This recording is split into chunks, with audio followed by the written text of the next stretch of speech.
She couldn't quite figure out what feels all about.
Hello and welcome on this beautiful Saturday afternoon, evening, morning. Is it Sunday where you are? It might be. Here we are for the Royale Masters, an open tournament with $25,000 on the line. And guess what? It's not just great Clash Royale, but it's myself, Rich Slayton, and my buddy Andrew Guy. Andrew, we don't do a lot of things outside of CRL together, but today we get to have a great time. And we're going to be here a bunch throughout this fantastic tournament. Yeah, I'm so excited, man. It's just so weird. Like, for years after year after year, you and I were doing all the Clash events together. It felt like I was always casting with you, which I love. But then with CRL, breaking things up, bringing on 2 commentators, all the other events, this feels like the old school days. And like you said, $25,000 up for grabs for this entire tournament. And what does $25,000 bring, Rich? It brings the best players in the entire world. That's right. This is an open qualifier where you are going to see some of the biggest names in Clash Royale, period, competing. And we're going to give away $5,000 every weekend. I mean, that's just what we're doing. That's absolutely crazy. Every single weekend. And, you know, you talk about these big names. Let's look at some of those big names that are in here, right? And we're talking the #1 player in the world. Mohamed Light is here today. #2 in the world, Lucas. Air Surfer, just coming off his big-time competition win. Igor, Anaban, Boss, Javi Catorze is showing up. Wero. There are crazy names here, and it's open, which means if you've been saying for a long time, I can crush these guys, Andrew, today's your chance. That's right. Absolutely anyone can join, and we have a few weeks of qualifiers that is going to lead to our last chance qualifier, and then of course our playoffs. We're going to be giving away a huge chunk of change, and yes, it'll be distributed from top to bottom, but we'll look at those numbers in just a little bit. But right now, it's all about Swiss bracket. That's what we're doing today, and they'll lead us into a single elimination bracket tomorrow. It's all going to be best of 3, and it's kind of like a duels format. Yeah, this is really interesting, Andrew, because we're doing duel format, but modified. Normally in duels format, both players, if you play Fireball in game #1, no Fireball in game 2, no Fireball in game 3. But this modified variation, very interesting, you only have to leave out cards that you've won with. So if, for example, you play 2.6 Hog Cycle in game #1 and you win, all 8 of those cards are now out for you for the rest of the BO3. But if you lose, you can just run that back in game 2 if you want.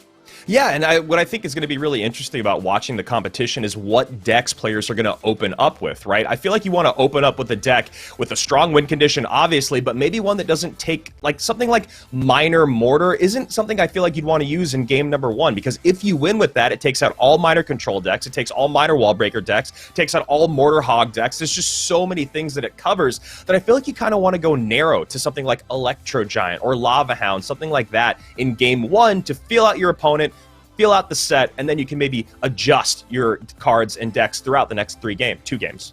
Well, you know, you and I have talked a lot throughout this year of CRL with dual mode about the ability to abuse certain cards in games 2 and game 3, and more importantly about how important that makes analysis. This seems like, especially with the fact that in game 2, if you lose game 1, in game 2, you know 8 ban cards for your opponent, and you can do whatever you want. This seems like an analyst playground if you lose game 1 and go into game #2.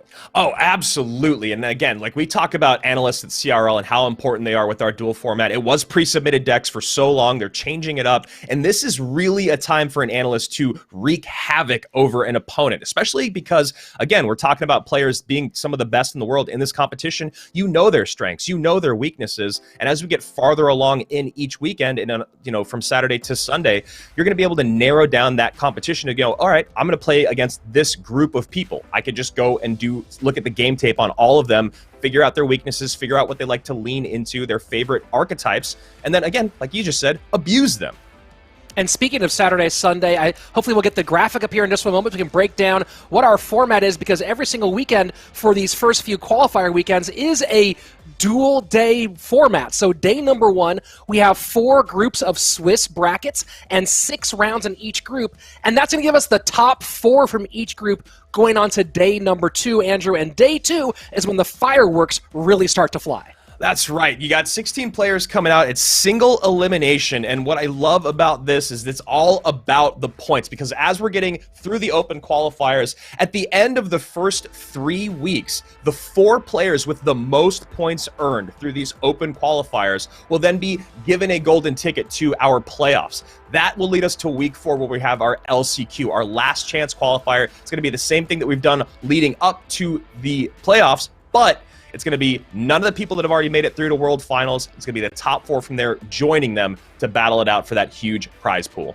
Yeah, this is going to be pretty crazy. It requires, the point accumulation requires some significant commitment and some real repetition of success, right? You can't come through and have one good weekend. You got to continue doing it over and over and over again. And especially, we've talked about the names, Andrew. We only got through 5 of those big names, right? Wallace is in here. Firkin is in here. Bruzani, we'll be watching him a little bit later today. Arden Toas and Adriel, some of the young rookies. This is a competition that has big names, but also huge opportunity for some of those players who are in the middle of the pack to maybe set themselves up for a great run into 2022. Well, what I think is so great about Open Qualifier tournaments that have this great of a prize pool is that we're going to have the best players in the world, and you're going to have a lot of no-names being able to compete against each other. But, with some of the tournaments that I've cast on the side, like GameStars, for instance, you don't have people like Mohammed Light there, or Igor, or Lucas, So this is a place where you can really make a name for yourself while building up a little bit of that cash. I think this is a great place to find some unknowns out there that could maybe take over CRL in 2022. Yeah, I mean, if you've paid attention to the semi-pro scene, there's definitely a lot of names out there that are very, very good and have been good for a long time. We'll be seeing a few of those today. And the big question, Andrew, is can they get a piece of that prize pool? I think we'll take a look at that prize pool here in just a couple of minutes, how we're going to break that one all the way down. But like you said, there's money available every single weekend. Yeah, there you go. $5,000 every single weekend. Getting first place on a qualifier, it's big money. You're still walking away with $2,400, and you know that you got that big points that's going to get you to our playoffs. And as you can see there, Rich, our playoffs, a lot of money to give away. Yeah, I mean, that's a big number, and we've talked about this before, but the big shift between pre-2020 and the 2020 and beyond in these prize pools for these community tournaments, whether you're talking about this event right here or events like the Bren Chong Cup, the CWA Cup, the kind of money going around available and opportunities available for everybody in the game. You add in CRL being open this year as well. There's been so many chances for players to go and make a big splash and take home these big prize pools. And this one, every month, $2,400 for first place, and then on top of that, a $10K grand prize overall. This is amazing.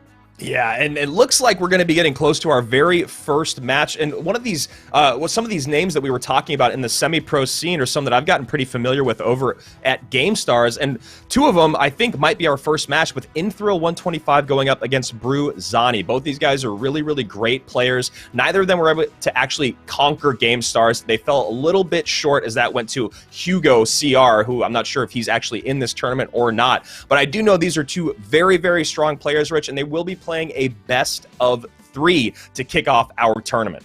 That's our format the entire way through, BO3s, and it definitely has replaced the previously more popular best of 5s, but of course in this duel mode, you can't burn through too many cards into a full-on best of 5 game.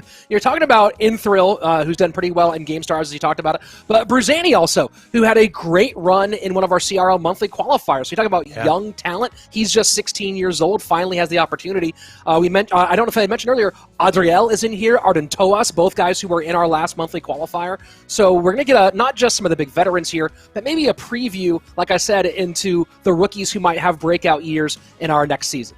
Well, what I love so much about all these community events, man, is that you get so much practice out there that isn't just CRL. There's always great competitions going on. There's always a lot of great prize pools out there. But I think the best thing is you have people always sharpening their weapon. They're always next leveling themselves because, back in the day, it was just like, if you're on a pro team and I'm on a pro team, we're going to practice together. And it kind of kept the 1% separated from everyone else. Now, like we're talking about, we get to see players like this in Bruzani and Inthrill working all the time, all year round, all these great different tournaments to build a name for themselves. So let's see. Here we go. Game number 1 of the Royale Masters Tournament, week 1. I'm excited, man. Yeah, this is great, and you have 2 top-tier players to start out with.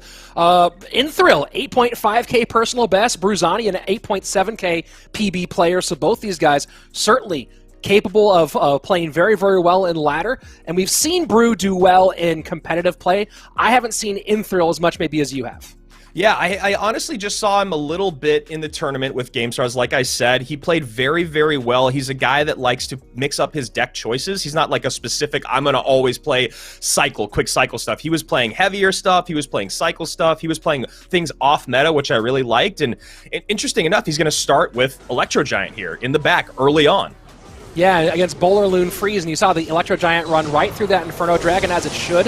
The Lumberjack will be helpful here in chunking down that Electro Giant, but first blood goes to Inthrill with an excellent opening push, and not to mention that, but a nice Elixir advantage as the first minute 20 ticks away. Yeah, it's always great when you walk away with an Elixir advantage after dropping a Lightning, and you can see Inthrill keeping up the pressure. He wants to make sure that his opponent can't build a big push. That's the last thing that you want, is someone coming across the bridge with the Bowler, with the Lumberjack, with the Dragon in tow, and then you add in that Balloon. It becomes impossible to stop, especially with something like Lightning as your big spell. So what Inthrill's going to need to do here is he's going to need to continue to bait out cards so that Brew can't build that massive push early on in this game. I'm a little surprised by using the Mega Minion there, knowing that he's most likely up against Loon, and now that's his #1 counter to the Balloon out of cycle, but goes ahead and sets up Electro Giant behind it one more time as we go into double Elixir. Much closer now, 2134 to 1952, and here you go, the Loon with the Baby Dragon, and that Balloon does, though, pick up the target from the tower. Yeah, that's not what you want to see there. The Balloon getting, or the Baby Dragon getting tanked for by the Balloon. Usually want it the other way around. We see the Electro Giant come back down here. Inferno not going to get a lot of value there, but you talk about value. This Baby Dragon on Inthrill's side is getting a ton, and this is going to be close to tower down, man. Yeah, that was a rough tornado. If you're not able to retarget, then you see there the Barbarian didn't actually get the pickup on the retarget for the Baby Dragon, and that's a rough 3 Elixir spent down the drain. And this is really tough. Brew needs to go opposite lane. He can't just keep going right into this Electro Giant. So there you go. He's going opposite lane. Lumber, Loon, push. You know that there's a Bar Barrel. You know there's a Goblin Cage. I just don't think it's going to be enough. There's just not enough time, and he can even use the Lightning if he needs to chunk this stuff down. And that's a nice pull. Easily done there. Defended very well by Inthrill. A little slimmer, a glimmer of hope, but not quite enough there for Brew in game #1. Going towards Inthrill. Now, keep in mind here, Andrew, this is our first look at this new format where that entire deck for Inthrill burned, and on the other side of it, Brew can do whatever he wants. So you look at some key aspects there in particular. NATO is now out, and Lightning is now out. So that opens up some interesting options here for Brew. Yeah, and I think that's what I really liked about what Inthrill did with this deck. Electro Giant isn't super popular right now, but it's still strong. The cards surrounding it are pretty specific in the sense that, you know, Mega Minion falls into a few decks in the current meta right now. Goblin Cage falls into a few decks, but it can be replaced by other things. So I think he's still got a lot out there that he can use. I mean, it's only 8 cards that he's no longer able to use because of that win. But what I think was really interesting about that game was that once Inthrill recognized what Brew was going to bring out to play, which is really obvious when you see those cards. Usually when you see Bowler, 100% of the time, you know it's going to be that exact deck. Yeah. And he did exactly what you needed to do, which is just keep up the pressure until he got to double Elixir, and he even then had a substantial lead. It was just, I don't know if it's the best deck to open with, maybe in this format, just because you saw how easy to get around it was for Inthrill. He's like, all right, I know exactly what this deck is. I know what can't happen, so I'm just going to keep up the pressure for 3 minutes. Well, you think about Bowler Loon Freeze and why it's popular in regular dual mode, right? And a lot of that is because you don't burn a lot of cards that are valuable in other very central, strong meta decks. So I understand the pick from Brew just got caught flat-footed here, and they kind of both with the same idea, right? They played cards that don't interfere with building much of the meta. So I'm curious to see what Brew does take advantage of this in game 2. So changing things up here, going Log on both sides. Nice King Tower activation there early on. Log plus Skellies could be a lot of things. We see those cards a lot together now. We see them paired with things like Wall Breakers and Royal Giant a good amount. Maybe that Mother Witch coming out early on. This might be a Royal Giant mirror match here. Both guys showing shades of it. Fireball out for Inthrill in game #2. Of course, if this goes to a game 3, Inthrill could use that Fireball again because you only lose cards that you win with. Yeah. So that makes things really interesting here as Brew most likely burning Fireball, and Inthrill would have it available in game 3. Yeah, it looks like the players here swapped sides of the screen. I guess they're matching up with the overlay on the left-hand side. It was backwards last time, and now all cleaned up. And speaking of cleaned up, the nice little King Tower activation there helping out. 2082, the mark on Inthrill's right-hand tower, but Brew certainly happy to have the lead despite that King Tower activation against Royal Giant. Not a big deal.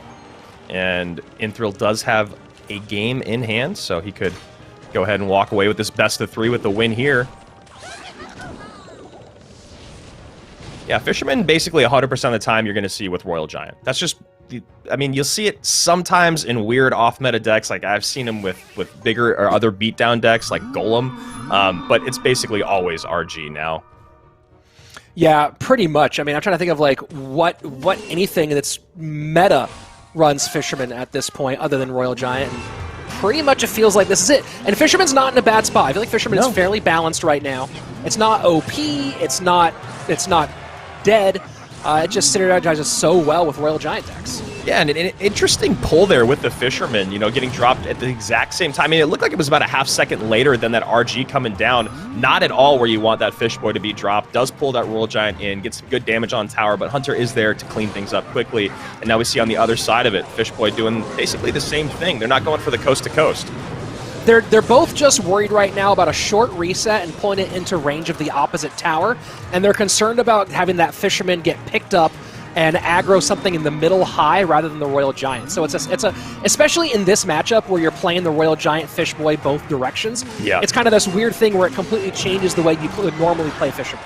Yeah, it's really fascinating because at some point someone can try to do the high pull, and you'll wonder if the opponent's going to be looking for that. But here we go. Royal Giant on the tower. Mega Minion gets a big swing in, and you do not want that Mega Minion to get on. 602 to 1378, and a lot of elixir spent on defense by Inthril. Yeah, here we are in sudden death overtime, and the two ghosts. Oh, that's a nice bit of skelly work there by Inthril to protect that right-hand tower. And there we go. High Fisherman on the side of Inthril. We're not going to see the RG come out yet as he haven't taken to 6 elixir. And there we go. RG comes down. No Fisherman in cycle. This is trouble, man. Yeah, you're going to see Log Skelly's Hunter. There you go. There's the combination. He just wants to prevent 2 shots if he can. And he doesn't. 2-22 on that right-hand side. Fireball in. GG, well played. We're going to game number 3. Let's go. RG has just completely dominated the meta for almost a month now, it feels like, ever since we had the balance updates come in. But even before that, RG decks were at the very, very top of Grand Challenge and of ladder boards on Royale API, and it's just basically stayed that way. You get the Mother Witch in there, you can't have the Royal Giant, but you know you're going to have Mother Witch, Royal Giant, I meant to say Royal Ghost, Fireball, and of course the Fish Boy. And you can see we're all tied up here going into game number 3, man. Yeah, and this is an interesting situation, right? Because you're thinking about what they can and can't use. Again, Brew now can no longer use Mother Witch, Fisherman, Fireball, right? But on the other side of it, if he wants to, Inthril can run back that exact same deck due to this modified variation of the dual mode rules. So it gets interesting, right? Because if you're on Inthril's side, do you just go back knowing now that your Mother Witch can't really be touched in any way that's meaningful or that the best counter is dead? Or do you go, hey, my opponent doesn't have Fireball. Is this a great time to play Royal Hogs? I was just going to say, I honestly think Royal Hogs is the way to go right now. Royal Hogs maybe even with recruits because you don't have Fireball and you don't have Log. Those are both so important when you talk about slowing down the recruits plus the Hog push. You get a flying machine in behind all that. Once Fireball's out of play, it's just tough, man. It makes it really, really tough. The other thing that I think is kind of interesting is going something more baity. You don't have Mother Witch, you don't have Log, you don't have Fireball. You could even go for something log bait wise, as log bait is pretty strong in the meta, but you could switch it up. Maybe go the Rascal's Prince version of log bait. No Fireball value there, no log value there. That could be fun. Interesting. Going with Furnace, and there's been some discussion as to whether Furnace might be a bit too strong right now, and easy, quick mortar counter here by Brew. You know, I am curious about how many players went and clearly read the rules here about the dual mode, and how many are aware of you are only, and there you go, Thrill did get it right. Yep, he did. He got the Fireball out, which is exactly what he wants to see there. And then on the other side of it, when you look at what deck he's putting together, I'm curious if we'll see another spawner in the Goblin Hut, just because he knows that there is no Mother Witch in play. But now he's, again, abusing this format. You can see Fireball again, Log again, Mother Witch again. I like what he's put together so far. Musketeer in the middle will take some Skelly Dragon damage, but not deadly damage, as Brew might set up here to protect the Musketeer a bit. No, he's going to go ahead and let that one die as the first minute of gameplay passes. An easy skeleton counter. So far, the slight lead going to Brew, but this is going to be a weird chess match as we go deeper into the game. Yeah, Inthril, it looks like, was looking for those Royal Hogs. He can always split the Skeleton Dragons to help with dual lane pressure. He's got the Log, the Fireball, and of course the Furnace. Furnace is really, really effective against Royal Hogs right now. And you kind of love to see what he's put together here. A bit of an odds and ends deck, but matching up very well. Well, that's the big question here is, what kind of strange options does it make for you in game number 3, where you still, again, you've got some information. You have 8 cards your opponent can play, 8 cards you can't play. To use a word you've coined, decksmanship, going to be really critical here in game 3s. Yeah, and you see there, look at that, man. Already a lot of damage in with just that very first Royal Hogs push from Inthril, because you see his opponent just doesn't have a lot of great responses. He has to drop the Knight plus the delivery there if he's not going to have the Mortar in hand, which I'm going to think maybe moving forward he's going to just try to get his damage from Hogs and keep that Mortar defensively. Yeah, and you can see Thrill doing a good job of varying the position side by side for that. Furnace has to do that and wants to keep that happening as much as possible, but immediately, Furnace not in cycle, Pigs to the left-hand side, and he'll get a little bit of chip damage in that lane. Yeah, Fireball coming down, but still going to allow those Piggies to get a few hits in. 1659 to 1833, and Bruzani trying to put together a push on this right side as well. Cannon cart down. I don't think he wants to use the Fireball here offensively if he doesn't have to, and that will get the Mortar out of the way for the Pigs, and a nice delivery, and easily shut down here by... Yeah, I do love the option to put the delivery in here. I think it works really, really well. He was able to figure out that his opponent probably was going to go to Royal Hogs just like you and I did, because it seemed like the strongest win condition, especially with what was no longer in play. And that delivery coming down, really, really nice help in cleaning things up. And there's some protection for the Musketeer, although no good response for the Pigs. That delivery got to be much less impactful now on that right-hand side without the big support. So 13-20, lead going back to Inthril as we enter sudden death. Yeah, I'm kind of surprised that Brew did what he did there, and he went as heavy as he did on the left-hand side with the Knight, with the Muskie, and with the Mortar. He knew his opponent was going to be able to defend that, or at least distract the Mortar, and then go on offense, which is exactly what we saw. You know, interesting. Part of me was a bit surprised that Brew didn't go with the Royal Hogs Heal Spirit variant, knowing he was going to be up against the Fireball. But on the flip side, knowing you're against Log as well, that was kind of a problem. And Inthril showing what he could have done there in that situation, where he's just fireballing the Pigs and not worrying about anything else beyond that. Yeah. Here we go. Mother Witch and Skelly's coming down the right-hand side. Piggy's back in on the left, and this is just a really interesting back and forth. Nice fireball there, and really nice cleanup. Musketeer goes off the board. Yeah, that was way too much value to give. You just fed 9 Elixir to a 4 Elixir fireball and gave a good counter push opportunity. So a bit of an overcommit there by Brew, as we are in triple 1248 to 1533. And keep in mind, fireball Log versus EQ as we get down to these later moments. Yeah, you know, in these final moments, I'd like to see that Fireball maybe used a little bit more offensively to clear some path for the Royal Hogs, but, you know, Inthrill's putting together a really, really nice push here. Those Skeleton Dragons getting some great value.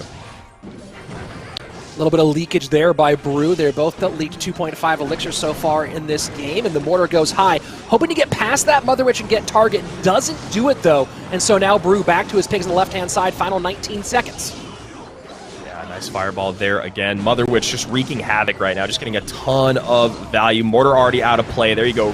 Piggy's coming in on that right-hand side. I don't know if the delivery is going to be enough. Log comes down, and there you go. Inthril going to walk away with our first best of 3. Very well played by the 8.5K player. Inthril with a nice round 1 win. Now, don't worry, Bruzani is not out. This is a Swiss bracket portion, so he gets a loss in the first game. Inthril gets a win in the second game, and the matchmaking goes from there. I am seeing the Twitch chat here, Money in the Safe, thinking he was out after losing his first game. Safe, you're still in, buddy. Don't leave, and don't leave either Brew. But GG's to Inthril here for the game 1 win. Yeah, really, really nice stuff there. We saw him come out with the Electro Giant, being hyper-aggressive with the Electro Giant early on. It's usually not what you want to see as an E-Giant cycled early on in single Elixir, but when you know the matchup, you know what you're going up against, he was able to really put the pressure on that Bowler Loon Freeze deck. His opponent was just always playing in the same lane until the very end. Like you said, Rich, we saw a little bit of glimmer of hope there. Then when we get into game number 2, Bruzani bites back, he fires back, but it all comes down to the Piggy battle in game number 3, and I kind of love this dual mode format, man. We both were thinking Piggy should come out, and the guy with Fireball, Log, and Furnace ended up winning. Yeah, and that's so interesting. You know, you think about, talking about the analysis for game number 3, and Brew going with delivery, which is great against the Pigs, but it's not great enough. It can't hold the line by itself. And man, the EQ certainly was nice against the Furnace, but really didn't give him the defensive viability he needed to hold the line against those Pigs. Yeah, I mean, maybe even go a little cheaper on your spells there. Get something like arrows in as opposed to, or well, not even arrows, excuse me, like zap or something. I'm not sure, because then you can spend one more elixir on that beefier card on the ground that does splash damage, whether it's a Dark Prince, whether it's a Valkyrie, whatever it may be. That's what I think you need to do when you know you're going to be going up against piggies and you don't have a great way to stun, stop, or slow them. Get that AoE damage out there. Get that splash damage down. Snowball almost felt like it could have been a good option there, go. but the problem with Snowball in that situation is you saw that the defense on Inthral's side didn't really rely on troops at all. It was pretty much just fireball and fireball and fireball. So the Snowball kind of loses some of that offensive viability. Could have helped on defense. Yeah, I don't know. I liked your first idea there of arrows, Andrew. A little bit more in terms of damage on spell cycle on the offensive side. It is 6-on-5 defensively, but that's 6-on-5 to prevent a whole ton of damage. And since this is the first BO3, at least that we've covered here on broadcast, there's obviously other ones being played, you know, as in the background or off broadcast. But what I think is really interesting is you look at how quickly the two players narrowed down to those Royal Hogs at the end because of what was out of play. You talk about that Fireball and Log being out of play. You got to think about this stuff when building these decks. And I think it's really, really evident to how effective this dual format is when you look at what we came down to, the two win conditions, and how one prevailed over the other just because of spell value. Like you said, if Fireball's not in play, and that's the only thing that one guy has to use defensively, then you also have how you get the Mother Witch off the board, how you get the Skeleton Dragons off the board. I really, really love what we saw there in the decksmanship, man. Yeah, I mean, absolutely. You saw so many Fireball bait cards kind of abused there. And just some updates on some matches that weren't on stream, because we're covering one match each round. In Group D, which looks like a nasty group here, the rookie Arden Toas taking a 2-0 win over I Like Pizza. Bro, don't we all? Wallace taking a win over Gen C Aslan, the very talented player out of Turkey. Yeah, so there's some good ones there. I saw a couple other ones I thought were pretty good. Oh, Schwarzen won his first round 2-0. No surprises here. Igor 2-0ing his opponent in his first round. So Group D stacked, and the results so far looking like what you're expecting. Couple surprises here, though, in, I believe this is Group C, Rich. Henan Kava getting 2-0'd by Daniel Carroll, and Javi Catorce getting 2-0'd by a player named Radu. And this is what we were kind of talking about at the beginning of the show today, is those are two pretty dang famous players, especially Javi Catorce, who was arguably the best player in the world for a couple of years there, getting 2-0'd by people that we've never really heard of. And this is a way to, like I said, make some money, but also start to build a name for yourself. Open qualifiers, this always happens, and I love to see it. I always love to see a good underdog story, and I also love to see pros play, so that's why I'm so excited about Royale Masters, man. Yeah, I'm looking at the first round, and the matchmaking happened very quickly. We didn't get to see this one, but Wiro taking down Boss 2-0 in the first round in that Group B. So, man, that's a match I would have loved to see, but of course, as we go on, the winners will keep on facing each other. So we'll get some pretty killer ones on the back end. Osama getting a 2-0 over Pro Ans in his first round. Demas 2-0ing his first round opponent. And I'm looking for right now.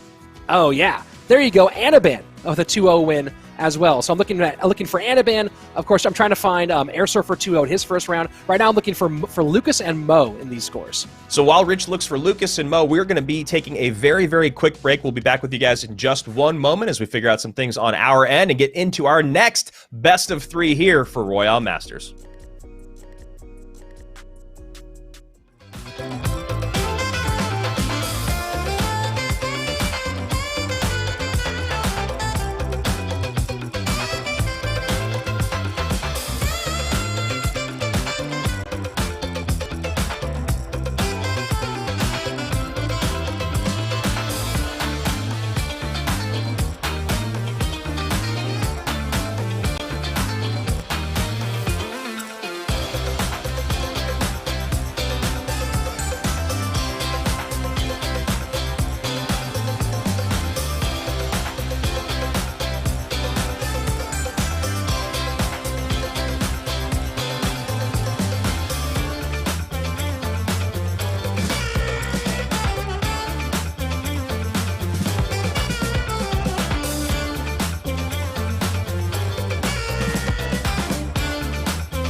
everything feels so abstract. Yeah, it's complicated. What you say, the way you act, well, it makes me so confused. I don't know what to do anymore. Can't you just make up your mind? My heart drops when you play around. How can you be up when I'm down? Don't wanna think about it right now. Maybe you just wanna be friends, but there's a fight when we are talking.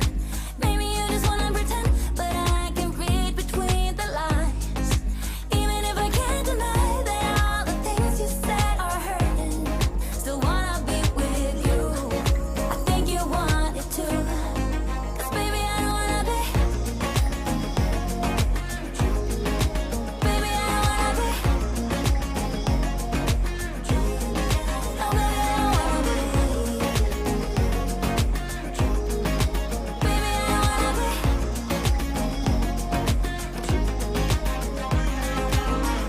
How it hurts to see you smile, like a dagger hit me. She just seems so juvenile.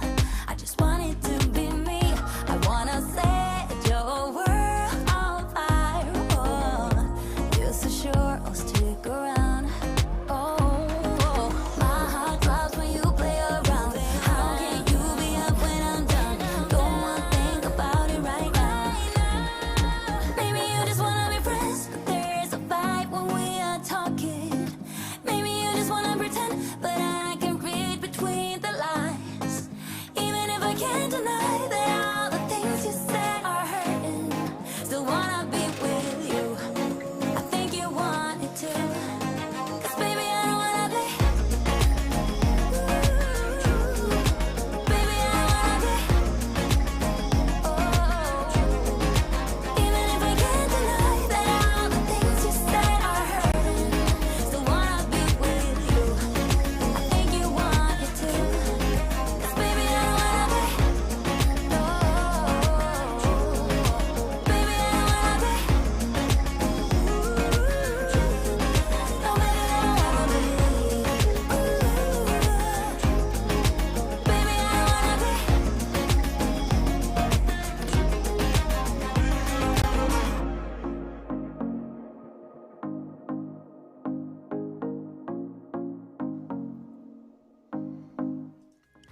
And welcome back, everybody, for round 2 very soon of our Swiss bracket round on our opening weekend here, Andrew. And man, you caught some pretty surprising ones, including a bit of a stumble here for a top tier pro.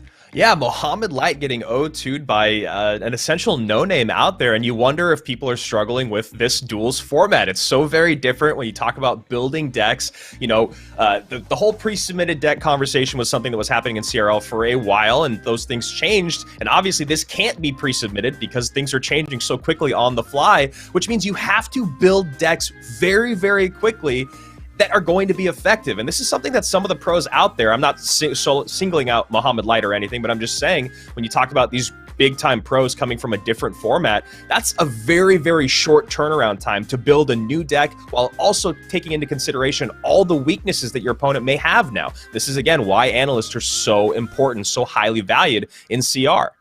Yeah, I mean, they're absolutely massive, and that's why a lot of them are getting paid some pretty nice cash out of the prize pools of some of the players they're playing with. And we're still waiting on a couple of the different groups to settle in, but Group C has finished its first round entirely, and we have some pretty cool matchups in Group C.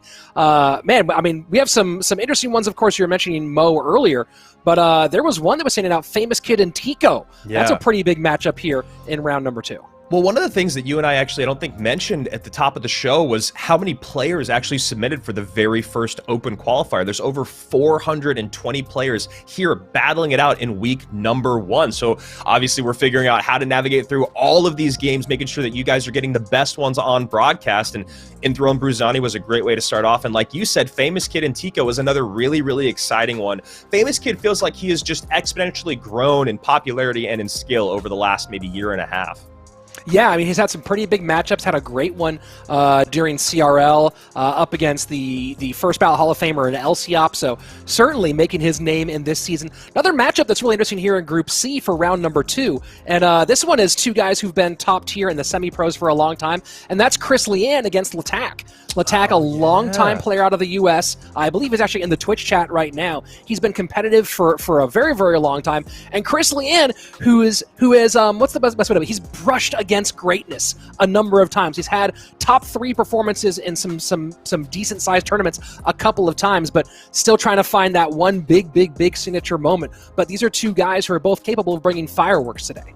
Yeah, and talk about fireworks, talk about top players out there. It looks like Lucas X Gamer, or known as Payne Lucas here in the Battle 5 bracket, which is funny. It's a little bit of a throwback there to his Payne days. But he picks up his set 2-1 against Predator, who is another great player out there in the world. Yeah. That would have been an exciting match to watch, and hopefully we'll get to see both of them moving forward. But, you know, some of the best in the world picking up wins, some of the best in the world struggling a little bit here early on.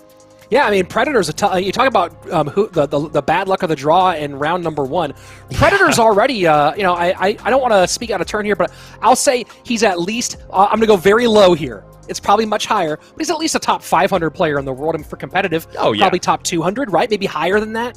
Predator's a legit pro out of Russia, really talented, and not able, and pulling up against Lucas in game number 1 in the first round, that's just brutal. Yeah, that's what's going to be really tough about the Swiss bracket, but what's also really nice about the Swiss bracket is because no one's getting eliminated. We are going to be going through 6 rounds of play, like you said, and it's all about accumulating those points. So hopefully for Predator, his round 2 draw will be a little bit more forgiving than going up against, you know, the back-to-back CRL champion in Lucas X Gamer, now with CMG. And yeah, like we were saying a minute ago, some of the other big name matches that happened out there. You mentioned Wallace beating Gensi Aslan. Aslan obviously out of Turkey. He's a semi-pro that's been getting bigger and bigger over the last year.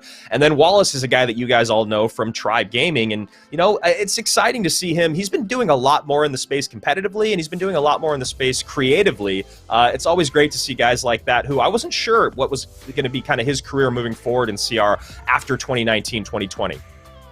Man, that's a really interesting thing to think about, right? Because you had this big moment for Wallace where at the end of 2020, he single-handedly 7-0s against Nova Esports and puts Payne Gaming into the top 4. So that's a pretty big moment overall for him, and we'll see if he's able to add some more of those moments. But Wallace, another guy. You talk about guys who are really good in semi-pro. Wallace was great in No-Tilt League.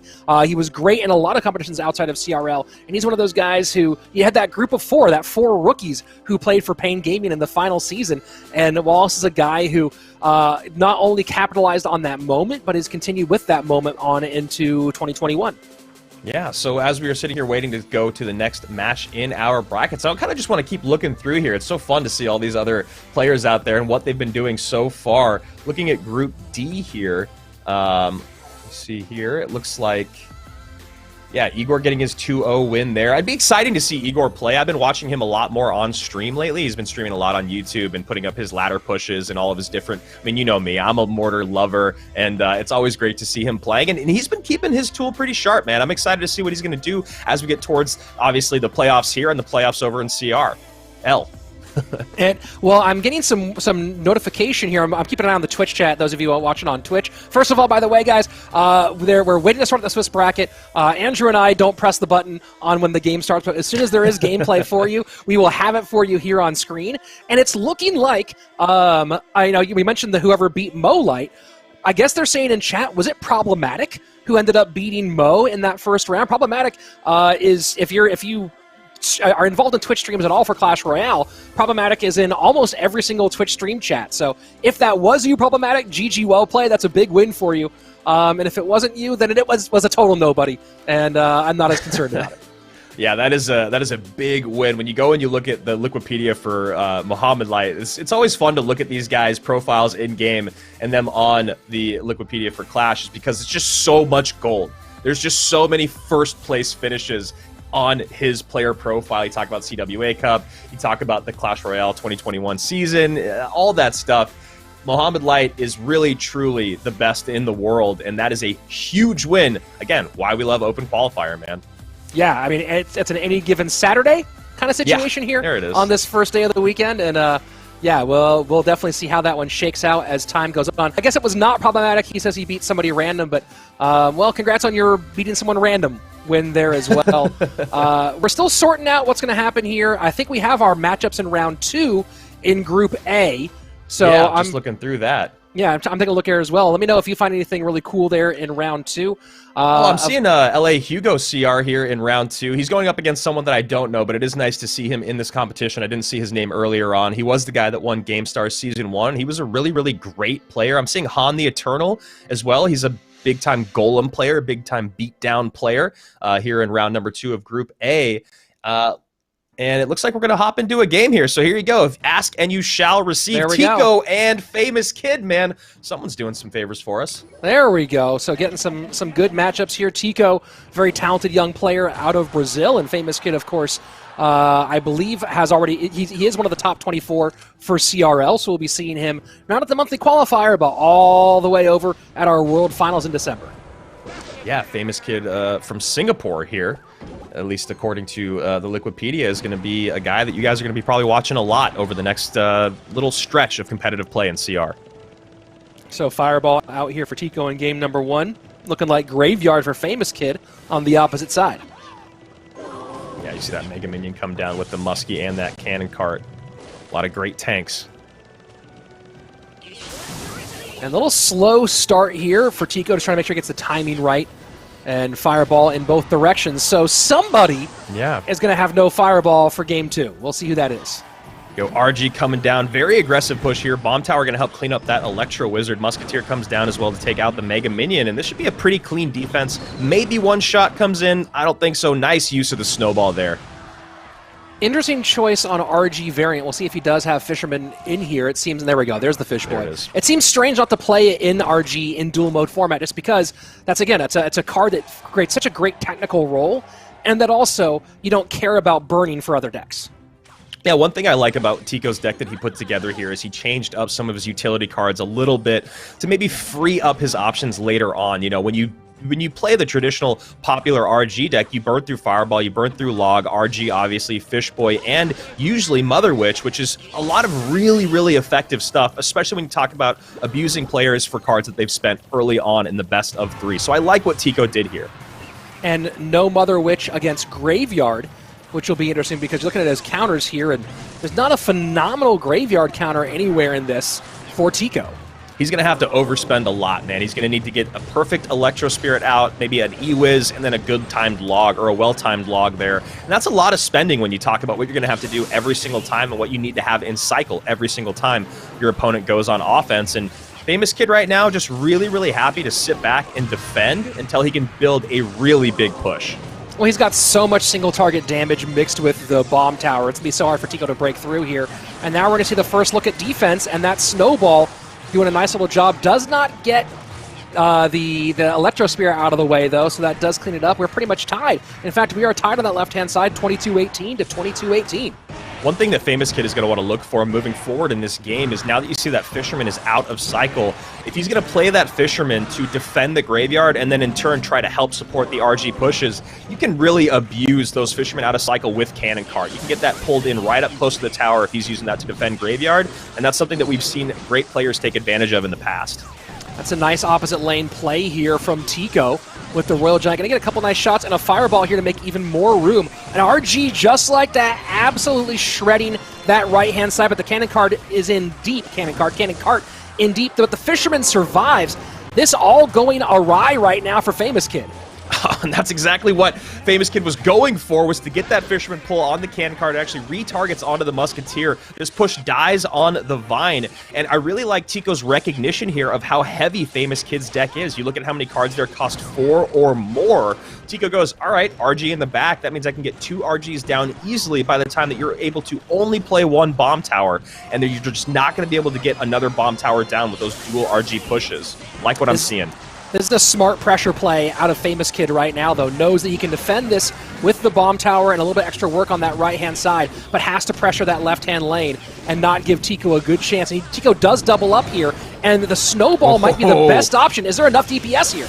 I don't think so. That Musketeer gets pulled away by the Fisherman, and you looked at what Famous Kid was trying to do on that previous push. He was trying to get the cannon cart in front of the Muskie to get pulled by the Fish Boy to create more pressure. He still got good pressure in, Rich, but not enough, and now that RG comes back down. Tons and tons of pressure here coming from Tico. And that's a very important bomb tower. Log to clean things up. The RG trying to sneak on through for the shot. Musketeer does stop it just in time, 11:06 to 3:40. This is Graveyard. It can do a lot very quickly, but that RG might finish things too fast. He's ticks to 4 elixir. Can he get a bomb tower down? He doesn't have it in cycle. There it is, the Snowball Plus.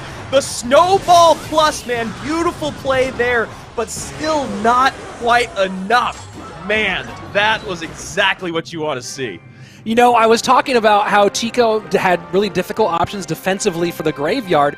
Well, what he did do a good job of stopping the tanks in the front end, but I didn't even think about, how difficult Famous Kid had all these pieces to defend against the RG, but as you pointed out, you can defend one RG very, very clean. That second one with the cycle, brutal to deal with. And this is why I love watching the best in the world play. You look at their understanding of the game at a macro level, and once Tico saw what his opponent had went through after that one cycle through, he sees most of his cards, he sees that most of them are heavy. He knows, just like you and me, it's going to be Graveyard, which is another expensive win condition, and he goes, all right, what do I need to do? I need to outcycle him. That's the only way to do it. And he knew that Famous Kid couldn't have that cannon cart working in the lane that he needed to defend because he kept trying to get that cannon cart. It was almost like Tico was baiting out that cannon cart in the opposite lane by playing his Fisherman in precarious places, but he was never able to get that Fisherman pull on his cannon cart. It's crazy because he went for it maybe 3 or 4 times, but just wasn't able to do it.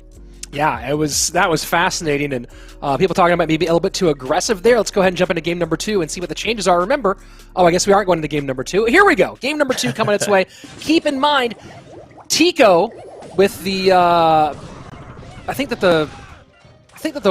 that crown might be the incorrect crown here, unless things were reversed. No, Tico cannot repeat those cards. Famous Kid, though, can go whatever he feels like. Yeah, Tico does have a game 1 win there, so don't be confused by the graphic. Listen to our voices. And you see there, Famous Kid going right to Mother Witch. Smart call here, and again, no Fireball out, but now we'll see what Famous Kid has in store for Tico, as we're seeing a couple Fireball bait cards his direction as well. Yeah, I was watching, I think it was maybe a Morton video the other day, or maybe while he was on stream, but he was talking about how strong Skeleton Dragons are in the meta right now and how underutilized they are. And already in our first 2 best of 3s, we're seeing the Skeleton Dragons come out to abuse the fact that Fireball is no longer in play. And Rich, there you go. You were just talking about how strong Furnace is in the meta right now. We got Double Spawner on one side of the screen and Furnace on the other. Yeah, I'm curious to see what Famous Kid is doing here with Double Spawner. I think we saw him play this in one of the top 32 rounds for CRL. Very interesting choice. And Double Spawner right now, let's put it this way, controversial, as always. Yeah, I think that's probably the most political way to put it. I had a nice tweet about it the other day. I got to admit, this is not my style of play, man. The Double Spawner, I can't get behind playing it. I can't get behind playing against it. But you know what? It is very strong right now. So Pigs go through. I love this 3-1 push, Yeah. and I think it's not utilized enough, especially in Magic Archer-based variants. That 3-1 push where you force the response to the 3, but you have one behind, in this case a Cannon Cart, other cases Magic Archer. There's a lot of value there that does not get used enough. Yeah, it's really incredible what one hog can do in the opposite lane and how much 3 hogs in one lane draws out of your opponent mentally. They immediately see those 3 hogs on one side. That's the first thing they want to defend. But like you said, that one hog coupled with whatever it may be, Cannon Cart or Magic Archer, can be so deadly. And here you go. That's what you want to see. Mother Witch going into a Goblin Hut. And this will be interesting. The Flying Machine is going to be the really curious card here for Famous Kid. No Fireball available. Poison is not a perfect counter. We'll see how much Famous Kid can take advantage of this in this matchup. Tico doing a nice job there protecting his Mother Witch, but not getting a whole lot out of it as this Flying Machine will get picked up by that Bar Barrel. Nice play there. And the second Furnace going up in that left-hand lane. Tico building a bit of a lead here. 14-13 to basically 2 untouched towers. Takes care of the Cannon Cart on the right-hand side and trying to build and keep as much pressure on that right-hand lane as possible. But these Furnaces, you see a spawner deck on one side for Famous Kid, but it's the spawning of Tico creating a lot more problems right now. Yeah, and if you guys were looking for us on Twitch, as Rich was talking about, leading to that chat, it is RoyaleMSTRS, MSTRS on Twitch. If you guys want to join in on the conversation, we see over 500 of you hanging out and joining us for this day, and we appreciate you being here. Final minute and a half coming, and Tico's just content to continue to put pressure on that left-hand side with nothing but furnaces and bar barrels, and it's working wonders for him. Yeah, why not? It's crazy here that the double spawner deck is actually the one that's not getting a ton of damage from these spawned units when it's just Tico's Furnace just putting the pressure on, putting up that pain. 1225 now. And when you look at the deck that Famous Kid has, there's not really any way for him, Rich, to create that much damage unless Tico makes a horrible misplay. It's too late. Yeah, it's hard for him. Again, the fly machine being played a little bit high there because he's trying to work on the middle and not really sitting back and abuse as much as possible, but this is where things get interesting here in Triple Elixir. If he can defend against these pigs and then find some ways to just stack. But so far, the stack has not turned into what he wants, and a big part of that is that Mother Witch from Tico.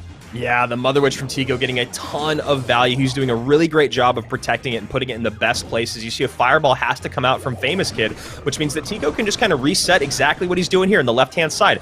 Everything can be in one lane. Skeleton Dragons, fine, no problem. Furnace, fine, no problem. And then he goes Mother Witch opposite because he knows that's the lane that his opponent has been focusing on for this entire game. And this pressure in, but just excellent control here by Tico with the skeletons, the cannon cart. He's just been really shutting down any ability, and that's the gamble of this spawner deck, right? You're gambling that at some point you can overwhelm, but that's the only way to create any legitimate damage, and it's just simply not happening for Famous Kid. Yeah, you literally took the words right out of my mouth there. This is going to be a nice 2-0 best of 3 for Tico. And when you talk about no win condition decks in the past that have been successful, there's always a way to create pressure that isn't about your opponent misplaying defenses along the way. When you talk about double spawner decks, it's really about getting overwhelmed because you're not spending your elixir correctly in the correct lane.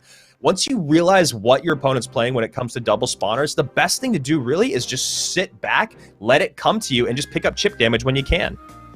And it's a taller question to ask, especially against top-tier players. Speaking of top-tier players, seeing Dopier Wizard 53 in our Twitch chat saying, WTF, I'm up against Arden Toas, and I'm going to put this nicer than he did. I'm in trouble. I'm going to translate him a little bit more there. And yeah, good luck there, Dopier Wizard, up against one of the top-tier rookies of 2021. And this is what we were saying about why we love open qualifiers. You never know who you're going to get in round number 1, round 2, all the way through round 6. Could be Mohammed Light, could be a no-name. You could get 2-0'd by a no-name, or you could be like our good friend here, Dopier Wizard, going up against Arden Toas, who is someone that you and I have mentioned since the top of the show. That should be a fun best of 3 for him. Yeah, that's gonna be a challenge. I'm trying to look for some updates here from some of the other matches. So as we get those, we'll give them your way, and then but I don't know when our next chunk of gameplay is coming in. We'll find out from the booth here in just a couple of minutes. But I am seeing some people who are currently 2-0 overall. Mini Minter 2-0 right now in Group A. So good work for him at the moment. Bruzani still does get the win here, moves to 1-1, so that's a big win for Brew in that Group A moment. Yeah, and looking over here at Group C in round number 2, I was just looking here at one of our bigger name players that was struggling a little bit here in round number 2. We haven't had Mohammed Light start yet in this. We got Tico 2-0ing, obviously Famous Kid, which we just saw there, and it was Latak going down 0-2 against Chris Lyon, who I'm not sure that is, but we were talking about Latak just a minute ago. Diego B hasn't played yet. We're not sure if that is the real Diego B or another Diego B out there. And Kike Star getting 2-0'd by Stratagreg. So I know Kike Star, but I'm not familiar with Stratagreg. So some interesting updates there as we're moving through round number 2. Group D has not started their round 2 yet. And give me just 1 second, guys. Slayton Jr. wandered in and now trapped my dog inside of my office. So I'm working to get that one sorted out. There you go. Thank you very much. The fun of broadcasting from home, everybody. Sometimes it gets a little bit complicated here. Paradox, did you already mention that Paradox is currently 2-0? Top tier Russian player in Group B. Paradox currently there. Furkan, who is a top 24 qualifier for CRL Worlds, 2-0. And Chris Lian, as you earlier mentioned, Chris Lian and Adriel, both currently 2-0 as well in that Group C action. So good positions for all those players. And someone asking how you can find the groups. I know one of the best things that you can do to stay up to date on everything is just joining the Discord. There you go. We got Moobot putting in the bracket for everyone, so you guys can just click on that link, or you can type in !bracket to take a look at the bracket. That way, if Rich and I aren't talking about maybe one of your favorite players, you can go look them up yourself. Great work, Moobot, by the way. Just want to point out that the services that you provide, just unbelievable. I mean, you and Nightbot, I don't know if you guys get along or not, but happy to have both of you around when you're here. Yeah, 2 all-time GOAT Twitch moderators there. Yep. Yeah, goated for sure. Trying to find some more matchups here. It looks like Wero is up 1-0 in his match in Group B, so we'll see if we can find out there. And so some of these groups still starting to get kicked off here for Group B, and Group D have not kicked off their action yet. So we'll see what we're able to bring you guys in terms of gameplay here in just a couple of moments. And I'm not sure if you mentioned Mini Minter a moment ago. He does pick the 2-0 win from Group A, and looks like here Beneficious is a guy that I've gotten to know a little bit from GameStars. He looks like he gets 2-0'd by someone whose name I can't pronounce, unfortunately. We've all been there. Kaiser Soze in the Twitch chat saying Moobot and Nightbot are mortal enemies. Are they mortal enemies or just longtime rivals, right? Like Jordan and Larry Bird were able to sit down and have a steak dinner together. Eventually Kevin Durant went and joined the Golden State Warriors. So, I guess you're mortal enemies. Are they enemies or just rivals? It's an important question. Yeah, they like you said, iron sharpens iron. Gabby here in the chat asking about our opinions on E-Golem. E-Golem has made a bit of a resurgence in the meta these days, and Rich and I have... It was the Stinky Cheese deck for a reason. We've only called one deck that in the history of Clash Royale for a reason. It's because E-Golem is it's tough stuff, man. Look, I can give you an E-Golem guide right now, and that's just play it. Like, put it on the board. And there you go. That's the whole E-Golem guide. Here we go into the final seconds of regulation time for Boss, who very popular American player, is taking the L here, though. Or maybe not holding on for one moment. Needs to get back around and do some significant damage real quick. Graveyard can do it, but can it do it against Mother Witch Zappies? Probably not. Yeah, really, really tough stuff there. Fireball does come down, but an E-Wiz can come down right after that. There's the Electro Wizard. 155 HP remains, which means he could spell cycle if he wants, but he can honestly just sit back for the next minute and a half. There it is. Fireball comes in, and it goes off the board. Well, we did see that one happening, but I think that was game number 1 in that matchup. We'll go ahead and try to find that out for you here in a minute, what game that was. Maybe we'll get another game in that one. I don't know I don't think the overlay has quite updated for this matchup yet, so I'll tell you where we are in a second. I'm trying to remember which group Boss is in. Yeah, I'm just doing the good old... There it is. Looks like that was game 1 between him and Sokol. And looks like he's picked up game 1 so far. Boss, they're struggling with Graveyard early on, but maybe just trying to feel out his opponent. Now he sees what's out of cycle. Now he sees what he can no longer use. Maybe he goes to bait. Fireball's not in play. Mother Witch isn't in play. He could even just go right back to Graveyard. Yeah, and that's I was about to say, Mother Witch out. So, yeah, go ahead and GY again. Now the big question here is, if you're his opponent, do you go, okay, I can see the reason for running Graveyard back again, and do you go something more traditional for countering Graveyard? Do you throw a Poison in there? Do you throw Guards in there maybe? Who knows? Yeah, I really, really love Poison. It's actually kind of a shame that after its awesome buff, it's been used still a lot less than Fireball. Fireball, you just need to take certain units off the board immediately. Magic Archer was kind of the golden boy back in the day, but now it feels like Mother Witch and Royal Hogs have definitely taken precedent when you talk about Fireball value. But yeah, Poison's great. Not only does it help with what we're talking about in cleaning up Graveyard, but we've seen how effective Poison can be against balloon pushes now. Something that pros have timed out really, really well, getting a little bit of support damage in on a balloon coming in, but the Poison just doing loads of work when you talk about slowing it down and helping clean up the Lava Hound pups if it is a Lava Loon deck.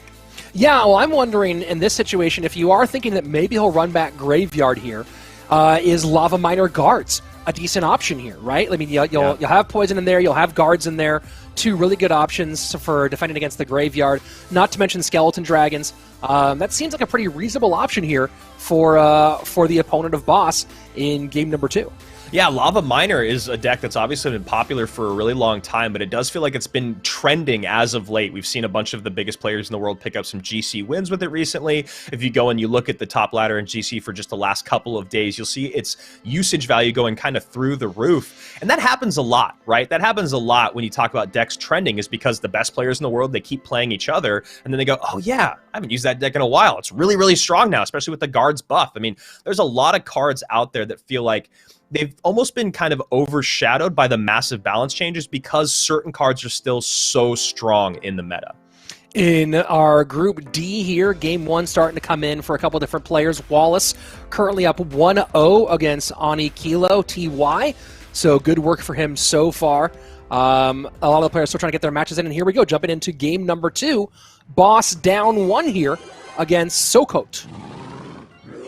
And there we go. Lava out early on. Hey, we're okay at our jobs. Yeah, it's Boss is the one who goes lava here. Yeah. But we did get some lava, but I think Sokot might also be going that direction, although Tombstone, kind of a throwback for lava. Yeah, Tombstone's been showing up here and there, and like you said, it does seem to show up the most in Lava Hound. Those skeletons are just so good at distracting and also creating some nice DPS. Once you get a lava in front of them, you get that added skeleton damage. And there we go. Poison comes down for Sokot, looking for maybe lava, but also because Graveyard seemed like a very viable option. Nice calls here on both sides of the board. And yeah, so yeah, this was a great one from Sokot. And to remind everybody who's over on Twitch watching, this is a modified version of duel mode. So you can reuse cards you didn't win with. So since Sokot won with his deck in game number 1, he cannot reuse any of the cards from that deck number 1. But Boss with the L has no restrictions. So it's duel mode, but you only lose cards you win with. And Boss here building up a really, really nice counter push. That zap actually really helps out, makes it so that Inferno Dragon is going to get a little bit less value there, and it breaks up the push that was all going to come across together, and now you see it's just 2 Skeleton Dragons. I mean, I'm going to toot my own horn here. I couldn't have nailed the pick from Sokot more, Lava Miner Guards. This was the right call if you're thinking Graveyard might come back out again. Boss may be a half step ahead, taking a nice little shift here and going with a different lava variation that's going to do pretty well on top of that.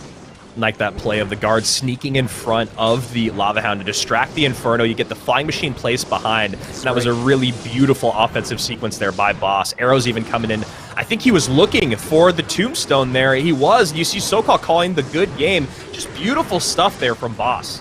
Yeah, really, really well picked here deck-wise, and then well played on top of it. So Boss getting a nice fire back here in Game 2. Of course, he could still lose Game 2. Anything could happen, but it certainly does feel like he has a strong advantage here, both in the damage and, of course, in the matchup as well, with 35 seconds left here in regulation time. And you talk about what's out of play for Boss as we move forward, you know, there's still so many options out there, as a lot of these cards only go in a couple of different decks. The Miner is obviously the most used card that he has there that will no longer be able to be played, but, you know, still so many options there as he's just waiting for this lava to take the tower. 15 seconds left. We're going to game number 3.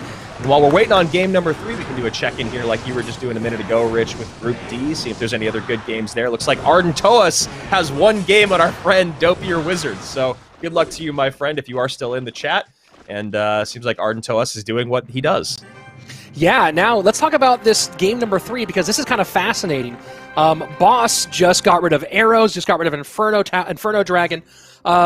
I'm very curious here if this opens up any opportunities for Sokot to either run something with Firecracker, which when arrows is in the game is so dangerous. Fireball's out, arrows are out. This feels like a big Firecracker opportunity. You could say, obviously, Hog EQ with Firecracker, but maybe getting kind of strange here with Inferno Dragon out and debating putting Firecracker into an RG deck. I like that call. I also like going to Wall Breakers. I like Wall Breakers because there's a really strong Wall Breakers deck in the meta right now that actually doesn't use Miner. But when you talk about Miner being out of play, it does make it a lot harder, but Arrows usually being such a great counter to that. I like your call on going to RG. RG is so strong in the meta right now. I mean, honestly, he could even go to something else that's just been around forever, but is still playing really well, which is something like just Bridge Spam. McDonald's Sprite asking in the Twitch chat, does Logbait ever get played at this level? And we've seen some Logbait getting played the last qualifier for CRL, so I expect to see a little bit of Logbait maybe today. Of course, also we've seen how like the meta will become itself sometimes, a mini meta for a given weekend, although with this many players, who knows? But yeah, Logbait currently is somewhat in the competitive meta, to answer your question, McDonald's Sprite. Yeah, definitely, and to kind of just go a little deeper on that is I think Logbait will be a really great option in Game 3s moving throughout this entire qualifier. You know, when you talk about cards not being available from your opponent winning one game, you look at what they have, and if Fireball and Log are out of play, I'd still love to see just a little bit more. Obviously, it makes it harder because there's still arrows, and Snowball is so much stronger than it used to be. The fact that you can't counter a Goblin Barrel easily with a Fire Spirit anymore, but you can still do it with Snowball, does make Logbait just a little bit harder to pull out. And I have seen some of you asking this on Twitch as well. Is this also on YouTube? Yes, it is. I'm going to see if we can get you guys the link here on Twitch, but this is both on YouTube and Twitch today. So if you're watching on YouTube, by the way, sorry for ignoring you. I had no idea we were on both. I'll see if I can find that YouTube chat here in a couple of minutes. But yes, we are co-streaming on both of those different platforms. So wherever you choose to watch, we're glad to have you here for what so far has already been a pretty fun and really interesting day, Andrew. I am digging, you know me, I love new formats. I experimented with tons of different band formats on my channel. I love seeing a different way of playing Clash Royale. Me too. I just think it kind of breaks up the way that we always see competitions. Now that we all have gone to dual format, it is definitely the most popular format out in competitive play, so why not put a little bit of a twist on it? And you know, one of the things that we saw in the past, Rich, that you and I were both big fans of, was that you don't ban a card until you lose a game. You know, so now it's the situation of when you lose a game, you actually get to ban 8 cards, and your opponent has to kind of go from there. So that's probably what we're waiting on right now, is SoCot and Boss to rebuild their decks, think about what is no longer in play. You saw Boss win with the Lava Miner deck, and of course in game number 1, Boss fell to with the Graveyard deck to a Royal Hogs deck. I don't know if we have any mods on Twitch, but if you can share that YouTube link there for those players who do want to watch on YouTube, I'm sure they would certainly appreciate that. I see there's 16 of you on YouTube, so nice to see you guys there. There's about 500 over on Twitch right now. Yeah, the Twitch is kind of popping off here, and Boss, there you go, early with those Royal Hogs, and on the other side of it, we've seen this Mortar Archers Musketeer version, and it looks like he's going to go with Archers and Mega Minion maybe instead. Mega Knight, pretty nasty right now. And yeah, but look, you talk about options for Hog, talk about options with the arrows being out, and Archer's another card that gets murdered by arrows. So, you know, good call here. Yeah, I really loved seeing the Archers come out, and it looks like it could be Mortar GY here. Makes sense when you talk about Archers and Mega Minion being in play. I'm curious, though, what SoCot had here. There you go. High Archers to pull over to the Cannon Cart. It's a nice recognition by Boss, seeing that Valkyrie, Mortar, and Cannon Cart are all out of cycle, so he'd be pretty surprised if he had another beefy card on the ground. So he goes aggressive at the bridge with those E-Barbs. Nice play there. First 90 seconds away, and so far no significant damage either directions in this game 3 between Boss and SoCal. And that was an L, not a T. Now that I see now I see it blown up here on that left-hand side of the stream, look like a T on his name in game. Someone in the chat here asking, where's EB7? EB7 should be joining this competition a little bit later on, actually. So you guys just stay tuned, and you'll be able to catch Eric here. So heading into double elixir time in just a moment, and so far it's a slight lead here for SoCal with that 23-02 on the left-hand side. Curious to see how he handles the MKs as time goes on, because he certainly has answers, but every one of those answers, he kind of seems like he has to stack them and overspend a bit on these Mega Knights. Yeah, it's really tough what to do with the Mega Knight here, and you can see his opponent getting hyper-aggressive. The Fireball comes in, cleans up the Cannon Cart off of its wheels, and the Mega Minion, looking for a little bit of damage there on tower was Boss, but SoCal was ready to go. And yeah, I mean, you talk about dealing with that Mega Knight, and you saw that he had to spend both the Cannon Cart and the Valkyrie there because of that Fireball. But he needs to use the Cannon Cart every single time for the MK so that the Valkyrie is available for those E-Barbs, or if he needs, for these Piggies. And here you go. It's a 4 spend on 5 here, but as we've seen, Valkyrie, while you think it's a great counter to Royal Hogs, not sufficient on its own. So a support there by SoCal as we go into sudden death overtime. Does have the lead, 1993 on that left-hand side. This is a very heavy deck from Boss, though, as time goes on. Yeah, and I'm curious to see when we see SoCal just get a little bit more aggressive. And, yeah, not 100% sure when he's going to get it. There we go. Cannon at the bridge. Graveyard comes down. He found his moment with that MK out of cycle. And there's the Mother Witch on tower. Poison going to be helping, but still a little slow. That's a ton of damage, though, Andrew. Look at that tower. That's tower down, man. Woo! Shred City. GG's well played. SoCal taking a big win here in round number 2 over Boss. Nicely done. That was really, really nice. He just sat back and waited for his moment for the entire game. He saw that the MK was out of cycle, but it was so far away. He was like, you know what? I'm going to think about that MK when it crosses the bridge. I need to get on offense. And that's why, again, that's why he's picking up the win there. Schwarzen obviously maybe picked up a win as well somewhere else. But I really love that because he went in, put in a ton of elixir. He drops 10 elixir right there at the bridge, right? 5 on the cannon cart, 5 on the graveyard. It's the only time he went on offense in the entire game, and he's able to take down one of the best in the world. I just want to take time to tell Schwarzen what a great game that was. And it felt so good to be a part of it. Schwarzen. Answering some questions here from the chat real quick. Michael Arm saying, any way to remove chat and have a game full screen in portrait mode? So a little tip for you. I don't know if it works on Twitch, but I know it works on YouTube, but the link is there in the chat. If you open up the link in your browser, not in the app, but in your browser, you can pinch to zoom and make just the gameplay full screen in portrait mode on your phone. So that's a little life hack there for you, for those of you who are watching on home. And Jacinto asking, hello, is this just starting? How much time will you be on? We are about an hour and change into it. We'll be on here for another about 3-ish hours, give or take, depending on how things go today. So we'll be around, you guys, me, Andrew Guy, and a bunch of great Clash Royale. Yeah, we see here Dopier Wizard was able to pick up a game off of Ardentoas, but he does drop that best of 3. And then CRL Stefan asking, how do you qualify? Well, it's open qualifiers, which is why we have over 400 people competing this weekend. So if you missed your chance this weekend, just join us again next weekend. You will be able to do it, and the best way to follow along is by joining the Discord and also following on Twitter. Go follow RoyaleMSTRS for all the information that you need about competing. Yeah, Twitch mod. I see there's a Twitch mod out there. Throw those links in the chat for everybody asking if we don't have a command for it yet. Put the Twitter on there, put the Discord on there. You watching right now, you can play in this. You can win $2,400 as the grand prize for a weekend. $10K overall. This is a $25,000 grand prize for this tournament. $5K given away every single weekend, and that could be yours. Or at least you could be here on stream and have us talk about you. So either way, go ahead and sign up.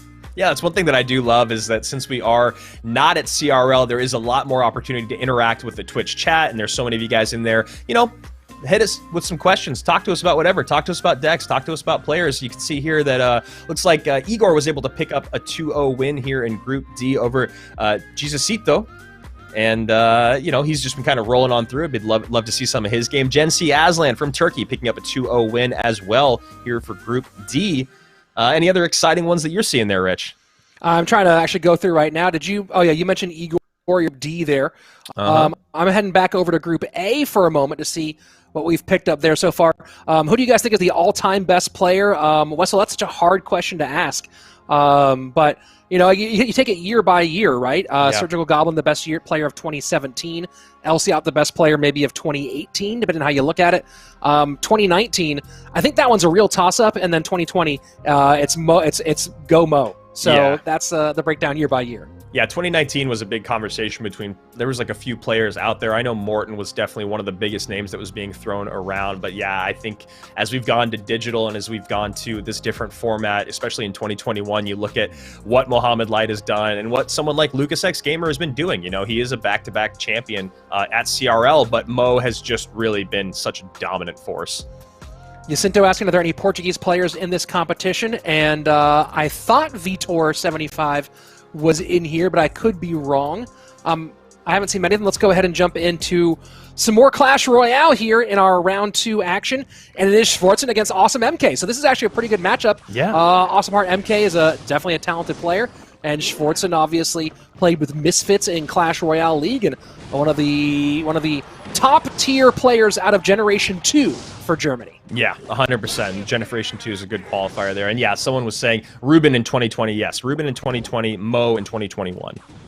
Yeah, that's a great way to put it. Ruben 2020 for sure.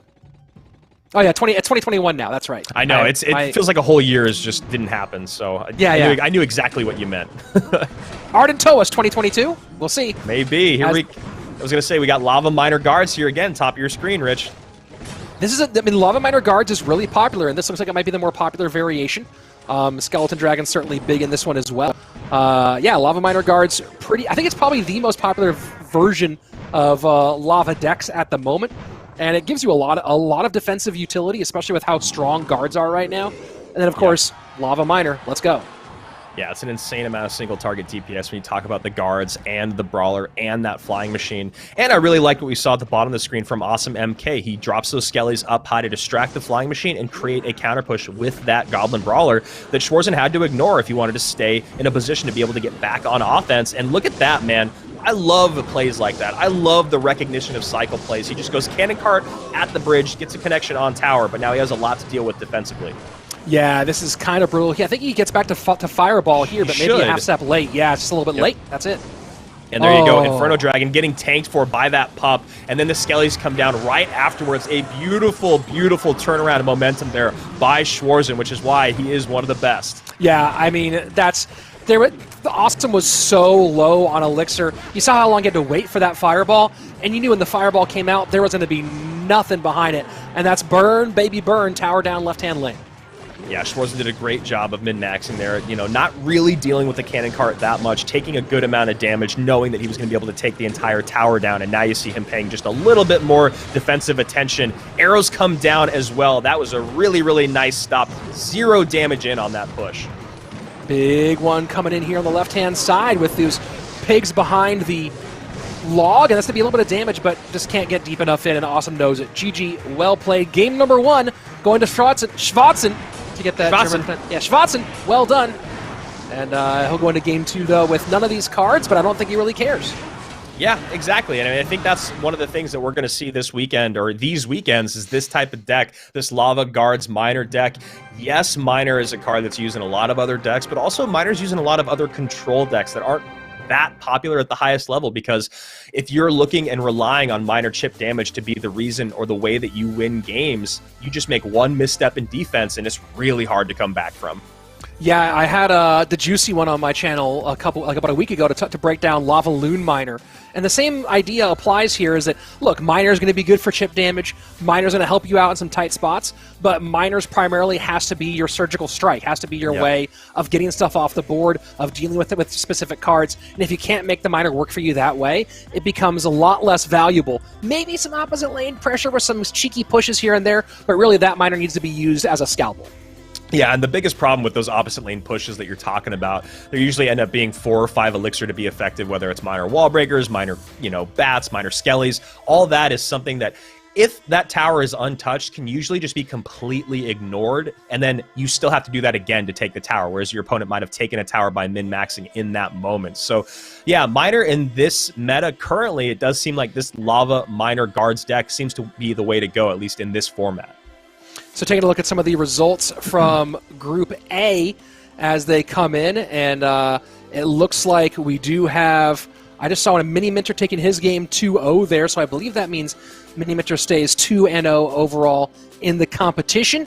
Legolas 2-0ing Mish, and I saw Mish quite a bit in the ESL Mobile Open.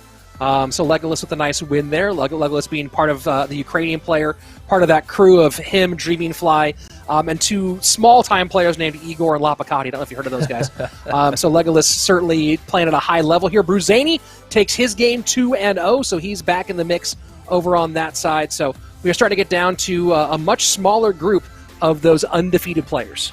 And Christian, excuse me, says, I don't consider Mo Light the best player in the world. It will show in CRL Finals. Hire and Ruben are probably the best for CRL Finals. Interesting, kind of a hot take there. I mean, Mo has consistently been at the top of the leaderboard all year long, which means he's performed better than those guys every single month. When you talk about consistency, that is one of the most important things in Clash Royale, period. You got to be able to get there. You got to be able to stay there. And that's, I think, why most people will say Mohamed Light right now. But I do like to hear hot takes. So, thanks for throwing that in the chat.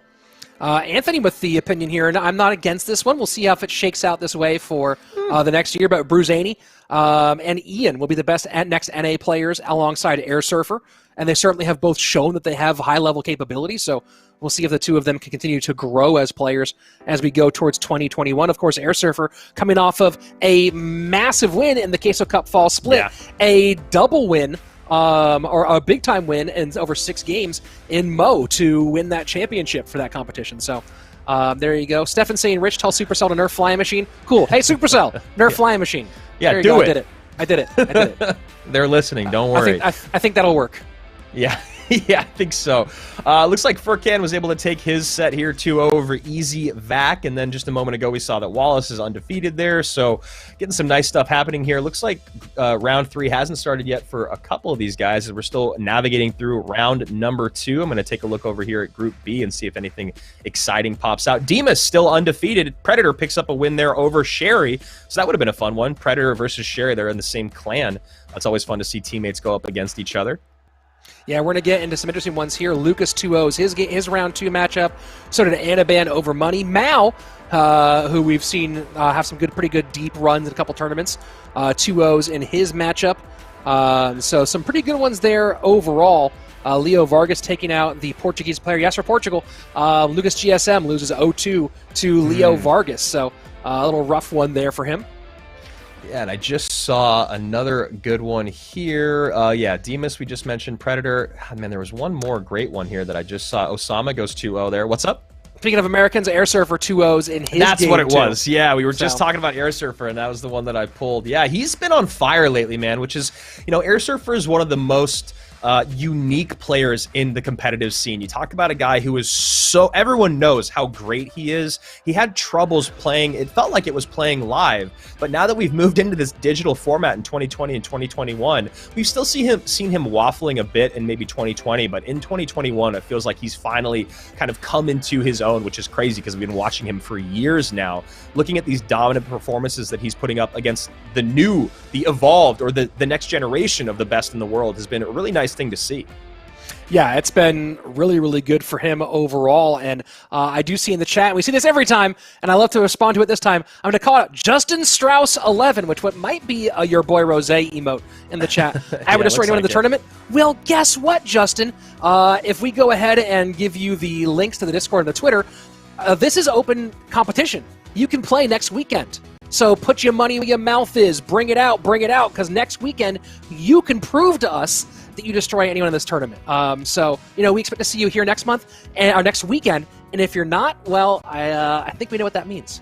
Yeah, man. I mean, put your money where your mouth is. You got 3 more weeks of competition that you could come into and put up some big points, grab some of that cash, and show everyone. You could screenshot this moment. You could clip this out and show us once you join the competition.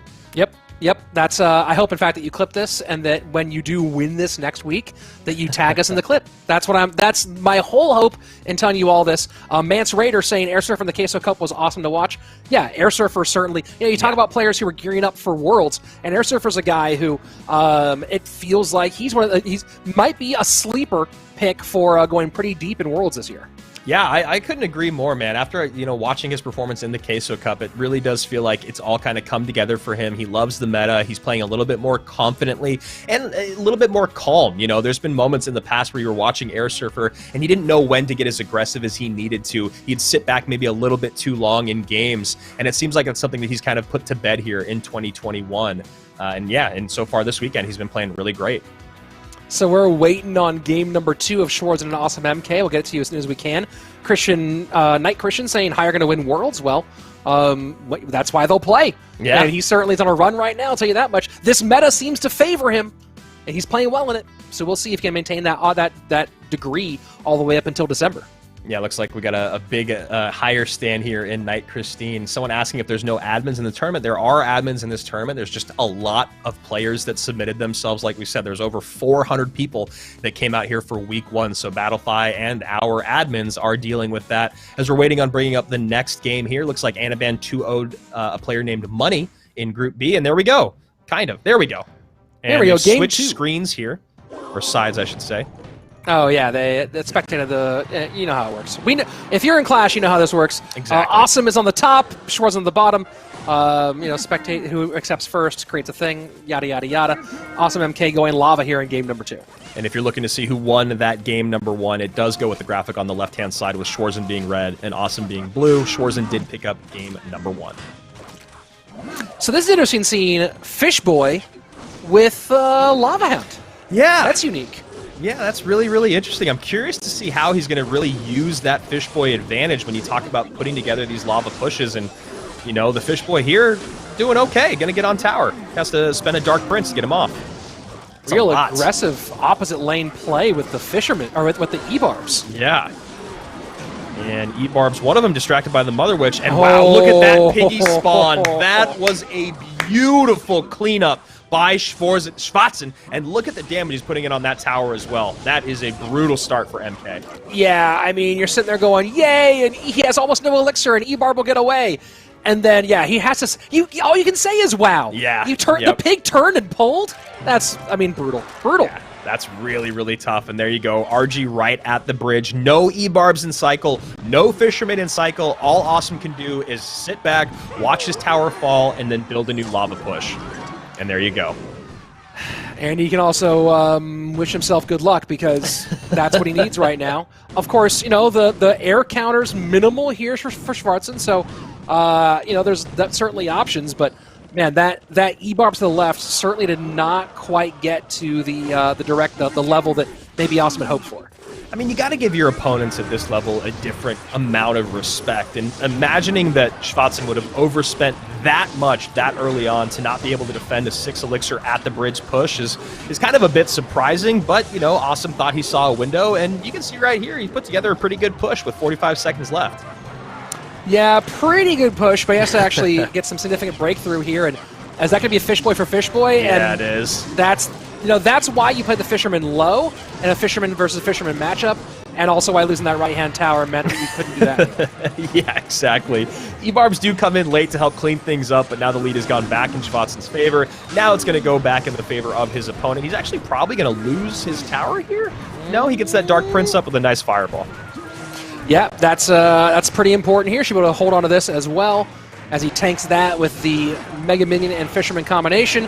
And the GG comes out from Awesome. Very, very nice catch there at the end, and Schwarzen just shuts things down here in 2 games.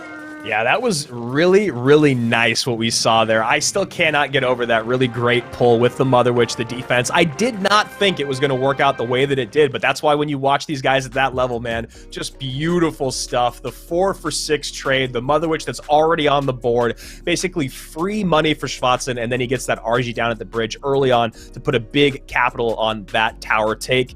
And then, you know, honestly, if MK would have slowed things down and not play those E-Barbs at the bridge, you saw how much damage he was able to get on that left-hand tower as we progressed through that game. Maybe just a little bit more patience early on would have went a long way.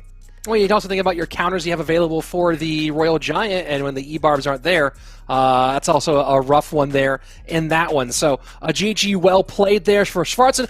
We're finishing up some of our matches here in round number 2. We're going to get ready for round number 3 here in a minute. We're going to start moving into the smaller and smaller pool of those undefeated players as we go to pick our final players to make it on to the Sunday, to that championship round on Sunday. So we'll be back in just a little bit here with some more Clash Royale action. Don't go anywhere.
feels so abstract. Yeah, it's complicated. What you say, the way you act. Well, it makes me so confused. I don't know what to do anymore.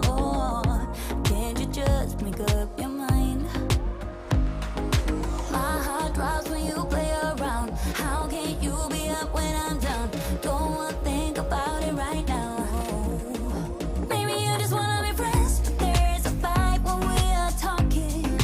Maybe you just wanna pretend, but I can read between the lines. Even if I can't deny that all the things you said are hurting, still wanna be with you. I think you want it too. 'Cause baby, I don't wanna be. Baby, I don't wanna be. No, baby, I don't wanna be. Baby, I don't wanna be.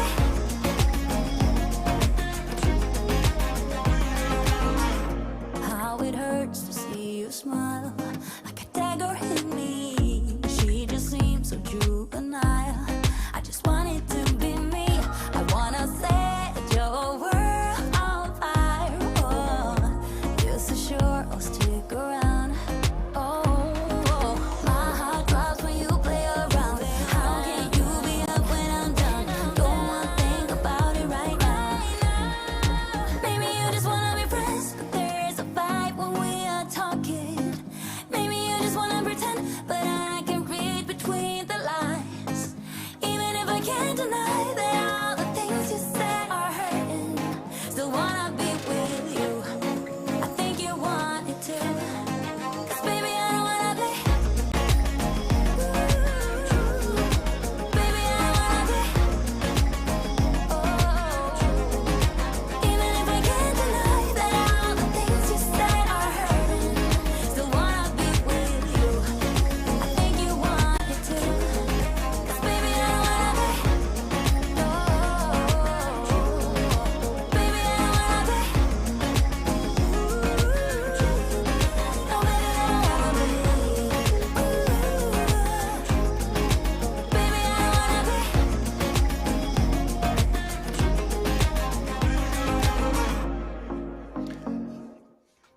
And welcome back. How are you? I'm doing well. I'm pretty sure my buddy Andrew's doing well. Do you know who we are? That's Andrew Guy. Am I pointing the right way? Yes, that's Andrew Guy. I'm Rich Slayton. We're here for Royale Masters, and so far we've seen some interesting ups and downs. But Andrew, I'm going to keep harping on this one. The weirdness, the adaptation needed for this modified dual mode format, the win and it's bend, lose and you're. I don't have a good rhyme for that one. Win and fun spin so was far. pretty great. I wasn't sure that you were even able to do that Dude, one. That was right beautiful. right on the moment, dude. That was off the dome. Eminem stuff. Here we go. One thing that I think is really interesting, you and I were just talking during the break with our producer about, looking through this bracket, looking through these over 400 players that are competing. And one thing that you just pointed out is it feels like you have to remain undefeated in your respective group. 4 players from each of the groups after 6 rounds are going to make it on through. But 27 plus people are still undefeated in where we are right here. This is Group A, round 3. Got to narrow that down. If it's only 4 people from each group, you bet those 4 are going to be undefeated. Yeah, I mean, I haven't done the math on it. It might be that one person with 1 loss sneaks in. I don't know the math, but it feels like if you lose 2, you're definitely not qualifying. If you lose 1, that's going to get iffy. I don't know how the math works. So don't quote me on math, guys. I got C's every single time it was second semester. I was going to say, there's a reason why we speak for a living and we don't do math. There you go. 600 HP remaining on that left-hand tower. COK struggling, one of our other undefeated players here in Group A, as Mini Minter, who you guys I'm sure are very familiar with, gets the connection on both sides of the board. And it actually is the right tower that falls with 48 HP remaining on the left-hand side. Good GG there. Game number 1 going for Mini Minter. And yeah, right now in Group A, there are 27, as you said, undefeated players. So we'll cut that in half. Well, someone does have a bye, so that will get cut down to 13 in our next round. Yeah. Because one person has a bye. And that will get cut down to 7 in the round after that. And that will get cut down to 4 because of byes. So there actually might could be. Yeah. Yeah, 1 loss might make it in. Yeah, I do think that. I do think that that'll be the situation there. And to catch up with the chat here, a few people asking, you can always hit !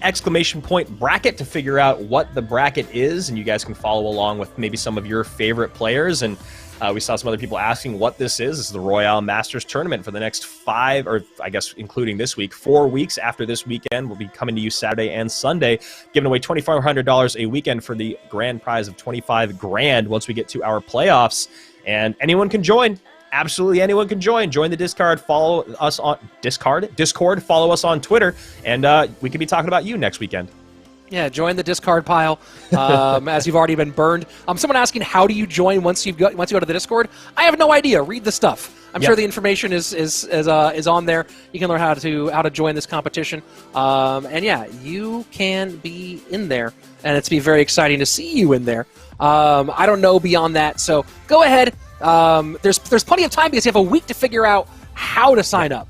So, because we're back next week, and of course, the top players from today go on to tomorrow and try to get some of that prize pool money. And, Andrew, you didn't call it out, but I'm going to call it out. Have they started filming for autumn into fall? Because if you guys don't know, my buddy Andrew here isn't just a great CR caster, isn't just got the best hair on the broadcast. He is a very good actor and is the lead in a movie called Autumn into Fall.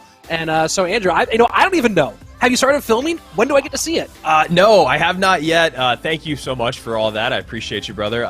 It starts to film in early November, which is why I'm actually not going to be here for the Last Chance Qualifier or the playoffs. I think that's where Eric Benemu is going to come in. I'm going to be in Bogota filming there for the next few weeks, so I'm excited. I've never been to Bogota before, and, an international film, it sounds fun for me. It's going to be released here in the States probably next year, but yeah, I've never been to Bogota, so I'm excited about that, man.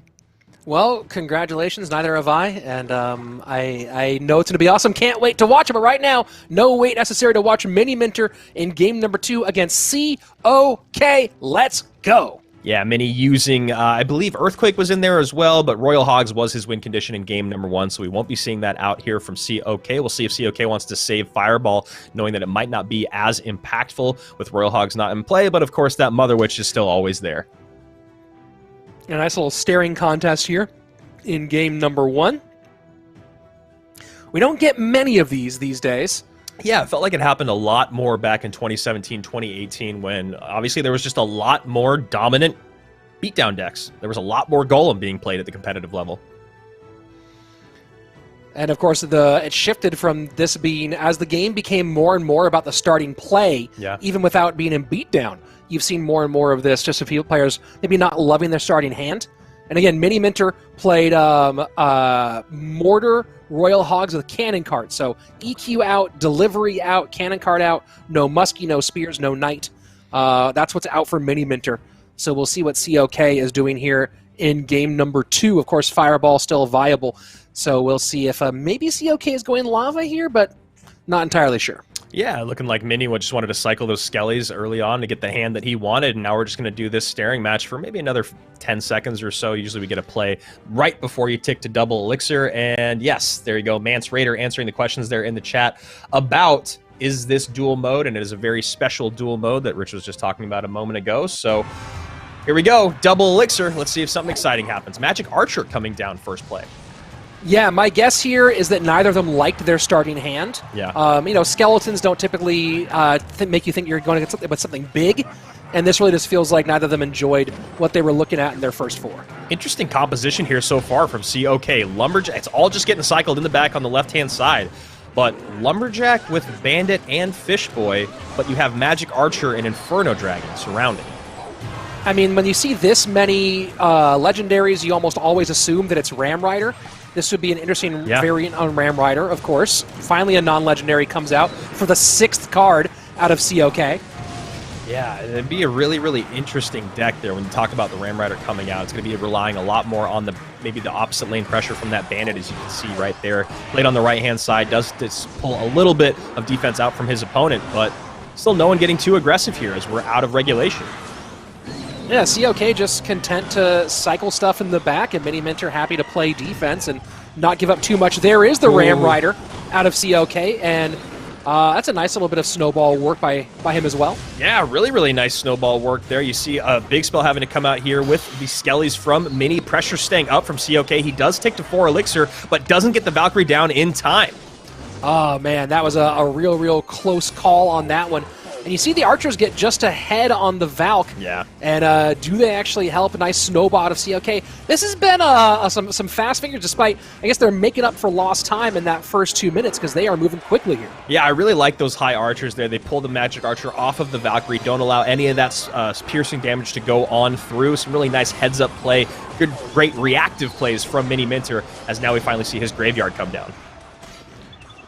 Fishboy working on the backhand side, 18:07 remaining, so Mini Minter does have the lead. The proving American, of course, gearing up himself for CRL World Finals. This is not a bad chance to tune things up a little bit and get some competitive experience in the new meta. Snowball to reset, Fireball to clear in the opposite direction. Yeah, Mini Minter started 2021 competitively off absolutely phenomenally, winning CRL's first month of the individual play, but we just haven't seen a lot of him over the last little bit.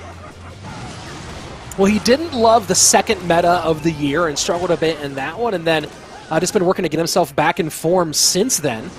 Had a nice little run in the NA division for the Queso Cup, and right now doing a good job with the lead in game number 2, trying to extend, but good Magic Archer value here out of COK. Yeah, great Magic Archer there. You saw the aggressive Inferno Dragon come out from Mini Minter. It comes out up high, so there's 2 Infernos on the board, focusing on 1 from COK, and he just drops that Magic Archer right below and gets some great damage in. Only a little bit of time left, but more spell value coming out from Mini here. Wow. And Mini Minter couldn't get to his Fireball quickly enough, and that is a GG, the Graveyard. Maybe not the cycle move that he wanted. You see that 146? The Fireball could have won that had he gotten back there around. Doesn't make it happen, and that's going to be a tied-up match between COK and Mini. Yeah, he needed that Graveyard to come down just a little bit sooner to actually bait out a response from his opponent, but I think his opponent was already looking at the time that was left on the clock, and he knew not enough damage would come in if he defended just a little bit and then got his Fireball back out. You love the spell cycle race. They both, don't blink for the first minute plus 2 minutes of gameplay, and then you get that rush to the finish. You always love to see it. COK coming out on top.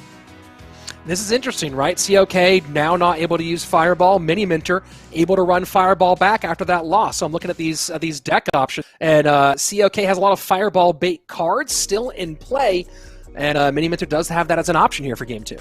Yeah, Mini, though, cannot go to Royal Hogs, so, maybe it'll be Mother Witch that comes out instead. Maybe it'll be something with Flying Machine. I'm actually surprised we haven't seen much of the dual lane pressure Royal Recruits plus Flying Machine. Obviously, it's not going to come out now because Royal Hogs is the win condition that kind of accompanies those other 2 cards, but that has been a very strong deck in the meta, and then as we work through this dual format, really, really effective, I think, once Fireball is out of play, but that's neither here nor there, but we know Royal Hogs will not come out from Mini.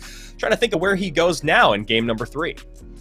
Yeah, this is interesting because, again, you look at what's out on the opposite side, and a lot of tank killers. Fisherman, Inferno Dragon, and the Lumberjack all gone. That, to me, says Mini Minter has a great option for a Royal Giant in this case. So yeah, I like that as a choice for him. Yeah, I think that's probably the best way to go when you talk about Fishboy being out of cycle with such an interesting deck, too. You talk about where the Fishboy came into play there. Not what you really see a lot, but, Mini with the strongest probably win condition in the game, it feels like, at least in the moment, I think he does go Royal Giant as well. Yeah, I mean, again, but this is the question, right? Because you and I have been making some of these calls. If we're seeing it, is the player at this level seeing it, right? That's always the big question. We made the call earlier about, again, that match for Boss, about his opponent going with Lava Miner guards in a game after he might think Graveyard is back again, and Boss was one step ahead with a better Lava Miner variant. So, very interesting. And just a note here to our production team for Group C. We're looking for a game to hop into after this. Group C has a great matchup between Javi Catorce and is it Igor here? Let me see here. It's Javi Catorce and Mohammed Light. So that should be a really fun match if we're able to check that out once this BO3 is done. Again, that's that's Group C with Javi and Mohammed Light. Could be a lot of fun. Yeah, I'm actually going to go ahead and just write that down for our producers here. Flying Machine going to snipe that mortar off the board there. Poison comes into play, which Mini is going to go to the skies here. Miner Lava.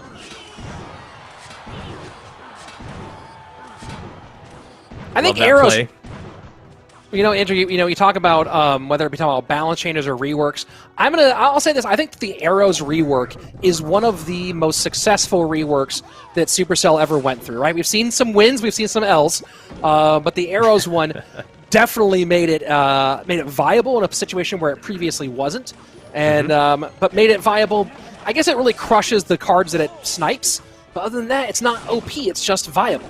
Yeah, and I love the mechanics behind it. I have to agree. You and I were actually talking about arrows back in, I think it was 2018. We were like, how does this card become more impactful? You had an idea of almost them dragging across the screen, kind of the way that they do now, but instead of it all being centered in one place, you were thinking maybe it's like spread out more.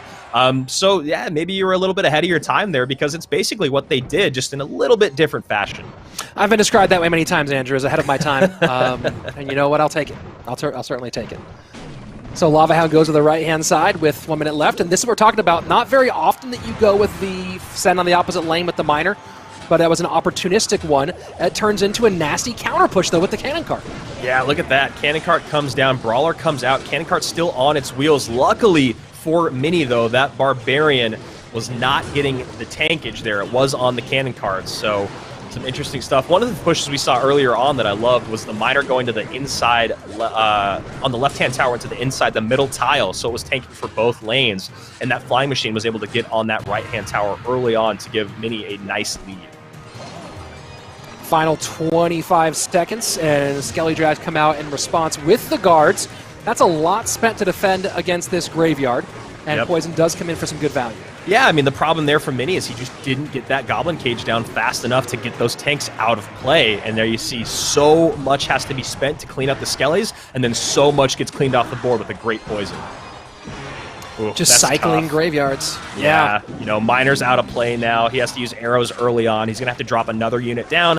There you go. And then there's just more Poison value to be had if, you know, COK wants to take it. But I like that he pumped the brakes here. And what COK needs to, and COK is doing the right thing here. And look at this, that's a lot of damage on the left-hand side. Yeah. Oh my word. There's nothing there to defend. Word. What on earth? It was like he forgot that he had 2 towers. He just let that entire push walk across the bridge. No defense comes down, nothing at all. And you get a pile up with a Knight plus Miner plus guards on the tower. GG, man. Well, you remember, Andrew, that period of time when Clash Royale was 1 tower? Oh, you don't? No, it's always been 2 towers? Okay, cool. Yeah, guess it was. Man, that was just coast-to-coast Space Ghost style.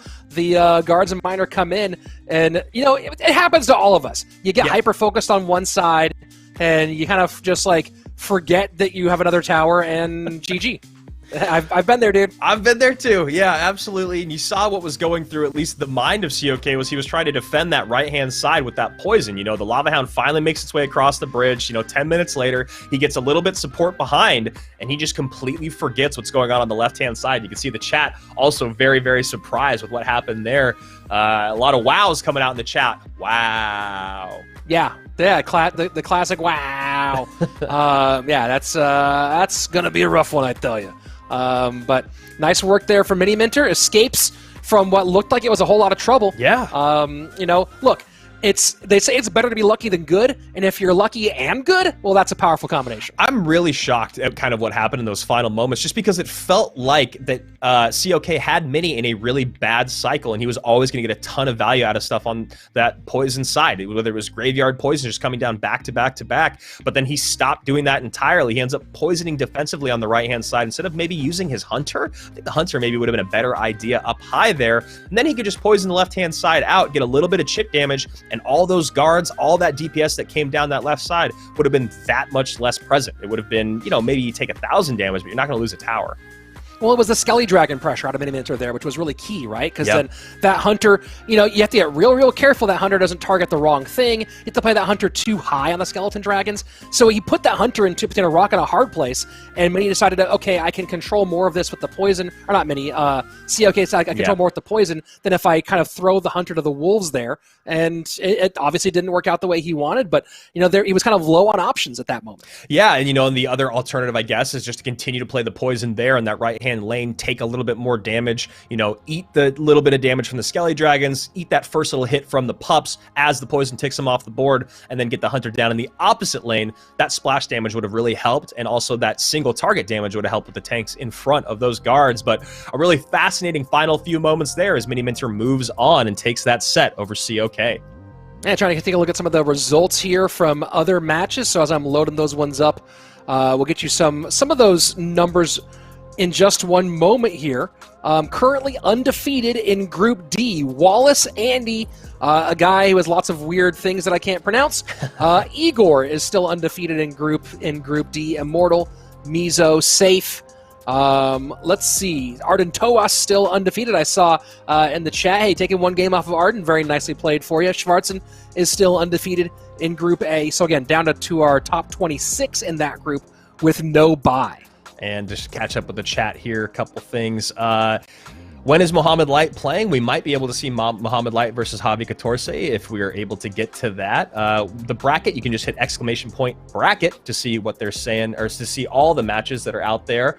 And then we have Night Christian asking about how could you play that well and make a mistake, man? It's all about pressure. It's all about the pressure, not the pressure of your opponents in the game, but the pressure of the situation. We've talked about it for years in CR, and it is so very clear when you get towards those final moments of very important games.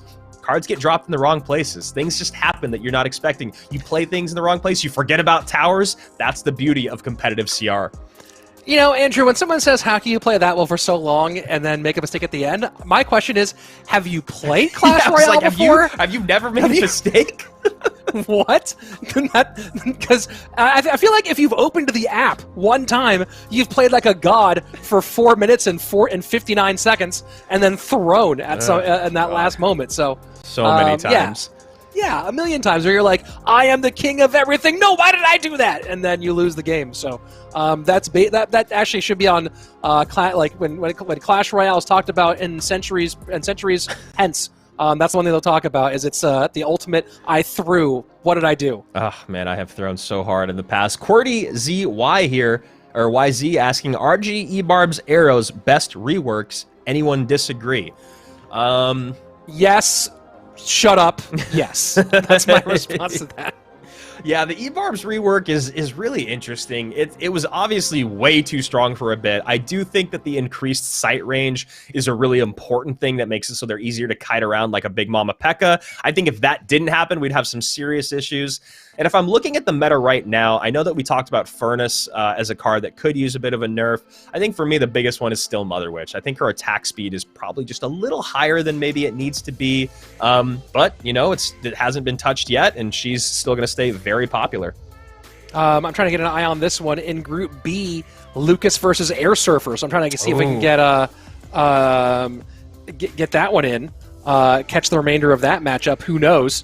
Lots of options, lots of cool ones. So I will keep you apprised of the result in that matchup because that is massive in round number 3 for Group B. Yeah, let's take a look here at round number 3 for Group D as that list has been populated. Guys, you can always hit ! bracket in the chat to know what we're talking about here. We got, looks like Igor going up against a guy named Kuragas, who I don't know. I can see you doing something over there. CHN Boss going up against Gen C Aslan in Group D. Could be a fun one. I was trying to do an ! But I realized I couldn't really do a good one with my hands because your hand has a wrist attached to it. It's that whole thing. It's a real challenge. Maybe like this is like this. Is this like an ! Like this? That you do it perfectly straight on. Yeah, that's almost an ! There we go. All right, we're getting word that we're gonna hop into Game 3 between Lucas and Air Surfer. This is going to be an exciting one. Obviously, if it's Game 3, that means it's all tied up. We don't know what cards are in play. We're going to go into this blind just like you guys are, but this is going to be an exciting one between legitimately two of the best in the absolute world. Yeah, I'm going to go ahead and try to pull up the results from the previous one as fast as I can here and see if I can find the actual battle info. So give me 1 second here if I can get this one. Lucas versus Air Surfer. So game number 1... has not done game 2 yet. It's not registered yet on Royale API. In game number 1, Lucas won, running Graveyard Cannon Cart with Mother Witch and Fireball. So that's game number 1. Air Surfer lost that, running bait. So you want to talk about bait? We did see Air Surfer play bait in game number 1. Didn't work out for his favor. I'm trying to see if game number 2 will load on Royale API and we can get the what the Air Server played in game number 2. But Graveyard, Fireball, Cannon Cart, Mother Witch are 4 key cards gone for Lucas from their first game. I really like playing Graveyard in game number 1 because a lot of the time it's just super defensive. You sit back, you can see what your opponent has, you can over-defend basically any of the strong metas or any of the strong archetypes in the meta right now. You only need one great Graveyard to come in and take the game. And since Poison is the less popular of the 2 spells at 4 Elixir when you talk about that and Fireball, it does feel like Graveyard is a great way to start your set. And then you can go ahead and navigate from there on out. If you win, obviously what other decks you want to build, but if you lose, you still got everything available, and it's very unlikely that your opponent's running Poison in game number 1. But they could be running Mother Witch. And they're going to be running Mother Witch at some point.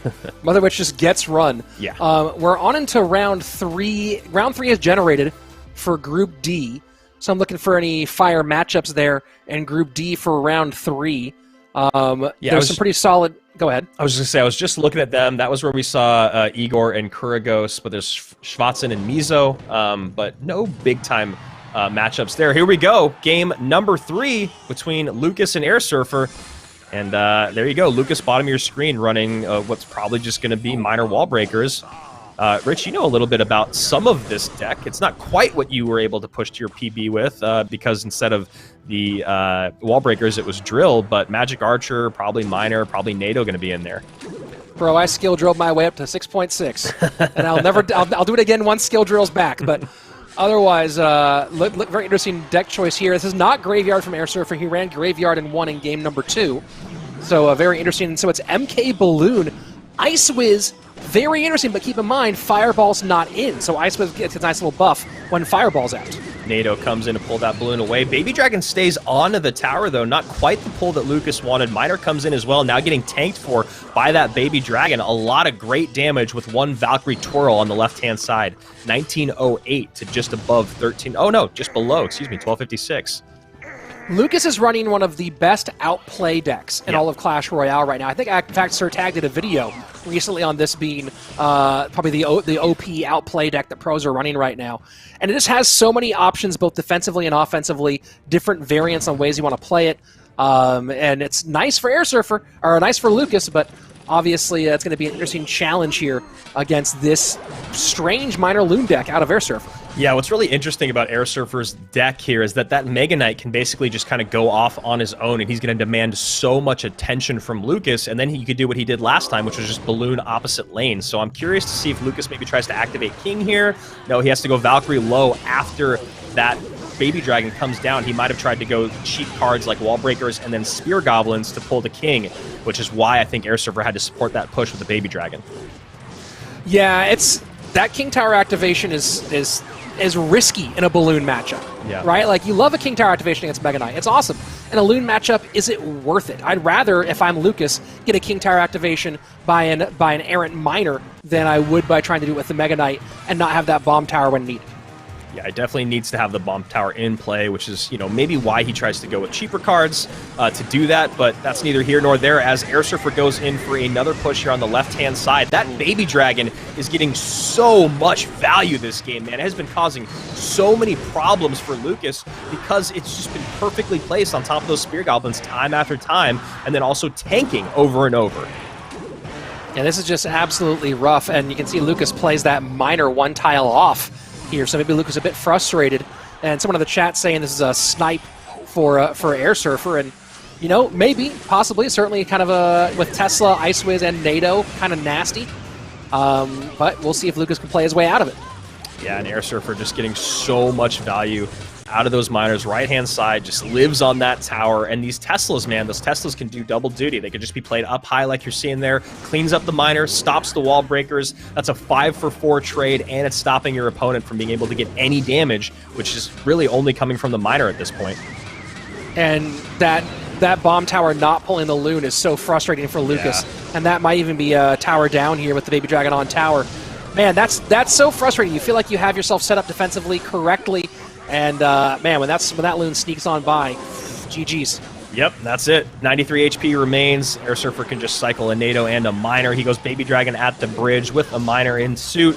And there you go. Miner gets on the tower. Nice stuff there from Air Surfer. And it really did come from that early push. You got the Mega Knight working down the left-hand side, but that Balloon plus Baby Dragon, Lucas just did not have enough in the tank to defend. You saw the bomb tower come down. He had to NATO the Balloon to the bomb tower that time as well because it was getting tanked for. And then the Miner comes in late as it's getting tanked for that Baby Dragon. And that was just a ton of Miner chip early on.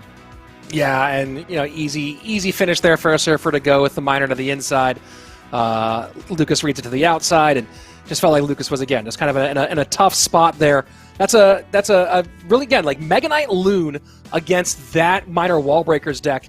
The problem that you run into in that deck is a lot of your methodology for defending against the Mega Knight is similar methodology for how you want to defend against the Loon. Right, you have the Valk to tank, but then you end up getting really low in terms of what's available for you to defend against the Loon, and you can't get caught out of cycle ever in that sort of matchup, and it just makes it very difficult. Yeah, well, it's really tough as well when you talk about the Valk is the other cards, like the Bomb Tower has to always be there for the Balloon. The Miner is your only way of getting damage, really. I mean, when your opponent's playing Tesla and their deck cycles that well, or at least, when Air Surfer's playing that deck, it cycles that well, there's no real way to get those wall breakers on tower, and you can never work in the lane with wall breakers that the MK's dropped in. So the Miner comes down, the MK comes on top of that. You kind of just have to stop and stare for a little bit and then just kind of set up defenses. But when you're playing against someone like Air Surfer, he's going to always give you dual lane pressure, and he's always going to make you play out of cycle and play uncomfortably. That's exactly what you saw there. Really great stuff from him. Really great stuff, and also really great stuff. This soundtrack, for a second here, I thought this was the theme to Top Gun. It's very, very, very similar. But yeah, whoever chose the soundtrack for this one, big shout out for those of you in the production booth making that one happen. It's definitely better than the World Cyber Games soundtrack. Oh, man. You know what? I got to say that the World Cyber Games truly was beyond. It was beyond the game. Yeah, 100%. So taking a look at some of the matchups here, seeing what else we got going on in round number 3 as production tries to find us the next matchup. Group C, trying to find some results here. They've only kind of gotten part of the way through. Your undefeated players, Tico, Paradox, Shadow. Firkin is still undefeated in Group C. Chris Lian is 3-0. Oh, some players already have moved to 3-0. Those are all your 3-0 players, so who've already finished off. And we're talking about going to another couple guys battling for that 3-0. We're going to go to a last game here between Wallace and Skinner in Group D, the bottom of Group D. Wallace and Skinner. Wallace has been playing very, very good in general, but playing great here today, and it'll be fun to catch this last game here in their set. Yeah, we'll go ahead and jump into that in just a moment here. And someone's trying to register and join that. You can't join this specific tournament, guys. This one has already begun. You can join for next weekend and the weekend after that. This is the Royale Masters, a completely open tournament. But the reservation for this first weekend is already closed. We're partway through. We're halfway through our first day. But don't you worry. We're back and then back and then back and then back. Command Discord in the Twitch chat. Anybody hit that, you can go there, find out all your details, and make sure that you play here next weekend. Let's go ahead and jump in to what I believe might be a deciding game here. 2 players playing for their number 3. No, we're in game number 2 here. Skinner up 1 right now against the... Oh, this is game 3. Never mind, this is game 3 between Wallace and Skinner. And Skinner looking like he's going to maybe what we just saw, but we'll see if he decides to pull out the Mortar there instead. But Miner plus little baity cards. Okay, he's going to get the Prince down. Yeah, Bats typically moves you away from, you don't really see the Valk combo with Bats right now. This might just be a Mortar Miner variant and not actually playing Wall Breakers. Yeah, it does look that way, at least at this moment. An old version of this also ran Inferno Tower, which would be interesting. Bar Barrel high there. It's a smart Bar Barrel from Skinner to protect those spears on the right-hand side, make sure they were 1v1, or 3v1 if you will, against the Inferno Dragon.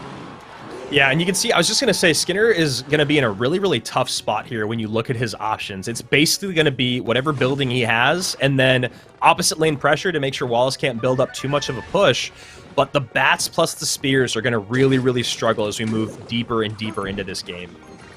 And Skinner won game 2 with Inferno Tower, so certainly not playing Inferno Tower in a variant that tends to run it. We'll see if he has... Nope, does go Tesla. I was going to say, we'll see if he has Inferno Dragon alternatively, but he ran double bait with the Goblin Barrel and Skeleton Barrel in games 1 and 2. Oh boy, yeah, Flying Machine connects.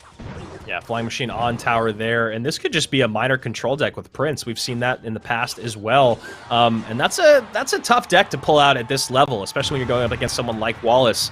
You know, you talk about being down damage early on, and it makes it really, really, I mean, almost impossible to come back. Skinner's going to go for it right here, but he's going to get a lot of value out of this Skeleton Dragons, and a decent push. Yep, there's the poison that comes down, so yeah, it's exactly that. Prince does get a nice stab, though.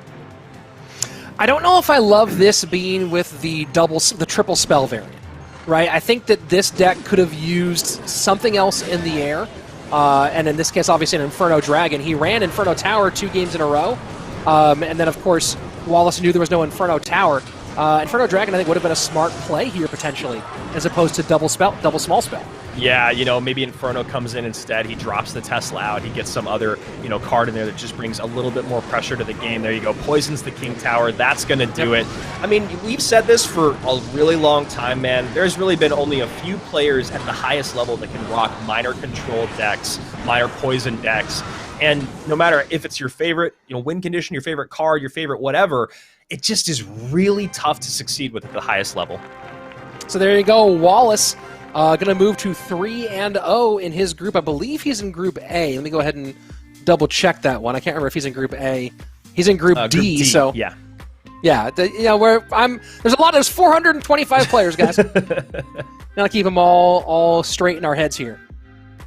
So looking over at some of these groups while we're just waiting between games, I'm not sure if that Igor match happened. The Igor Javi one, I think, is what it was. I'm looking right now in Group D for Igor and Javi. I haven't seen anyone awarded the 3-0 or the win there overall in that one. Wero still undefeated in Group B. He's 3-0. So Wero doing what Wero does, just working through this competition and working through the competition. I think Igor Javi might have been round 2, not round 3. Okay. I think so. Yeah, Igor currently... Oh, it was Javi and Mo Light, and Javi 2-0'd Mohammed Light, actually.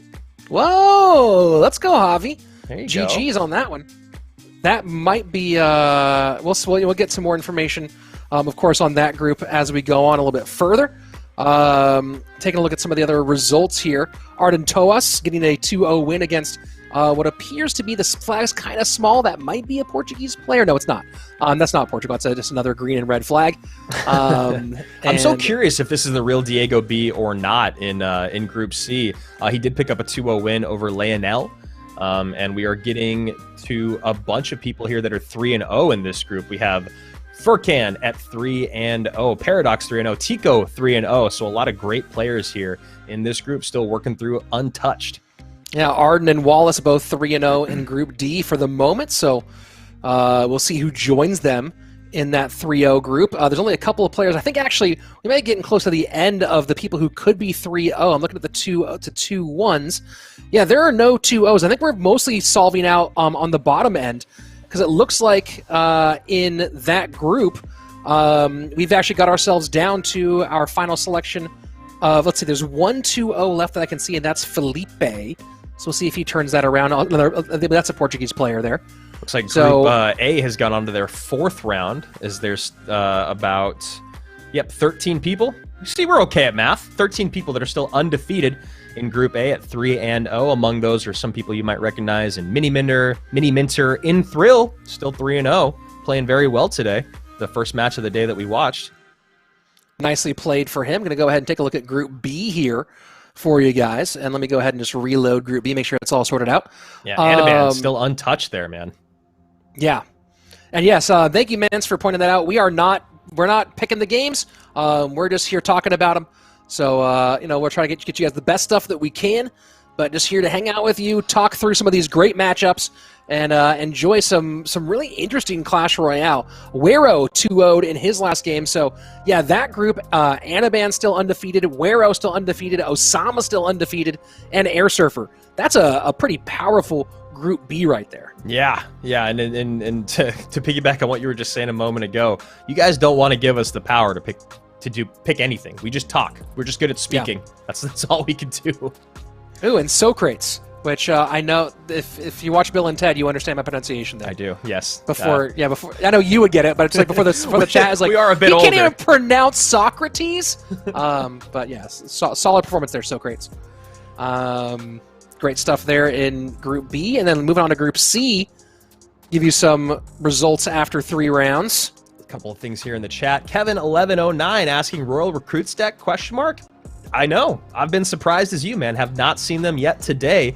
The 6-man, if you will. And then we got Oscar9Bs just joined the live. How long have you guys been streaming this? Well, we've been live for about 2 hours and 20 minutes. We got a little bit, probably another hour and a half or so to go. And because we're about halfway through all the groups, we'll be back again tomorrow for the elimination stage of this weekend. You know, every single Saturday is going to be a Swiss bracket. Then we get into Sundays. It's going to be single elimination. The best 4 players from each group giving away $5,000 every single weekend.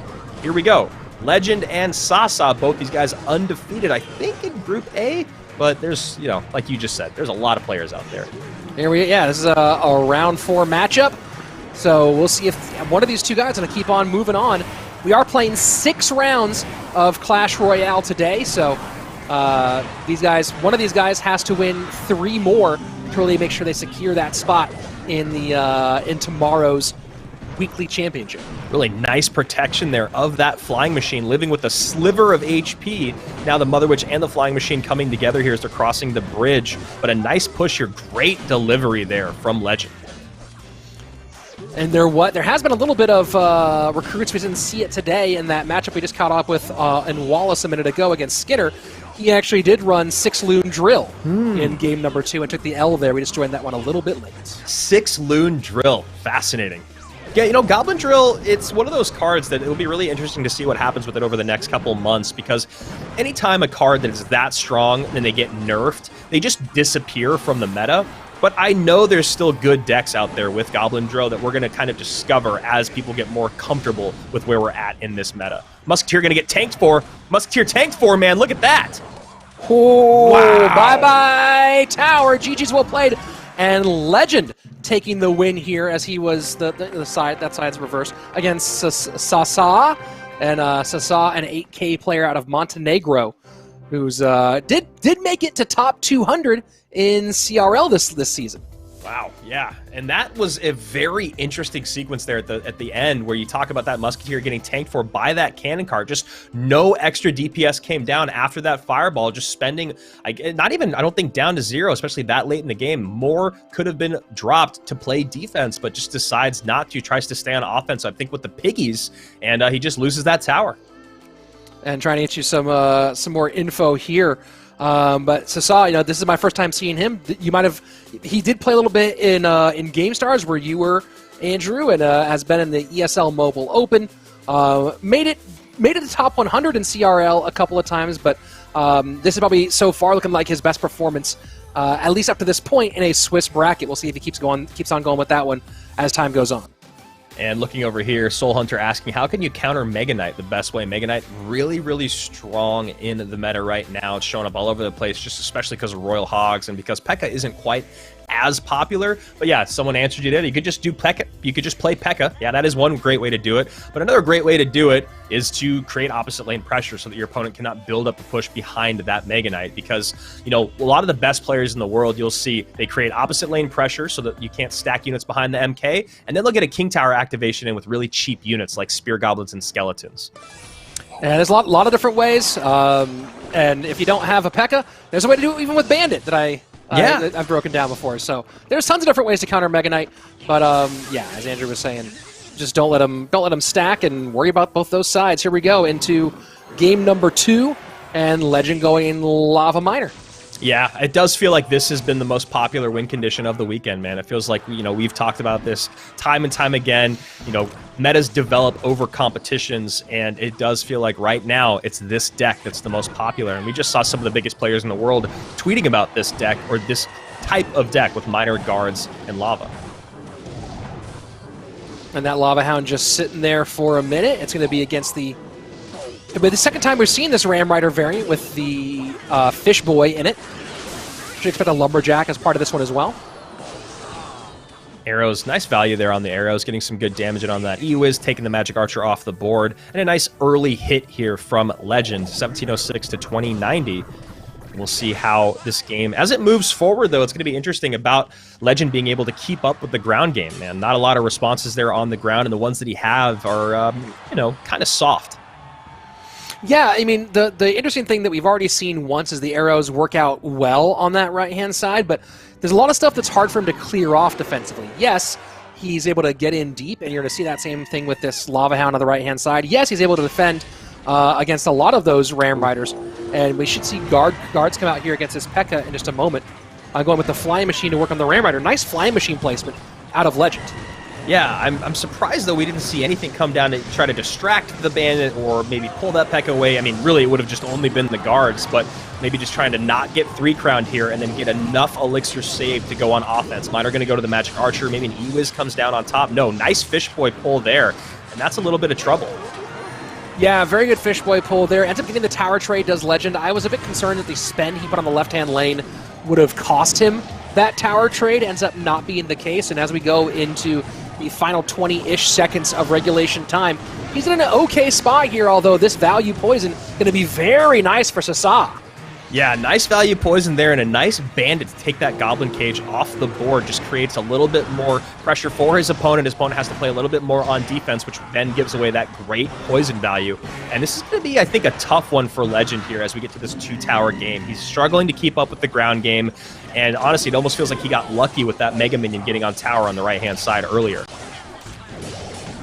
Bandit in deep. Bandit was a big part of the problem last time around, and there, Ram Rider connects one more time. P.E.K.K.A. not going to make it to tower, but going to make it deep enough, and look at that value poison one more time. And that's exactly what we're saying a minute ago, is just that as this game gets deeper and deeper, double and triple elixir, there's just not a really great way for Legend to keep up with the ground game here. He's got that Goblin Cage, but every single time his opponent is sniping it with a bandit, or look at this, a beautiful Magic Archer lineup, tower down. You love to see it. Nice win there for Sasa. So we're going to a game number 3 in this undefeated player matchup. And, you know, an interesting thing about matches like this one is sometimes you get players who are big ladder pushers, who are lots of competitive. You get guys like Legend, who I don't know if this is a mini account. I don't see this account attached to anything else. Yep. Legend, personal best, 5,900, right? Very, very low for a competitive player, but has a 20-win badge and multiple badges in the top 500 in the global tournament. So you do see how something like this might be a big opportunity for a player like Legend. It's like the God RF. He's been on my friends list for years, and I'd say like 90% of the time I'm higher than him on ladder. But then every time I'll spectate his game, he's at like 11 wins in a grand challenge. You know, he's got all of his badges. And then when he wants, he just pushes ladder. He'll climb like 2,000 trophies in an afternoon. So it is really interesting when you see guys like that. I think, God, man, I'm trying to remember who it was when we were very early on in casting. One of the best players in the world. It wasn't like an LCOP or higher, but it was like that type of guy who just never, ever pushed ladder, but they just had dominant performances in competitive. Javi was never a ladder. Yeah, that's who it was. It was Javi. Yep. Yeah, never on his personal, at least. You didn't see much in the way of ladder out of him that direction. You know, interesting thing, though, I am noting that, Legend, we just saw him go to Lava Hound. He has a version of Lava Loon maxed. So I'm very curious about, maybe he just doesn't like pushing ladder, which, you know what, I can't blame you. Ladder can be really stressful. I understand that one. I understand the feeling, dude. But, you know, maybe throw in an 8K finish there or something just to pad those stats there, brother. So looking like our first undefeated player to work through 4 matches is in Thrill in Group A. Wow. In Thrill, where we started our day off in the same group as Sasa and Legend, is 4-0 now. So great stuff from him. He's playing awesome in this tournament. He's looking like we might be seeing more of him tomorrow. So here we go into game number 3. And to remind you, Sasa played that MK deck in game number 1, but he lost that one where it was Legend running the Royal Hogs with the Cannon Cart and the Mortar. Game number 2, it's Sasa who won with that P.E.K.K.A. Ram Rider deck, so you see MK here. And again, we talked about opportunities to run the Royal Giant, and you get the Fish Boy out, you get the P.E.K.K.A. out, you get the E-Wiz out. Here we go. And this MK, you see there, looking for that King Tower activation with the skeletons. Nice snowball there. Instead, Fish Boy comes out, still gets the King Tower activation, but does get that leap. And this is why that MK is so frustrating right now. He demands so much attention and good plays. And you know what? I was applauding there the snowball on the fish boy to predict and get it out of the way to prevent that activation. Fisherman still, that felt like almost the old version of Fisherman range to pull the Mega Knight for that King Tower activation. Yeah, I mean, the idea of going for the skeletons and still hitting the fish boy did create, I think, maybe the space for that leap. And you can see now with just a slight lead because of that, with all the work that Royal Giant put on the right-hand side, that Mother Witch getting the value that she does, she got a ton of value off of the piggies, spawned some piggies, that pulled out the Mega Knight, and then it just was naked RG at the bridge. And that was a nice play with the pigs there to turn the Hunter away from the tower for one shot. A nice lead here for Sassad, 627 to 1302, and Mega Knight now going to try to work. And that's going to be interesting. Yeah, those Zappies going down, and that's a nice high Hunter. Does not turn to the flying machine, though. This should be enough for that tower to turn real low, though. It's a fireball away from falling. Yep, there you go. Does get a couple piggies on the board. Flying Machine is going to connect. Nice fireball there to take that Mother Witch out of play, and we're seeing something that could turn into a good push here, except for now we see the Mother Witch tanking for the piggy, and that push is going to die right there. That Electro Spirit was absolutely huge for Legend. Absolutely massive. Turn that Flying Machine over onto the Fish Boy. That's where we talk about, Electro Spirit. So many times, it's one of those cycle cards people don't often use to its full value, and we just saw it be used great there. Let's see, is there enough damage in time? Probably not. GG, well played. And Legend with a nice win. Yeah, that was really nicely played. So close there at the end, trying to create just a little bit of space, but he knew he could take a couple little snout, what do we even call them? Snout hits? I thought we had a word for them at one snuffles. point. Snuffles, yeah. He was able to stop the Royal Hogs, take a little bit of damage from them, but it was really all about that Flying Machine not getting on tower, and he escapes with the skin of his teeth. Legend, another undefeated player from Group A. Some very violent pig snuffles, if you will, onto that tower, doing so much damage. So looking at the 4-0s currently in Group A, in Thrill, Legend goes ahead and joins that.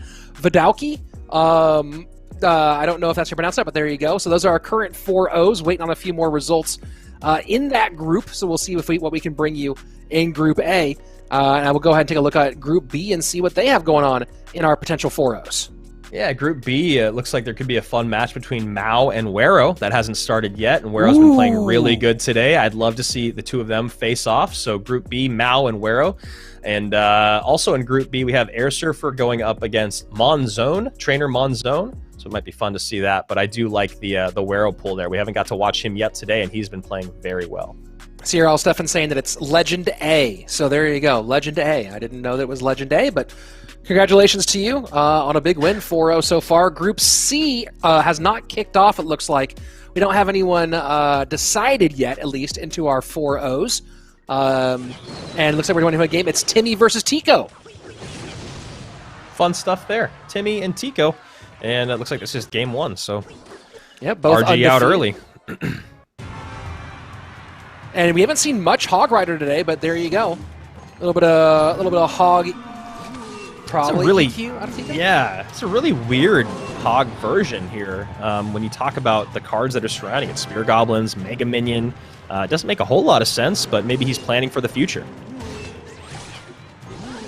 And Timmy going pretty much right down the middle here with the limited Royal Giant variants. As he's just making a big fight on the right-hand side as he prepares for that left-hand push. Yeah, one of these Group C players is going to remain undefeated, and the other one is going to have to hope that one loss will still get you through to our, I guess, weekend playoffs, if you want to call them that, tomorrow. Tico, you talk about just getting through by the skin of your teeth. Tico made it to 56th on the CRL rankings this year. Wow. So, yeah, that's a nice way to skate on in.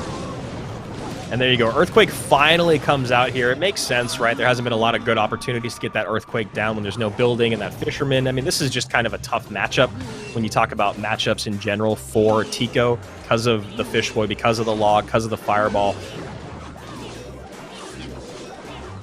And Hog does get one more shot, and that's absolutely critical here with 9-14 on that right-hand side. Yeah, I mean, right now, Tico's getting to a spot to where he actually, with that hog hit, can almost start spell cycling with Earthquake and Log. So we'll see if that's the idea here moving forward. I think right now, I'm surprised by this Earthquake. I think the move right there was to defend and log a whole lot. Yeah. I'm a bit surprised by that. This is going to leave him in some trouble. You're going to get that down, but the Fireball's going to make some room here for this Royal Giant, and Timmy might steal this here. I think he's going to take it here. You talk about getting that log or that Earthquake out early on. I mean, man, 357 to 328. This is going to get about as close as it can. Earthquake in, 2 logs down. I think he can actually just cycle around and take this, man. Log does spawns get a pig. Yeah, the pig, the Earthquake, but the Fireball not going to get there in time, and there you go. Tico does get it. Yeah, exactly what he needed to do was spell cycle out. It felt like that Earthquake spell cycle earlier on was maybe just a little bit of an overspend, but he was able to defend just enough. That Fireball came in on top of that bomb tower, and it felt like it was blood in the water for Tico, but nice stuff there. Right, you do always worry about that being a half step early. I'm trying to go figure out which account Tico's playing on in this competition, so let me go ahead and see if I can track that down to get us all of our different battle results here and keep track of those cards, but man, there we go. That's not the right. Is that the right one? Tico, I think he's in. You said Group C, right? Yeah, I'm just looking at. I'm on Royale API trying to look for gotcha. for which account he's playing on, so we can keep track of some of these decks he's playing. Man, you get down to this point where that's the other thing about a Swiss bracket like this one, right? Where it might take a clean sweep, a 6-0, to make it to the next stage, and to go this deep and then run into, you get 4 wins in, you lose in Game 5 or Game 6 and throw the qualifier.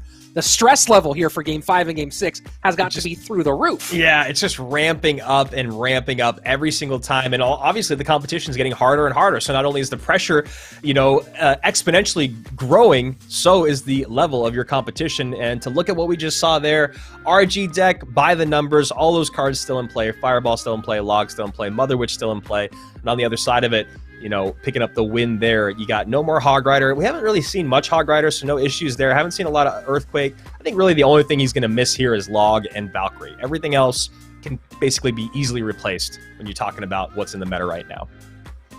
And trying to find his opponent as well here. So give us a second, guys, as we click through everything here. About 500 of you guys here hanging out in the chat. If you want to join us next weekend, you can do it. Join the Discord, follow us on Twitch, RoyaleMSTRS, and you'll be able to see how you yourself can submit to join these open qualifiers. We're going to be doing a few more of them before we get to our playoffs, where we're going to give away $25,000 on this fun little run of RoyaleMSTRS. Group D's matchups are starting to get put together. We have not seen Group D action yet as we go ahead and jump into game number 2 here of Tico and Timmy. Tico up 1 in this one, and I'll give you guys some notes on Group D here in just a moment. Looks like Timmy might just be going right back to RG. Yeah, looking like it. Not a bad call here. Very aggressive start. Barb's going to come down. One of them going to get pulled away, but that should be enough to stop another hit from coming in. And now we actually have a perfect timing of all this coming across the bridge together. Will Timmy be able to defend? Yeah, pretty well, actually. Although Tico going to be up 1 elixir plus the Skeleton Dragon, so chooses to press that advantage and force out a choice here. So those Skelly Dragons are going to do a lot of work on that left-hand side, and Pigs ain't going to do too bad either. Yeah, and that's exactly what you need to do there. You drop those piggies in the same lane as the Skeleton Dragons. You just give way too much fireball value. You do the dual lanes push there from Tico. It's exactly what you need to do, and not a bad place to be in. 1753 to 2280. And Wero and Mao will be going head-to-head in Group B here as 2 undefeated pros. That's going to be a pretty fun matchup. Going to go ahead and throw the... that was not the correct link. Going to go ahead and try to throw that over to our production booth. Wero and Mao in Group B. Fishboy being played low here by Tico. Not enough elixir, or it would be too aggressive to get an RG out from Timmy, but interesting now knowing that Fishboy's out of cycle. Here we go into double elixir time, and Fireball certainly nice for Timmy in this one, and immediately the MK comes out, and Timmy goes and pushes kind of a big push here, throwing those Skellies down behind the RG, and Nice barb barrel out of Tico to clean that up. Yeah, really nice barb barrel there. One E-barb gets pulled away, takes that fisherman out of play or off the board, and now you see that Royal Ghost on the right-hand side. Not going to be quite enough. Going to need to drop just a little bit more, and there you go. Mother Witch comes in. Dual lane pressure paying off for Tico, but only a few hundred HP behind is his opponent here. Is going really aggressive with this Royal Giant at the bridge. I actually don't know if I really like that play at this point. I feel like he's just doing the same thing over and over, and I feel like he's been behind on each interaction. So when these piggies come back down, his opponent should go back in the lead. We'll see what happens. Holding on here with the Skelly Dragons, and now Tico's just going to spamming this lane. He knows that was an overspend, and he wasn't so worried about that round. He was worried about the next one. And this is a lot of pressure directing to the same lane as that Mega Knight, trying to do some tankage here. Piggies all over the tower. Yeah, that fireball comes out because of the buildup at the bridge. It was a little bit of an overspend there, and then you get those piggies in behind. Ends up being a nice cleanup for Timmy. Now back on offense with this RG at the bridge, and it's doing a little bit. It feels like right now Timmy is gambling a bit. Yeah. And the gamble might pay off, but you're still gambling at this point. I know he doesn't have the greatest responses, but he has Fireball and Log and Mother Witch. He can shut down pigs. Yeah, it feels like he's just going so heavily offensive here. 375. Poison comes in. He's got to be really careful. Fishboy pulls in that RG. RG gets the next shot in. Ooh! 8 HP with the pig on the tower. Man, we're talking about him gambling and see if it's going to pay off. That is the definition of a gamble paying off. I was going to tell someone to clip that. I'm going to clip that right now. Let's go. 8 HP. That's the closest one we've seen on screen today. Yeah, that was clean, man. That was I cannot believe that happened right there with the pig on the tower and the poison ticking in. That RG, the fish boy, that's the trouble about playing the fisherman there on that side of your map. That RG gets just close enough and damage in. There you go. Oh man, it's put in my ear, the Twitch clip thing. But yeah, I went and clipped that one. You got to go do it sometimes. Man, yeah. I don't know if you said it because the sound was in my ear so loud. But yeah, sometimes you gamble and you lose everything, and sometimes you gamble and the dice fall the right way, and you walk home and you think that you're brilliant. The only question is how many times can you hit that 6? Yeah, well, I think when we're talking about this set being tied at 1 now, getting into game number 3, I don't think Timmy's in the greatest position because of how close that game was. It could have just been an easy 2-0 there from Tico, but he gets a little bit of luck. The ball bounces his way. Now he needs to reset and maybe slow things down just a little bit here in game number 3. I do feel like there was probably better pushes he could have put together there. It just ended up working out in his favor. Yeah, that's. I think you hit the nail right on the head. Right, is that he kept on throwing the RG into the E-barbs, and I think that maybe Tico's mistake there was going all single lane at the end and letting Timmy keep building up in that lane. Those pigs come down in the middle again. There's no building to stop all that. You make him spend some elixir in that opposite lane, and you probably end up winning that game. Yeah, I think it's pretty elementary when you talk about what Clash Royale is all about in those situations, especially when you're going up against the RG. You don't want to just keep going in the same lane over and over and over. And then you talk about that fireball value coming down on top of, Mother Witch plus whatever it might be, E-barbs plus, the piggies obviously are going to be your #1 target. I liked what he was doing earlier in that game. Like you're saying, man, just a lot more dual lane pressure. So game number 3 coming here in the chat, guys. I see there's a ton of you here on Twitch. Let's get your vote. Do you think that Tico, the veteran, will pull things out, or will Timmy, will the gambles pay off, and will Timmy get the win here in game number 3? So right now in the chat, Tico's or Timmy's, let's see what you guys got. I'm curious your opinion here on this one. I feel like Tico pulls it out. I think that he's a little better prepared, but we're about to find out right now. Yeah, I'm with you on that one. I feel like Tico is a little better prepared. And I think, as weird as it is, even though he lost the game, I felt like he was playing more intelligently early on. But like you said, he ended up just getting stuck in that one lane, and he did lose that game. So, I don't know, man. I'm with you on Tico, though. That is my pull, but Timmy here's got to be feeling pretty good. And Tico going to an even Fireball baitier version of Fireball, and a Fireball bait, because, again, Timmy cannot play Fireball this game.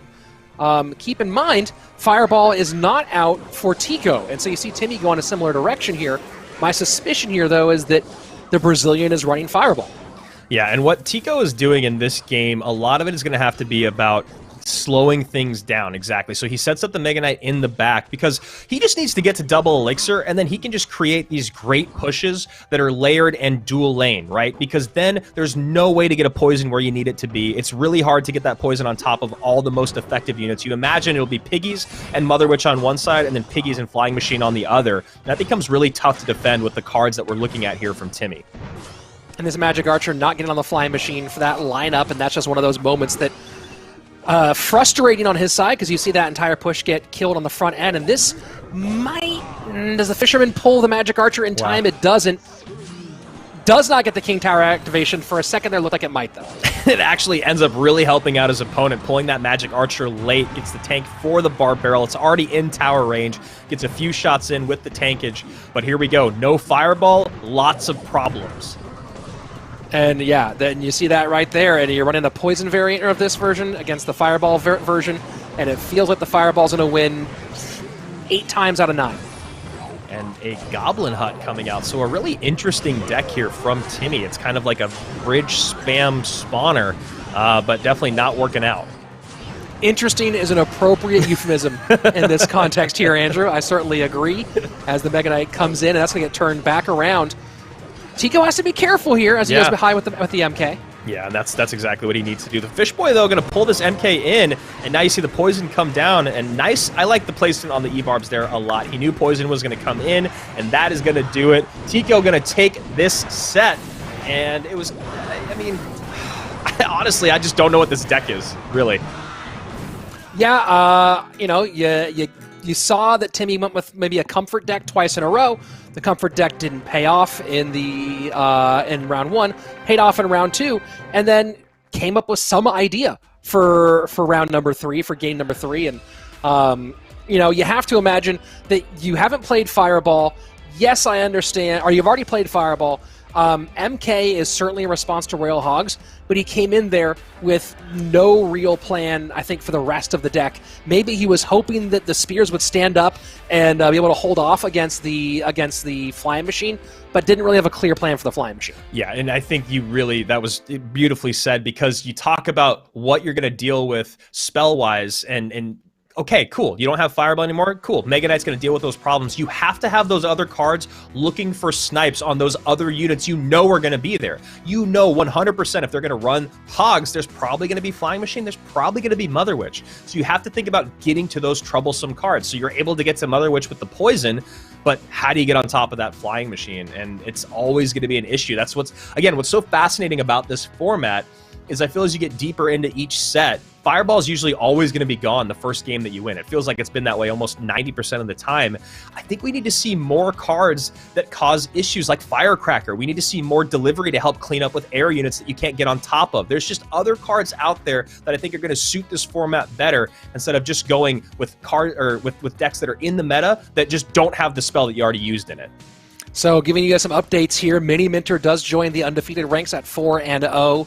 In Group A, and they might already be on to round 5. Let me take a look here and see if they've made their matchups, and yes, they are on to round 5 in Group A, so we'll keep an eye on if there are any really fascinating matches that come out of there. Let's go ahead and move on to Group B for some of those updates.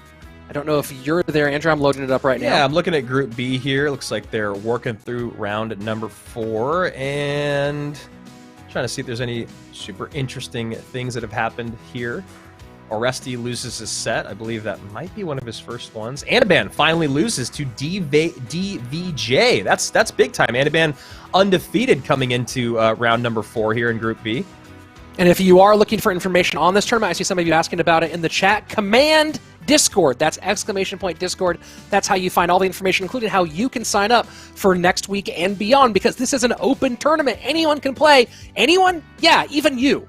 I know you're like, can I really play? Did you download Clash Royale yesterday? Come on in. You might not have many cards unlocked. You know, that giant deck might be a bit rough. Giant Witch. Witch. It might be a bit rough. Yeah. Giant Witch might be rough, but you know what? You can go ahead and join in as well. This is open to everybody. So happy to have you in there. Tico, and moving on to Group C, Tico, Paradox, Firkin, Moonboy, Adriel, Feralis, and King Andy all undefeated. I'm going to see if we have any good... they're still working through their round 4 in that one. I don't think they've moved on to their round 5 matchups quite yet. Yeah, let's go ahead and take a look at round D. Mao and Wero in Group B are still going at it here. It looks like they're tied at 1. That could be a great one to drop in on if we can. Yeah, both those guys still undefeated, and Wero has been playing excellent today.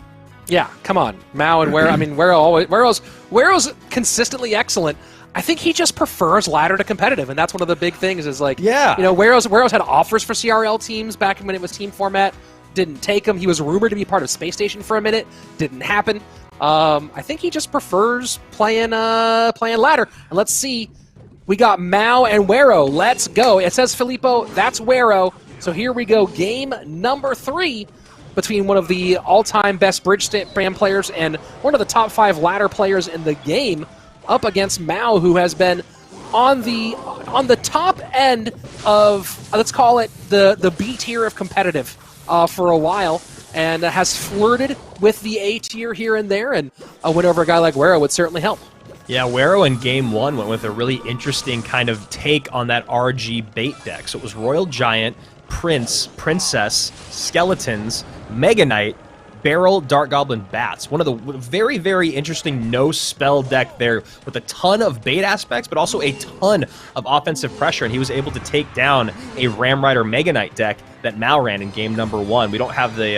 in Game number 2 here, looks like Mao went back to the MK, but this time he went MK Piggies. He was able to take that. Ram Rider not successful for Wero in Game number 2. And looking like Ram Rider might be the call here for Wero in Game 3, and no surprise to see the bridge spam player going something bridge spammy, although I would have loved to see him play that little Chen variant in Game number 1. Yeah. I remember the first time we saw that at Worlds, our minds were just like, what is happening right now? And then, of course, that became very popular in the spring season of CRL West. Yeah, because not only were we saying that, his opponents were saying that. They just could not get that deck locked down, and it is always really interesting, to me at least, when you still see decks in the game as far as it has evolved that have no spell in them. Magic Archer just not quite getting the lineup there, and the Electro Dragon does retarget. Fireball in to give a lot more room to this Royal Ghost on the left-hand side, so Wero knowing how to play bridge spam pretty well and getting some good value out of it here as the Fireball goes to the Bandit on that graveyard on the right-hand side. Yeah, that was a wonderful push put together by Wero. It was literally just a Royal Ghost plus Ice Golem, but that Ice Golem was tanking for so long for the Royal Ghost that obviously was invisible till it got on tower, and you can see there, 1243 remaining. That's literally just one Royal Ghost worth of damage. Little Ice Golem to do some kite work on the top. Arrows come in trying to clean things up and make room for the graveyard, but not going to do too much, although that does put Mao down to the second lowest tower, 1243 versus 1678. Wero just has so many great responses to the graveyard. You've obviously got the Magic Archer you can throw off in no man's land, but you can still drop units right into it, like that Ice Golem to soak up those skellies, the Royal Ghost with splash damage, and the Lumberjack. All those cards are actually pretty decent in helping clean up that GY. And you see the inability of Mao to account properly for this Royal Ghost. And that really has been the MVP so far in this game. If Wero defends appropriately on this push, it does feel like we're reaching GG. I think Royal Ghost has come to a really beautiful place in the meta of Clash Royale. It's getting used more and more, and it's so much about just creating cheap pressure. It is such a good card when you talk about how much HP it has and how much damage it can do. You can literally just drop that 3 elixir down, and your opponent has to pay attention to it. And so many of the times you'll see him dropped right at the bridge by the best players in the world. Lumberjack doing its work here against this graveyard push. Final 30 seconds, 518 on the right-hand side. Oh man, this is just... It's on tower again, and it's getting tanked for. It's gonna. I mean, that's gonna do it. Wow. Magic Archer on the right-hand side, too. Just the... in. Yeah, Mao having trouble holding. Of course, this could be a last gasp attempt. Fireball comes in. Graveyard trying to sneak some work on tower. Not going to be enough. Fireball gets in, and Wero bridge spams his way to victory. No surprises there from, again, one of the top 3 all-time bridge spam players, still undefeated in this tournament. Yeah, I love the Royal Ghost, man, and I loved what he did with it there. That's the best of the best, like you're talking about, with a certain archetype out there, playing it to its utmost. So much dual lane pressure, dropping that bandit in one lane, dropping the Royal Ghost in the other, switching things up, and always keeping your opponent having to spend just a little bit more than they'd like in the opposite lane, which is never what you want when you're playing Graveyard. And then, of course, you always have to be cognizant of defending that Royal Ghost or bandit and then not lining up the Magic Archer, because Wero's also going to always drop that down. Really great stuff there, and that's exactly what we wanted out of that BO3. Yeah, that's always what you want to see out of Wero there in those late moments. And let's go ahead and see if we can find out some of the standings. I'm going to go ahead and reload here. Group D still working through its round 5 play here, or round 4 play. Looks like, still going through round 4 play is Group D. So we do have one player in the undefeated rank, Sagar, currently undefeated. Everyone else still working through their matchups. A lot of 3-0s there. We'll get you some more information on that one in just a minute. And looks like our moderators are doing a good job here cleaning up the chat. Yes, thank you. For that. Yeah, always very important. And yeah, let's take a look here at Group A, round 5. And yeah, for round 5 is now populating. In Thrill still undefeated, Mini undefeated, Legend A undefeated. And looking at Group B here, they're starting to finish up they're getting about halfway through their matchups right now. Wero is 4-0, DVJ. Osama still 4-0 right now as well, alongside Air Surfer. And I'm not sure, let me go see if I can figure out which Japanese player that is who's also undefeated right now. Jorge Luis out of Mexico, who's been in the semi-pro scene there for a while, and Furia. So some talented players still 4-0. The big question is going to be, will any of the 3-1s make it through? Yeah, Group C closing things up here in round number 4. It looks like Paradox and Shadow Fighter both undefeated, still going at it, tied at 1. Trying to join Furkan in the undefeated tier in this group. We also have in there Paradox, who is 3-0, like we were just talking about. The undefeated, we just have 4 players. King Andy, looks like Fur Elias, Moonboy, and then you guys all know Furkan. And I'm not sure who the Japanese player is who's currently undefeated in Group B, but he made it to top 300 in CRL and is a member of Rising Sun Esports, a top program for Japanese players. So has some 8.2K personal best. So certainly a player who can play. I don't know exactly who this one is. Yeah, I'm not sure who it is either. Looks like Group A is already starting to work through their round 5. Inthrill has a game up on Vado Key, so he's still staying perfect. And let's hop into a game here between Mini and Titan. I've seen Titan before, I think primarily in ESL, if I remember correctly. This will be an interesting matchup for him here against Mini Minter. Yeah, Mini going with bait there. Last card most likely going to be Rocket, which he'll be holding on to for a while. In the last 2 minutes, we're going to probably see him start to cycle that if he's not able to get damage in. But cycling Rockets against this deck is really tough because you're exactly right there, the 6-man. Nice little 3-3 split here. Log going to do its work, and that's a nice little Log Rocket cycle. So, you talk about the difficulty there, but that's going to do some nice work on the right-hand side. Yeah, we'll see now if Mini can take that overspend from Titan and punish him for it. And that Flying Machine in a great spot to clean up that Tesla. Pretty clean. Pig's not able to get through here. Look, Valk doesn't do it on its own, but you give some support to that Valkyrie, and suddenly that's a whole different ballgame. Yeah, Tesla cycled early here, though, so you see the 6-man splitting up in the back, 4-2 split. By the time that those get to the river, should be able to get piggies down, and now you can see Titan doing exactly what he needs to. He's cycling back around to another Tesla. And stacking princesses right now, which is definitely valuable for him as well. Pigs in now, Tesla Valk on defense for Titan. Flying Machine not getting touched up high, and Flying Machine does sneak through on tower. Yep, we both saw it happening. He misses that pickup with the Ice Spirit. Flying Machine takes it off the board and gets a nice couple shots in. 12:27 to basically 2 towers at 17:30. Final minute here, final 40 seconds. Triple Elixir on its way. 12:27, the mark right now that Mini Minter has to get past. And he should be able to... No, decides not to bar barrel there against that Goblin Barrel. And maybe gambling here, he can overwhelm with the bridge. Yeah, I mean, he's going to need to make it happen really, really fast. That Valkyrie's up high. 2 flying machines on top of that Valkyrie. One of them's going to turn and get on top of that Tesla. And, man, this is getting really close, but still not a lot of HP remaining on that right-hand side and very little time left. Trying to sneak through flying machines. The Princess there. Ice Spirit, everything to stop that flying machine. Good cycle here from Titan. Fireball in. Pigs trying to do enough. They're not going to make it happen, though. And Titan takes game number 1 off of Mini Mentor. Yeah, I mean, a few more seconds there, and Mini might be singing a different story, but Titan doing a great job holding on. He gets that one, honestly, just a little bit of rocket chip damage there on top of the 6-man with that log rocket. Gives himself a substantial lead, or at least enough lead to take that game. And a little bit of gambling there on Mini's side, ignoring that barrel, trying to turn things up at the bridge, but really nicely defended with that bridge, with that log bait deck. Yeah, I mean, that's the interesting thing, right? Is like you have to make a choice at some point. I don't think that the cage with the Brawler going back to defend it, if you're going to go ahead and spend something that creates a counter push rather than actually barb barrel it, I think you have to kind of give a different option there, but I don't know what Mini Mitcher had in hand at that moment. Yeah, and it feels like maybe, I mean, it felt like he was caught out of cycle in that moment, but I didn't see a barb barrel come out on the board, so I'm just not sure really what it was. It might have just been a min-maxing moment, knowing he wasn't going to actually lose that tower, and he needed to break through, but Titan did a great job of knowing exactly what he needed to do, like you were talking about. He was stacking princesses, but not in the middle of the board, so a fireball couldn't come out in an opportune position, and he needed to cycle back to a Tesla, and that's exactly what he did. That's why you love when great players know how to play log bait. Well, I think I just found the wrong Titan account on Royale API because this one has a 763 personal best. So I don't think that's the correct one that we're looking for here. A little bit more to try to find Titan and get a little more detail on you there.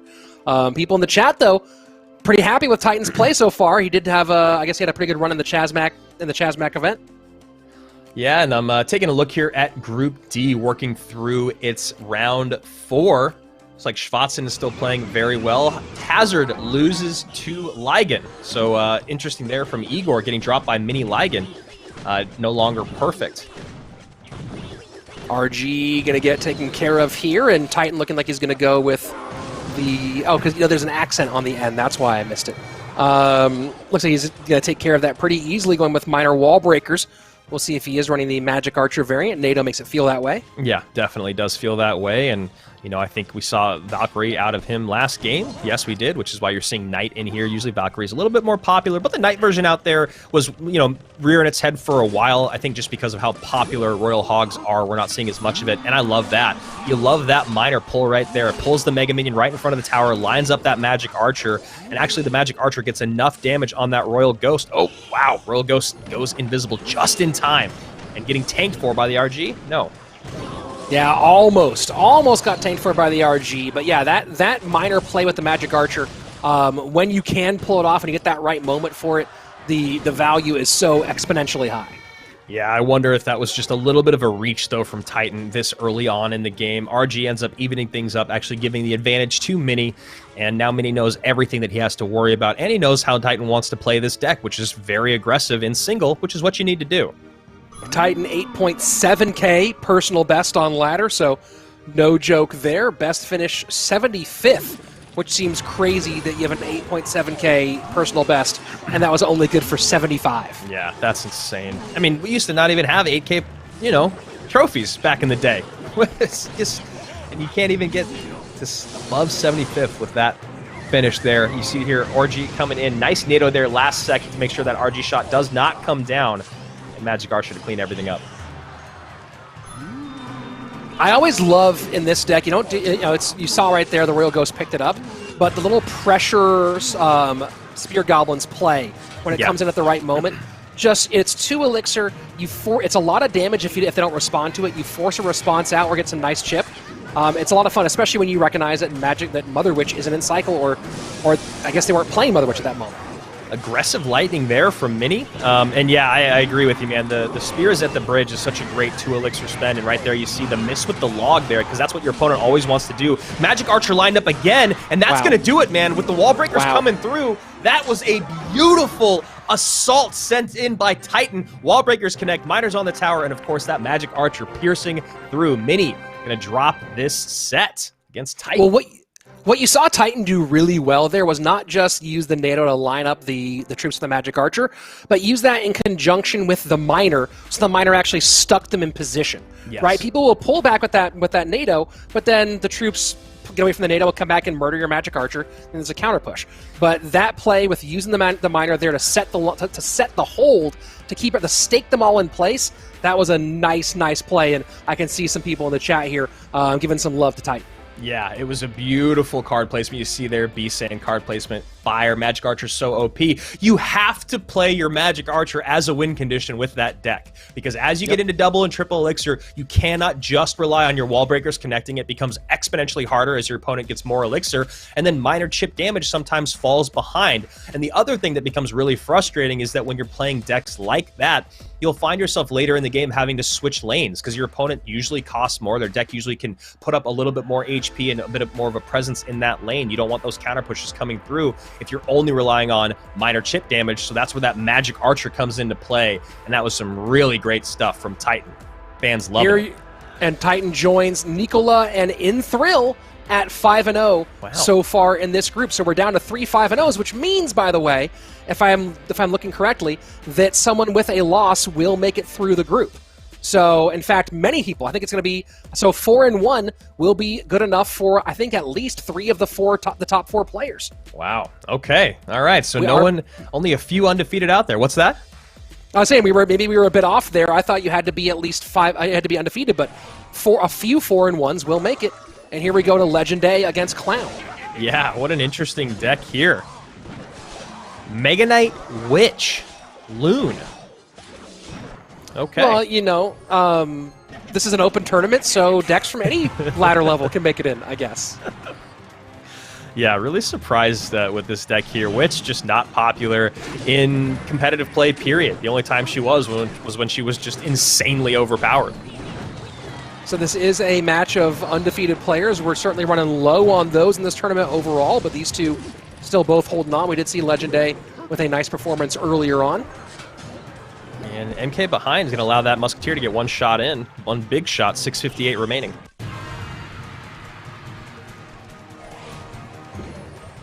This is such a weird, I mean, I guess, again, it's a weird deck. I think the Witch makes it weirder. I think going double Witch makes it super duper weird, but again, we're playing in a strange version of dual formats, and things that don't necessarily make sense might make a whole lot more sense here. Yeah, and you see there, he breaks on through. Balloon gets on tower, and you get a Screaming Hog right out of his opponent. 10-17 to 6:58. Just got a lot closer with that big balloon drop. Mega Knight setting up in the back, and honestly, Clown going to maybe try to do exactly what he just did. It worked out well this last time around. He was able to get his Miner on top of the Musketeer. He was able to support his Witch just a little bit, and obviously we did see that balloon drop because the mortar was just not as effective as he needed it to be. Miner to the Musketeer, double mortar down. That's a good set of arrows out of Clown. Yeah, really good. Mega Knight going to leap? No, High Knight just in time. Snowball comes in, but a little bit too low is the HP of that balloon. 485, Clown now in the lead. So, I mean, what's Legend's game plan here? Is it just Miner and then hope you can fireball? Mega Knight does come into the back. I don't think the Muskie will get anywhere near tower. No, it won't. Yeah, this is that tough position that we were just kind of referencing in the other matchup, which is just that, like, you find yourself in the same lane over and over, but you're losing these battles. You're just getting no... Oh, wow. Mortar on tower. That is a huge mistake by Clown to not get on top of that. And there you go. GG, well played. The Clown with the Clown deck, but takes the L against Legend here in game number 3. And Legend A stays undefeated continually through this tournament.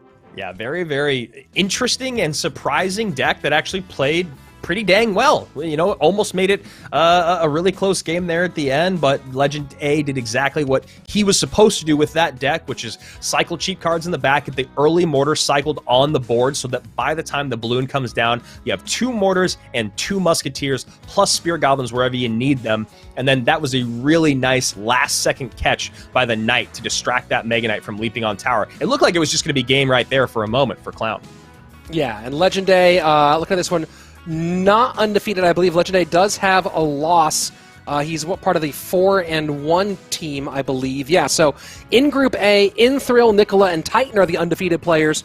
And then at 4-1, we have a whole collection of people, including Bruzani, Mini Minter, Legolas, and Legend A. So lots of players at 4-1 right now in Group A. And, celeb in the chat here, guys. Fighting out of Arizona, it's the God RF joining up in the chat for us on Twitch. Yeah, it's great to see RF here. Big fan of him, and we'll see. I wish RF was competing, but I don't think we're going to be seeing him this weekend. Yeah, well, I think that RF has moved on to powerlifting, because last time I saw him on AC stream, I was like, is that RF or The Rock, right? You know what I mean? Come on. Yeah, well, he's made his millions off of crypto, so he doesn't need it. He doesn't need it anymore. He doesn't need us. We need him. Fair enough. Fair enough. There you go. So taking a look at some of the other groups here, let me go ahead and see what we've got in round 5 for Group C. I'll give you an update there in just one moment. Round 5 has not kicked off yet. I guess there's a little bit work in round 4 still finishing. I'll give you an update on that one as soon as I find it. Yeah, Tico, Furkan, Moonboy, Adriel, Furless, King Andy, all still undefeated in Group C's round 4. And then let me go ahead and bring up Group D here as well. I'm assuming Group B is probably on to round 5.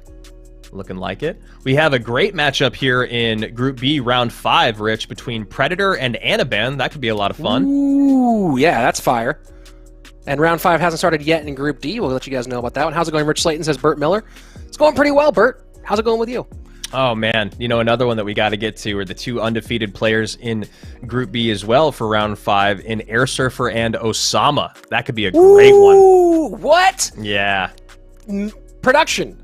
Air Surfer Osama, make that happen. Yep, let's do it. That would be incredible. That better be. Hey, yes! Look at that! Let's go. Oh, hell yeah. All right. And Air Surfer running Heal Spirit here. Interessant. That was actually one of the comments that was in the chat earlier talking about some of the best reworks. Well, a lot of them were actually just rebalancing, but a true rework, one of the best ever, is that Heal Spirit. I mean, it's just crazy to think that Heal Spell was a real thing for as long as it was, and how good Heal Spirit is now. Yeah, and Heal Spirit was too strong for a minute. Now it's like really, it's one of those cards that, look, heal mechanic in Clash Royale is so hard to balance. Like, trying to figure out a way to make that work at all is so difficult. And Heal Spirit now is weak, but occasionally playable, which is about what it should be. Yeah, exactly. It doesn't need to be overpowered. It should really succeed off of excellent plays. And look at that, Graveyard coming down just in time to distract that beautiful trash can on wheels. And now we have a nice push coming in here from Osama. A little surprised to see Goblin Giant Sparky out of Air Surfer. This looks like it's probably the Rage deck, but we'll see if that's what he's actually going for. But maybe something up the matchup that he really likes here against Osama's deck pool.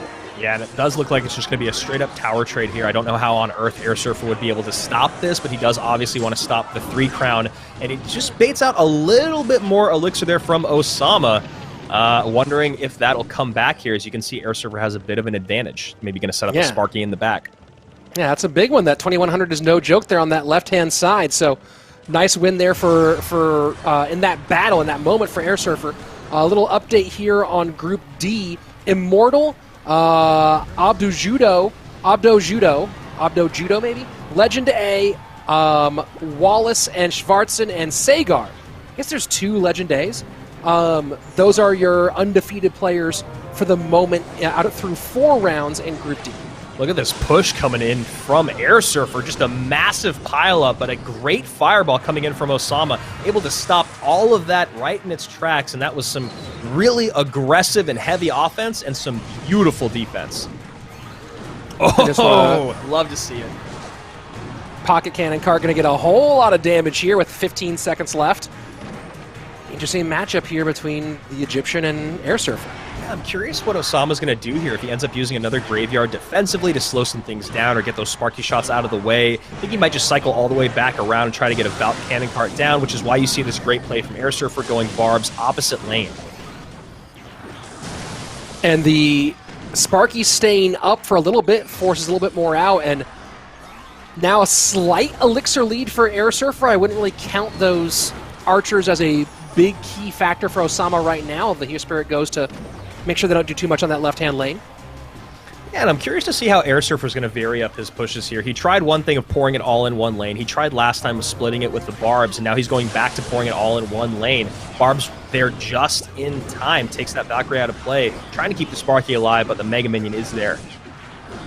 That's the thing about this deck, right? Is that once you get to a point where they can lock down defense, it's hard to break through. Yeah, absolutely. Especially when you don't have a really good dual lane possibility. Right, that's what gets harder about this, the two-tower game, especially crosswise. And then here you go, Air Surfer, again, varying things up. Now he's going to do the Sparky in a lane by itself, which is a really nice play. It's something that we saw a lot when Goblin Giant Sparky was more popular in CRL because it just demands so much attention. And now we can see that Goblin Giant actually making it onto that King Tower. No, wow, just in time. I thought for sure that was going to hit, but goes down 1486 to 2100. I think Osama takes this here. Yeah, I mean, it's feeling like Air Surfer's having a really difficult time breaking on through, and he's trying everything, right? I mean, that's one thing that you got to credit him for, is he's tried so many different looks of what this offense push looks like, and he still just cannot get through. Second Goblin Giant down, second set of E-Barbs down. Can he get to that King Tower? Has he tried turning off Osama's Wi-Fi, though, Andrew? That's the real important question. Yeah, I mean, this cycle, Osama knows he's in the best place. I mean, now he finally plays a graveyard, but just cycling to make sure those bomb towers can stay on the board.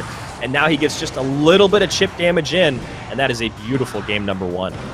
I'm surprised by Air Surfer going with a deck that he knows doesn't have a lot of outplay potential. Yeah. You know, I'm not saying that Osama is a bad... Osama's a great player, but you have to think that if you're Air Surfer, you believe that you have the advantage from an outplay perspective over a player like Osama. Kind of a surprising choice, but Air Surfer has also surprised us with deck choices in the past. He's gone with things that are against type, against what you would expect, and we saw it one more time right here. Yeah, and I think maybe the idea here is that he was trying to go with something so off-type that Osama wouldn't have predicted it, and trying to use a bunch of cards that he's not going to need moving through the rest of this set, right? Like, that's one nice thing about Goblin Giant Sparky in this interesting dual mode, is that you don't use Rage a lot. You don't use Goblin Giant or Sparky in other decks. Obviously, some of the support cards there, Heal Spirit as well, so I think that was the idea behind what Air Surfer was doing, but just didn't work out the way that he'd liked. Yeah, didn't at all. And just a little shout out here. Looks like we have another Clash Royale legend in the chat here. Wings and RF both asking each other when they're making their comeback. I wouldn't hold your breath too much, either one of you fellas. I think you guys are asking questions of the answer too, but good to see both you guys in the chat here for this really fun Saturday competition. Yeah, I love seeing Wings and RF in the chat. It's fun calling an Air Surfer match during it, right? These are guys that we have been living in and around for years in the CR competitive space, and I know you and I are big fans of all three of the gentlemen that we're speaking about. I know Osama as a player in the space. I know that he's very good. I just don't know him personally, but it's also good to see him playing here against Air Surfer, picking up game number one. And taking a look at what some of our matchups are going to be as we move into these final couple of rounds. Remember, we are down to our last two rounds here, round 5 and round 6. In Group C, I think is this an undefeated? Is Adriel and Furkin an undefeated matchup, or are they both 4-1? Let me go ahead and take a look at that one real quick. I think Furkin is undefeated. They're both undefeated. So Adriel versus Furkin is going to actually be a phenomenal match there in Group C. I do also see Tico and Moonblayer matching up, but Furkin Adriel, that's really a phenomenal matchup to watch between those two there in Group C. Yeah, that'd be a great one to go to once this set is over. And then looking at Group D, finally populating their round 5, undefeated players in Group D are Immortal, Legend A, Abdo Judo, and of course Wallace, who we've been talking about. Ardentois and Schwatzen are all still undefeated, as well as Sagar in Group E. And we don't have the remainder of our no decided matches yet in Group B right now. Of course, we're in the middle of our matchup in Air Surfer and Osama. Osama up 1. Looking to see who Wero's opponent is in this one. Obviously, a guy you want to keep a close eye on as we go into Wero against Brian. Just Brian. All right, Brian.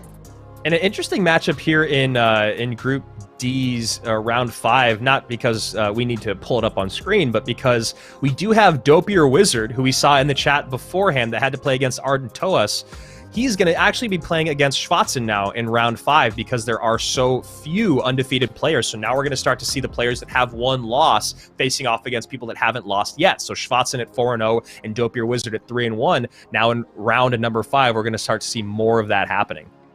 Yeah, I'm trying to find out where Brian is. Brian is 3-1. I don't even know how's that even physically possible in round 5. But you know, nice draw for Wero there in this round, I guess. Congratulations, Wero. All right, looking like Osama could be heading to the skies, but we'll see. Nope, never mind.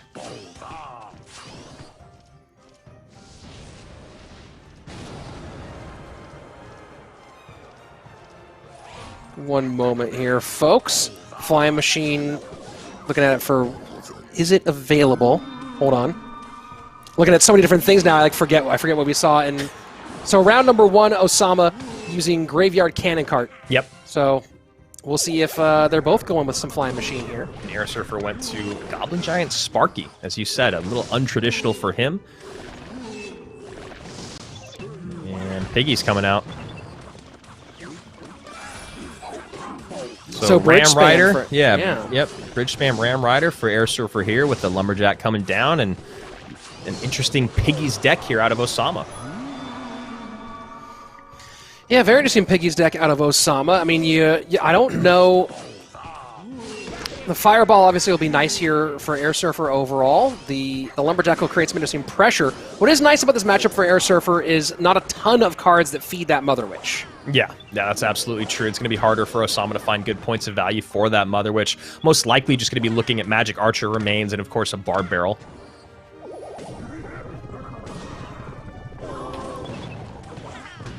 Final minute left of regulation time, and as we move into double, it's the advantage right now just slightly for Osama. That Lumberjack does change the math. Here we go. Picks to the left-hand side. Air Surfer goes Fireball in response. Yeah, nice Fireball there. Going to just get one little snout, nuzzle, snuggle, whatever we're calling them. And there you go, exactly what we're talking about before. Mother Witch just looking at the remains of low magic archers. That's basically as good as it's going to get. And Barb Barrels, so there you go. Going to get one more Piggy here on the board. Going to help this Bandit. That's actually a really nice interaction there for Osama. Final 30 seconds does get the pick up there at the bridge for Air Surfer. Hold on to the lead right now. And Osama is choosing to leak a little bit here to get that timing right. Didn't want to play that Mega Knight too early, too high, and you see why. And now you get those Piggies in front of the Mega Knight to try to tank for the MK on that Inferno. Nice play there, but this Lumberjack is actually going to create just enough tankage to let that Inferno sizzle it off the board in time. Really nice series of events there from Air Surfer, who's going heavy here on the right-hand side. And Fireball gets nothing out of Air Surfer.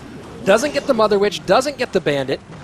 And that's going to be a rough out-of-cycle Fireball for him. Yeah, that's really tough there. Osama just seeing blood in the water, goes in heavy with those Royal Hogs, bringing that tower down to 1,500 HP, now has the lead, and Air Surfer not happy about that. Final 90 approaching. MK does not get the leap on that Royal Ghost. Maybe a high magic archer here on the left-hand side. Smart. Inferno Dragon is just such a menace for Osama. He has no real direct way to deal with it.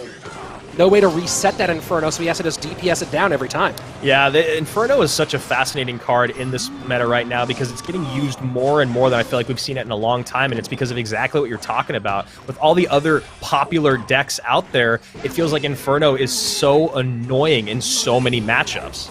And that's exactly what Osama's dealing with right now. He literally has no way to get to it. He can't reset it. He can only hope to pierce damage through with the Magic Archer, which is very difficult to do.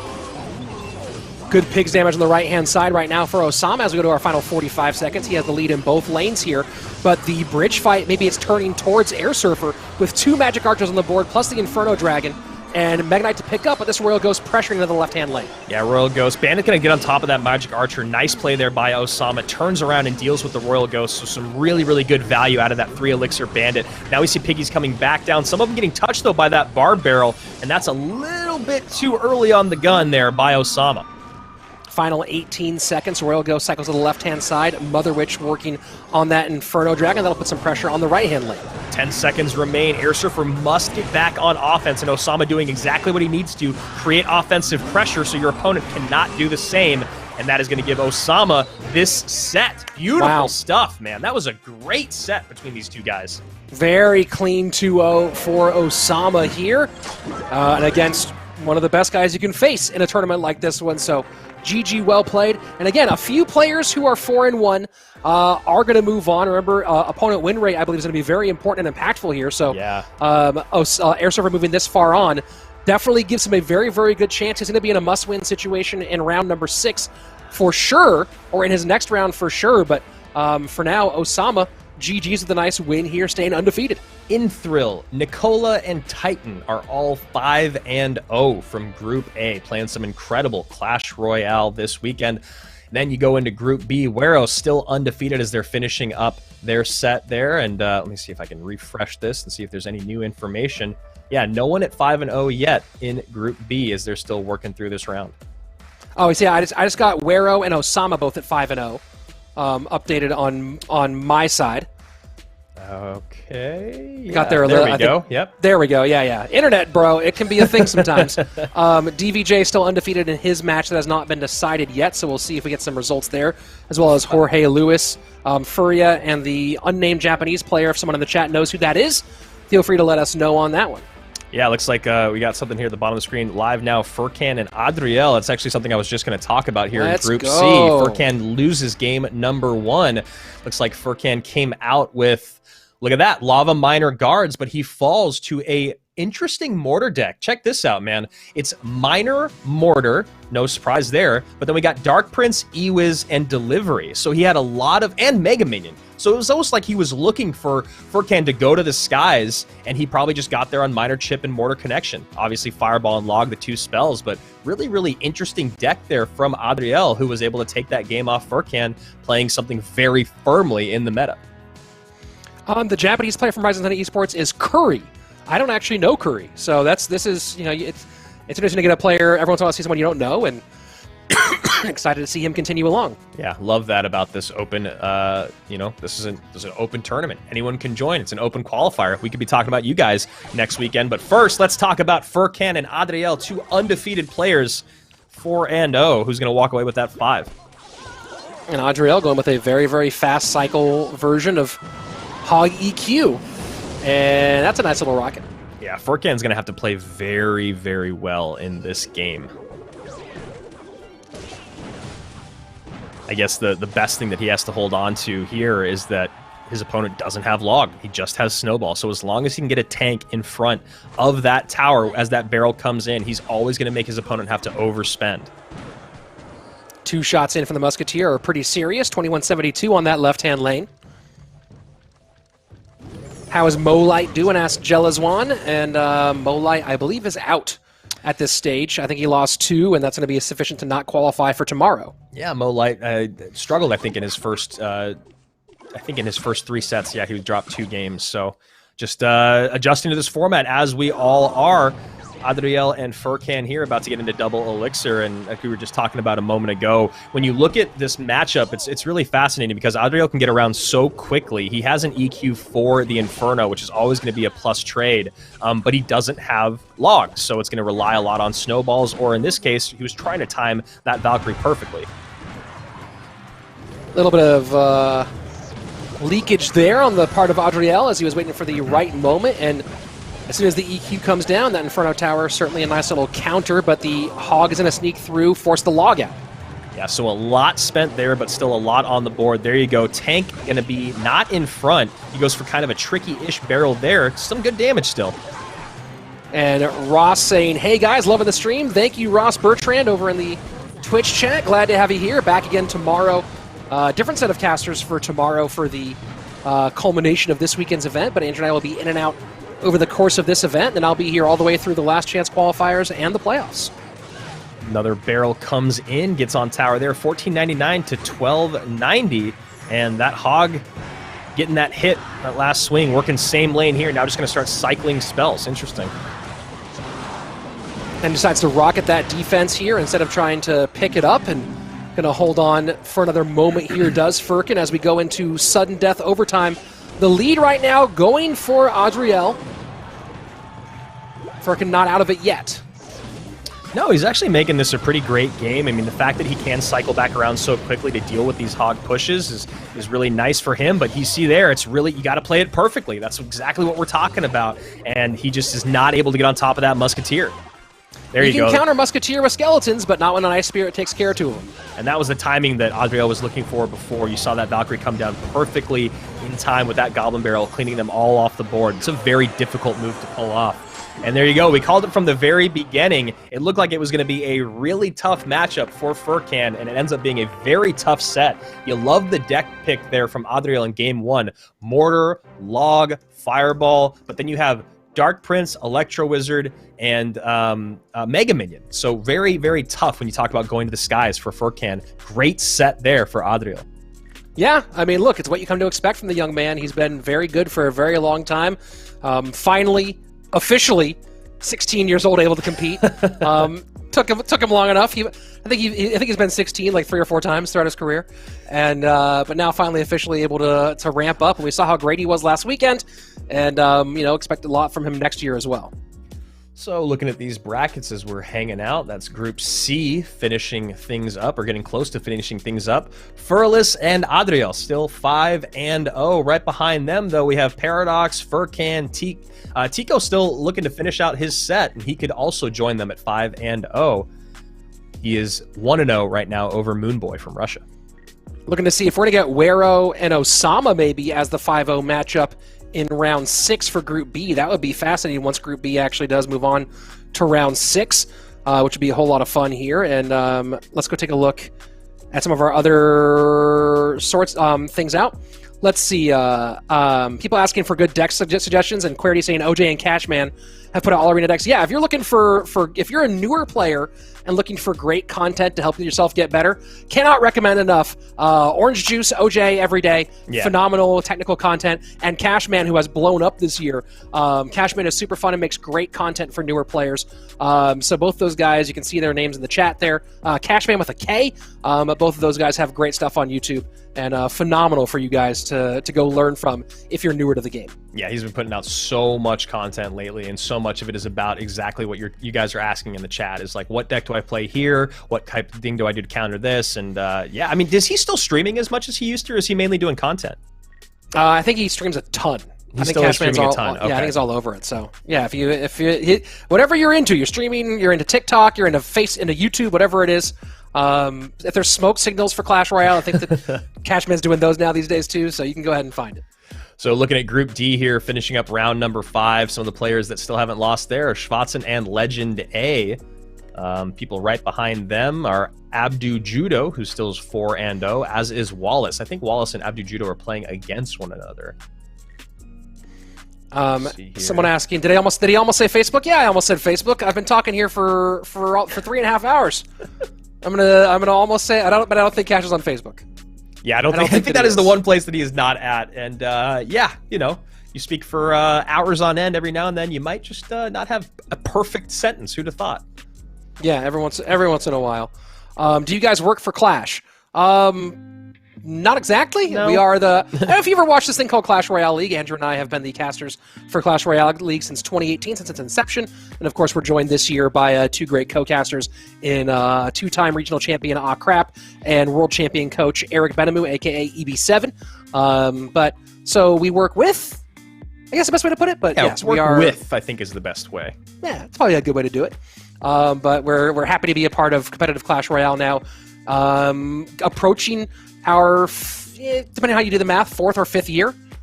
Our fifth calendar year coming up pretty soon. Yeah, definitely, man. I mean, we started in 2017, even though it was, the season ended in 2018-ish. And yeah, man, it's been a long time we've been doing this together. We love to see it. Let's go. Here we are. And this is, I believe, a Group A undefeated matchup between Titan and Nikola, and I don't believe either of these guys has necessarily clinched their spot. They are both undefeated here, but because of how the tiebreakers will work, there's a distinctive possibility that one of them...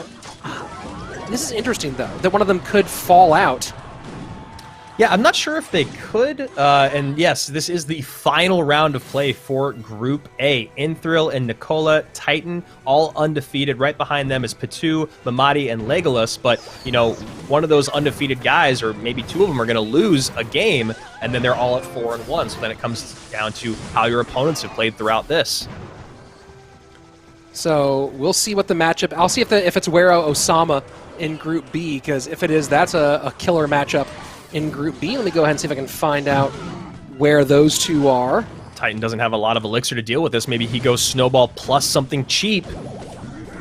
He just has to go Snowball because he knows he'll overspend if he doesn't. So a lot of damage comes in there on that left-hand side. And just a little bit ago, if we were to rewind to right when we hopped in this game, Titan did exactly what we were speaking about on how to deal with Mega Knight. He came up with a really, really cheap King Tower activation and got some good damage in on the right-hand side. Vought to hold. This is trouble, Titan, man. Yeah, trying to defend cheaply, but this is a tough, cheap defense. I think he has the elixir, but now he has to make a decision.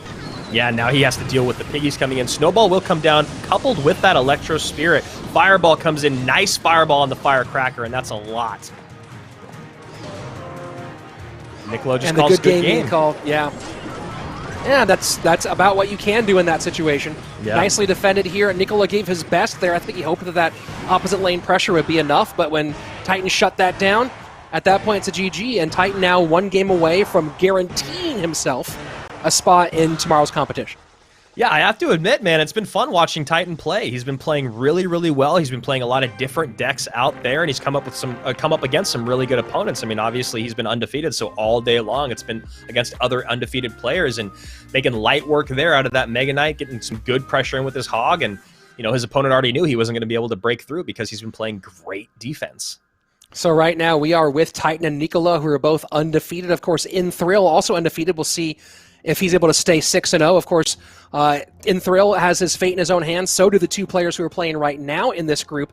In Group B, our big undefeated matchup is going to be Wero versus Osama, who should be starting here in any moment. So maybe we'll be able to go ahead and catch Game 3 of that one when we come all the way back around. Yeah, and Air Surfer just right behind them with Lucas, of course. Both those guys at 4-1 still have an opportunity to make it to the top 4, depending on how this last group or this last round goes for their group. They're still finishing things up in Group C, but we might see Tico and Adriel as two of the 3 undefeated players in that group. More on that later. Looks like Titan just played that Tesla just a little lower than he would have liked to. He doesn't get on top of the Mother Witch. Barb Barrel comes in, and now he has nothing really to deal with this Ram Rider, so really interesting kind of misplay from him. Titan going Expo, it looks like, which... Yeah. Sure, why not, man? I'm here for it. Like I said, I hate anything in Expo. When I'm involved in the game, I hate Expo. Yep. I enjoy seeing it played at this level. Yes, exactly. I don't like playing Expo. I don't like playing against Expo, but I do love to see it at the highest level because it's really tough to win with. There's a reason why all these guys out there that are famous for playing Expo don't really do it in competitive play. Guys like Air Surfer and Lucas, for instance, I think we've seen maybe less than 5 times combined playing Expo. And Pekka goes right into the Expo, is going to log that back, decides not to here. And this looks troublesome. That's very little elixir there, Titan. Yeah, very little to deal with this. He does have just enough, though, to stop that Pecker from getting on tower, and the Ewas here has been splitting its beam, or its electricity, ends up with 2079, just a hair behind his other tower. So really nicely defended, Rich, but how on earth is he going to be able to break through? Yeah, this is going to be really, really difficult, especially now that he's flying behind on elixir. Yeah, and you know that Nicola's just going to keep the pressure up. Apparently so is Titan, so Bar Barrel plus Bandit. Fireball comes in and, I was going to say going to get a little bit of damage in, but the Ewas comes down as well. Well, Titan cycles a lot faster here than Nicola does, right? And you look at the different ways to pick up. Bandit's imperfect, Ghost is imperfect. Bar Barrel is good against Expo because you're able to get through and get on tower, but I think players have caught up to that problem by about now. Yeah. And now you got to go ahead and do this. You got to Pekka high. Yeah, and it's really going to come down to Titan playing a really, really awesome defense on these Pekka defenses from Nicola, and then just getting that Expo right back down. That's exactly what he needs to do, and there it goes. Yep, he There it outcycles goes. his opponent. Now his opponent has to defend differently. It's going to cost a lot more, and Titan needs to just kind of ride this train for a little bit. Well, notice that the Tesla in the middle gave him so much cover to set up the second Tesla here, as opposed to just spamming, a lower level player spams Expo Tesla right at the bridge. Yeah. But Titan set that up a whole lot better. And now with an Elixir situation where he's just happy to just go ahead and cycle a little bit of damage on the left-hand side. Yeah, I mean, the thing is that the moment he cycles Fireball, he gives his opponent the opportunity to get down that Mother Witch, but he can really deal with that well, and if he really had to, let's say the Mother Witch is cycled in the back, he can easily cycle back around to another Fireball before she becomes present on your side of the board. So no Ice Spirit, no Tesla, no Log. That's going to be a lot. The Tesla just barely gets down, but gets down low. And again, this is the hard part here, is you're going to get a touch. Oh, no, it dies before the touch. Wow. Yeah, Absolute wow. Titan playing this great. He's actually, well, he was in the lead for half a second there. Fireball comes down, gives the lead back to Nicola, and now we're going to see how this goes. They're resetting everything. The cycles are back in line. The P.E.K.K.A.'s back in cycle, and now we're going to see how they want to adjust this next sequence. Fireball didn't hit that Knight, though, and you're seeing the impact of that right now that actually ended up putting Nicola a little bit behind here, so we're going to get a connection. Yep, that's a big connection. And then look at that. Fireball out, and Expo goes up opposite lane, and all Nicola can do is laugh, because that is a brilliant lane change. Yep, a very, very nice lane change indeed. Nice connection. Ewiz can't get to the... Can't get to the Expo, and Nicola going to go ahead and wave the white flag here. GG, well played. Nicola, and again, this was always going to be a tough out anyway for Nicola in this one, but Titan able to just hold on, and not getting that Fireball on that Knight just made things brutal, and this is a little bit cheeky out of Titan. BM coming in from Titan. Fireball going to come in just in time. 7 HP remains on the left-hand side. I was just going to talk about how much I've been enjoying watching Titan play, but I do dislike moments like that in the competitive level. I don't know. Yeah, nice try for Dual Tower, says GodRF in the chat. Yeah, he was trying for it. Nice work to get it done here. You know what? I prefer that a bit more competitive than what happens on ladder. You're like, oh, you randomly match me and you got that? Look, nice work for Titan. GG. DKP saying Titan the best player in Poland, and right now carrying the flag to a clean 6-0 performance and a bid to tomorrow's tournament. I'm trying to remember if Inthrill is also from Poland. I can't remember 100%, but I think he might. He might be. Yeah. I think he might be. Yes, he is also from Poland. And yeah, I mean, that was really nice stuff, Rich. You called it right when it happened. The missed Fireball on the Knight meant there had to be the overspend. Then you get the connection on the left-hand side with the Expo. The Fireball comes out from Nicola to stop the bleeding. And almost simultaneously, the second Expo is set up in the opposite lane. The only thing to catch it is a Royal Ghost. And that's not going to do it. The other part of it that was beautiful was something that you called out, was that high Knight plus Archers keeping the Electro Wizard off the Expo to reset. But here we go. Wero versus Osama. This should be a lot of fun. A lot of fun indeed. And a little update here. Inthrill did win, so Inthrill and Titan guaranteed through at 6-0, both of them. We'll see if Nicola and Ariete Lover can both hold on with their 5-1s when the tiebreakers come in from the remainder of the 5-1 players. With a good push coming across the bridge here, 967 to 949. Ross Bertrand, I bought Pass Royale, and it's totally worth it. Yeah, it is. Use code RICH. Hey, let's go. Ram Rider in behind the Mega Knight. Zappy's going to slow that way down. Fireball to help out. That should not touch. Although the Arrow's trying to do a little bit extra. Arrow's Lightning. Interesting combination here out of Osama. Yeah, really, really interesting there. And you think because it is game one, he's trying to leave Fireball, Log available, Snowball available, those really popular spells in the game. And that Brawler almost takes a turn towards the tower. 7-14, 8-56. Mega Knight now sets down in front. And just getting past these Zappies is so brutal. The Zappies should be a complete wall here on the part of Wero, but and that Lightning, interesting choice there out of Osama. Going to put him behind on Elixir as we go into our final 30. Yeah, 30 seconds remaining here. Osama, though, is able to tick back to 10 as his opponent is going to reset his defense. And this is getting tough for Wero. He's kind of just stopped being an offensive presence since he's had to deal so much with this onslaught. And now you see that Graveyard coming down. Mega Knight trying to set the line. Fireball in on the Bandit here. Graveyard arrows trying to get some more in. 3:15, but it is going to be the lightning and arrows for Osama that should be sufficient to clinch here unless Wero can get on tower. 1:42 left. Can he get on tower at all? The Fisherman up high. Fireball going to be in time. Goodness. No! Osama takes game number 1. There's like 50 Zappies on the map right there. They just shocked that Fisherman into oblivion, but just not in time. Beautiful stand there at the end by Osama. 106 in game number 1. I think the big problem for Wero there was not enough Zappies. If I'm gonna put it somewhere, you had to hit 9 at least in that situation. Getting to only 6. I mean, come on, who are you? Yeah, that Fisherman did not see it coming, but it still was just not quite enough. And you know what, Abo D7M, I'll say it. I just said your name because you said you love me, so there you go. That's for you there in the chat. RF, favorite deck of all time? Bowler GY. No surprise there. Not a big one. I didn't know that particular variant was his favorite, but loves it that being classic Graveyard. splash yard. Yeah, it is splashy. Very true. I'm going to try to give you some updates here in other groups if we can get them. Give me one moment here to look around as we jump into Group D. Finally has its matchups made. So once those games start coming in, we'll give you some updates here as soon as we have them. We might switch over to there in the end. Legend Day and Schwarzen matched up in this round, as well as Abdo Judo and Wallace. So 2 big-time matchups there.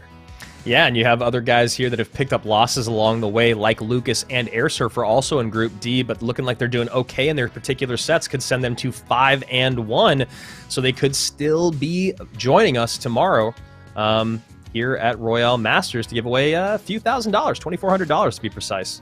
5,000 total, 24 to the first place. That's pretty darn good. The interesting thing about this, Andrew, is I'm guessing that they're using opponent win rate as your first tiebreaker. That's typical for these tournaments, which makes it really, really valuable to have gone 5-0, because then you're guaranteed that one of your win rates is an undefeated 6-0 player. Right. So it's going to make it really hard for those players who didn't go 5-0 to end up leapfrogging to the top 4 there at the end. That's going to depend on a lot of other factors that were on the way to this moment. Yeah, I mean, that is one of the things that can be awesome and frustrating about the Swiss bracket is how well your opponents play. But as you move through all these rounds, it kind of ends up working out in favor of the best players, right? Like you're just talking about there, if you're 5-0 going into round 6, that's a huge win percentage that you've gone along the way. If you've stayed undefeated, you've only played against undefeated players. So up until this round.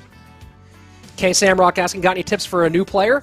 Yeah, watch some Cashman and OJ. Don't play Golem.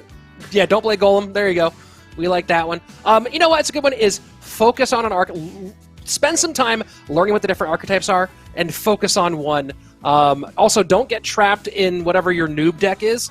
Like if you have something where you're like Witch and Wizard are OP, don't level those cards a bunch because you will not use them in the long run. So there you go. That's a nice little tip for you. Yeah, it looks like tomorrow we'll be joining me tomorrow will be Breaky CPK. So I'm unfamiliar with who that is. Rich, do you know who Breaky is? Nope, but I'm sure you guys will have fun tomorrow. So enjoy yourselves. That's going to be very, very fun for you guys. That's a 16-player single elimination tournament. Yeah, all best of 3, still the same dual format, which is if you win with a deck, you can't use any of those 8 cards moving forward. If you lose, you can use all 8 cards again if you like. You can run the same deck back, and make sure you follow us on Twitter. It's really important to do that, and on Discord. Both are Royale Masters, just like you're seeing there on the screen, in case you're not great at spelling like myself. People asking, is the show over? No, we're not done yet, right? We still have a bit more. We're trying to find one more match from Group D here, so we should be getting one in just a moment here, and it's, here we go, Wero Osama. Finishing, getting into game number 2 here, yeah. Looking like Wero might be going with a little Chen variant. Yeah, Wero deciding not to go back to his Ocean of Zappies in game number 2.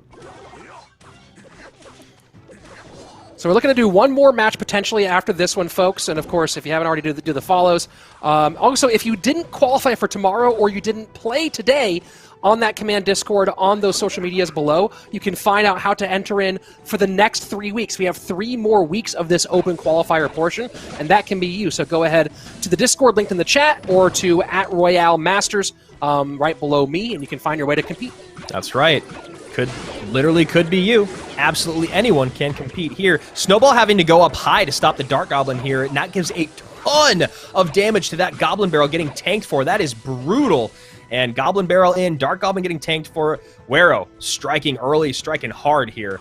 967 remaining. Thank you, Stefan, for the reminder on some water. I went for it immediately. Yeah. I totally get it. Very important here. First 2 minutes away. Double Elixir on its... Oh, and here we go. Wero just forcing out a response. And, you know, Skarmy does not fit in many decks right now. And again, a card that's very popular at lower levels, but ends up being mostly useless later. But you did see there what seems like a low-quality play with Skeleton Army at the bridge. And that situation was, I know my opponent's only responses right now are overspending on it, and that's why you just saw Wero do that. And look at that, once again, just a really difficult situation here for Osama. Doesn't have Log, only has Snowball, doesn't have enough Elixir to overspend with Fireball on the Goblin Barrel because then he wouldn't have enough Elixir up high to stop that MK. So it's a really interesting and rough position to be in when you're talking about having to use the Snowball up high and completely ignore the Goblin Barrel because you have to kill the tank first. And Wero has just been abusing that interaction. And trying to put that cannon cart right now is Wero, and Skarmy does come out high, Dark Goblin low to play defense. Don't worry about that Princess, too, over on the left side, and Osama going to go ahead and wave the white flag. He knows this one. It's going to be a rough one for him. And this is 2 pros. I don't love waving the white flag. These are 2 guys, though, who I think know the matchup pretty well, and Osama deciding that this one was not going to go for him. And GG, well played. Here comes game number 3. Yeah, he just did not have the responses, so much so that the RG didn't even need to get played till the very end there. And, I mean, that was just one of those situations that is just brutal. And I really liked what Wero did there at the very end, which was he sent in that last Goblin Barrel as his opponent was going on offense, which made his opponent have to snowball the barrel to save the tower. And then that Skarmy is just easy money, positive trades on top of the Knight plus Cannon Cart. Really, really nicely orchestrated all the way across the board there from Wero. And I see Mance Raider asking a chance of the Javi versus Mo match replays uploaded to YouTube or something. We weren't able to get all the matches here, obviously, today. Next time I'm out, though, maybe what I'll do is bring my iPad and I'll record some of the games that are not shown on stream so that we can put some of those on YouTube for you guys later. So we'll see if maybe that's an option. So that if there's some stuff, because we can only cover, there's so many matches at once, and we're trying to get as many of them in as possible. So we'll do our best to sort that out. Yeah, so many great matches going on all at the same time with this many groups going on. Again, over 400 people submitted to the Open Qualifier just this first weekend. Now that no more people have been watching, maybe they're getting a little bit of FOMO. The God RF is hanging out. You get to see a celebrity in the chat.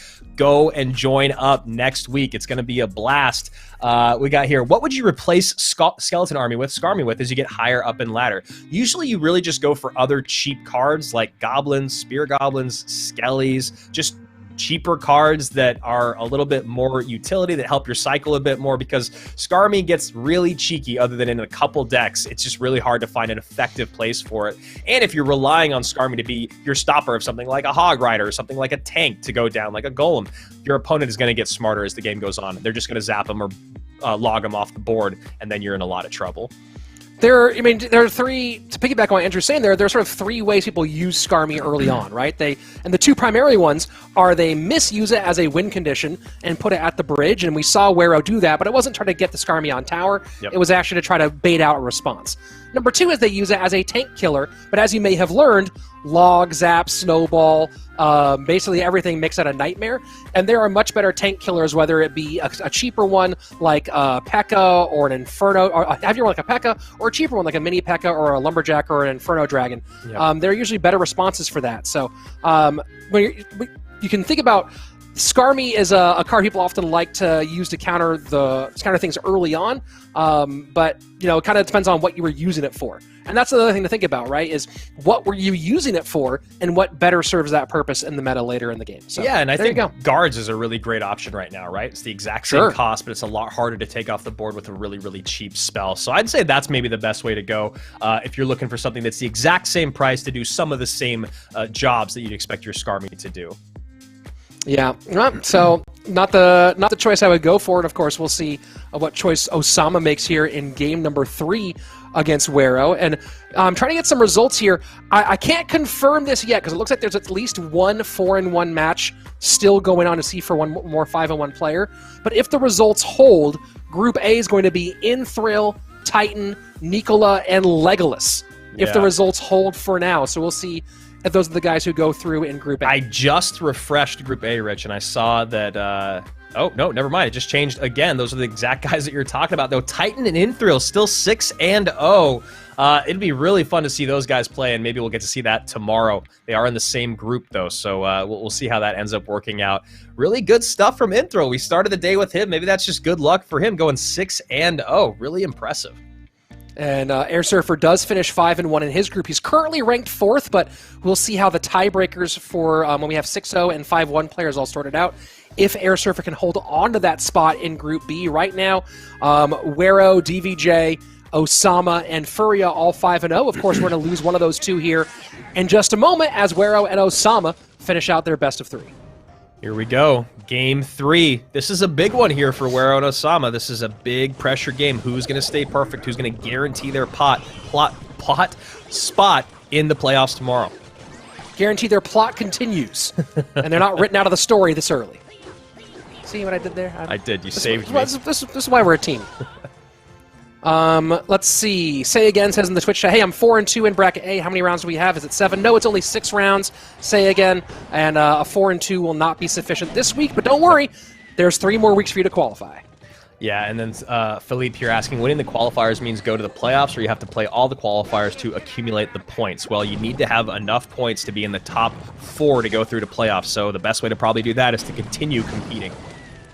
So the top 4 would make tomorrow's playoffs for the weekly championship, where you can earn more points. But these 4 weeks plus the last chance qualifier are all accumulating points over that time period for the grand playoffs as we go into November. So the answer to your question is yes. Yes, top 4 for this one, where you get points and money, and also come back every week to qualify for the big show with that $10,000 grand prize. So look at maybe like Graveyard on both sides here. There you go. Cannon Cart Graveyard right at the bridge here from Osama.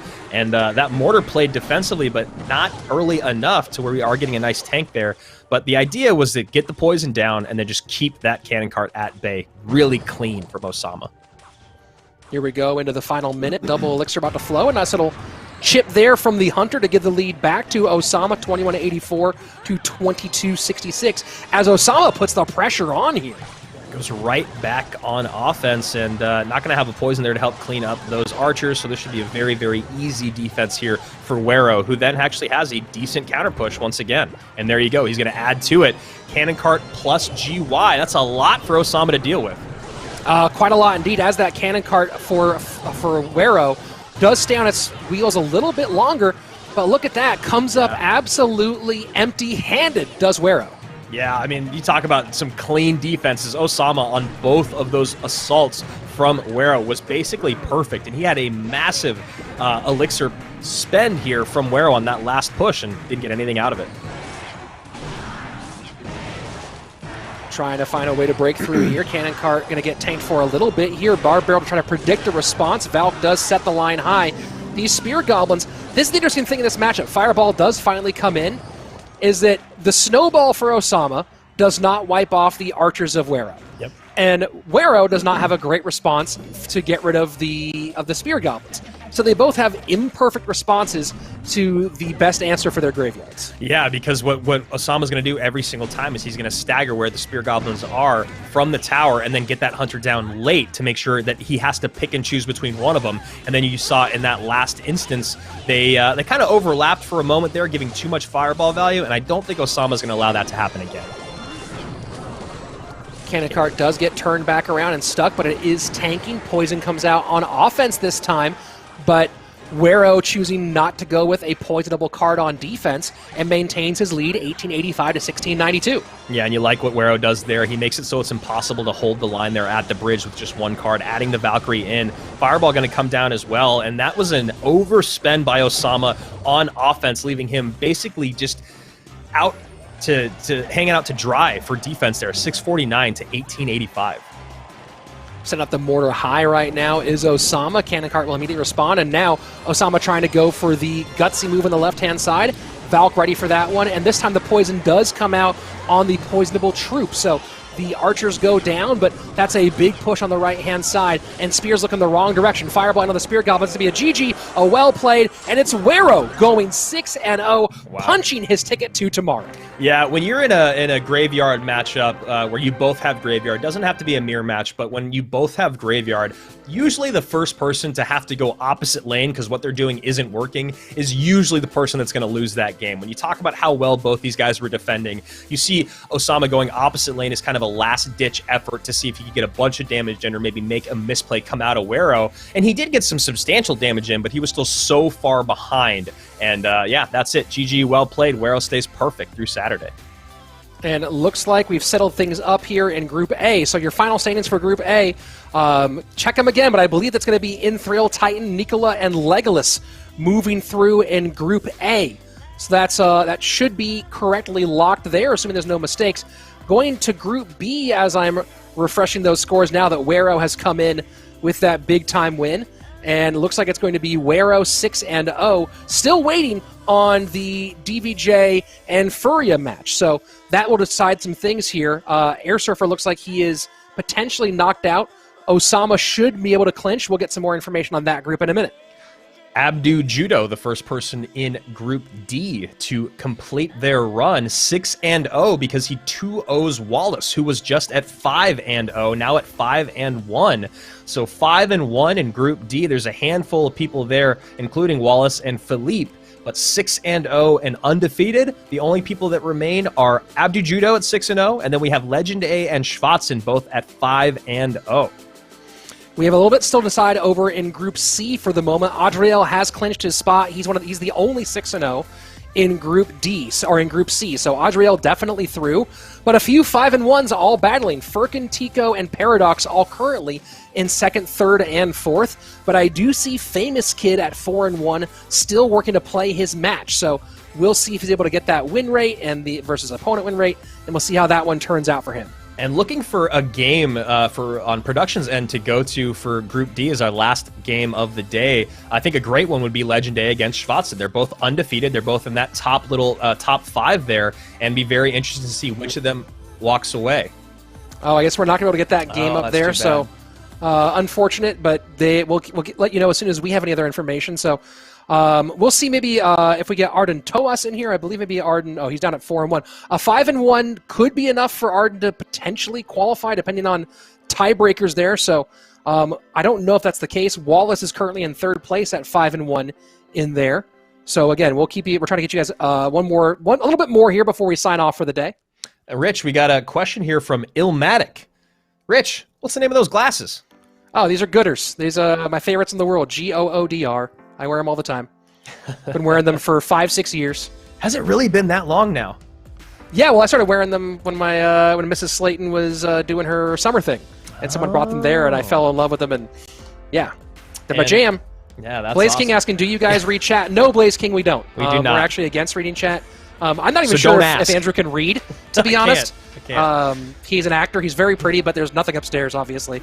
So he had never learned how to read. Rin Mikado. Wow, they answer. Yeah, that was my text, my voice to text there that comes in the ear that's just reading the chat for me. Yes, we do. We will. We will answer chat as long as you are being, as they say, respectful. We're going to try right now to see if we can get the Schwarzen versus Legolas match in here for you, or Legend A Game 3 here, so we'll see if we can get that one for you.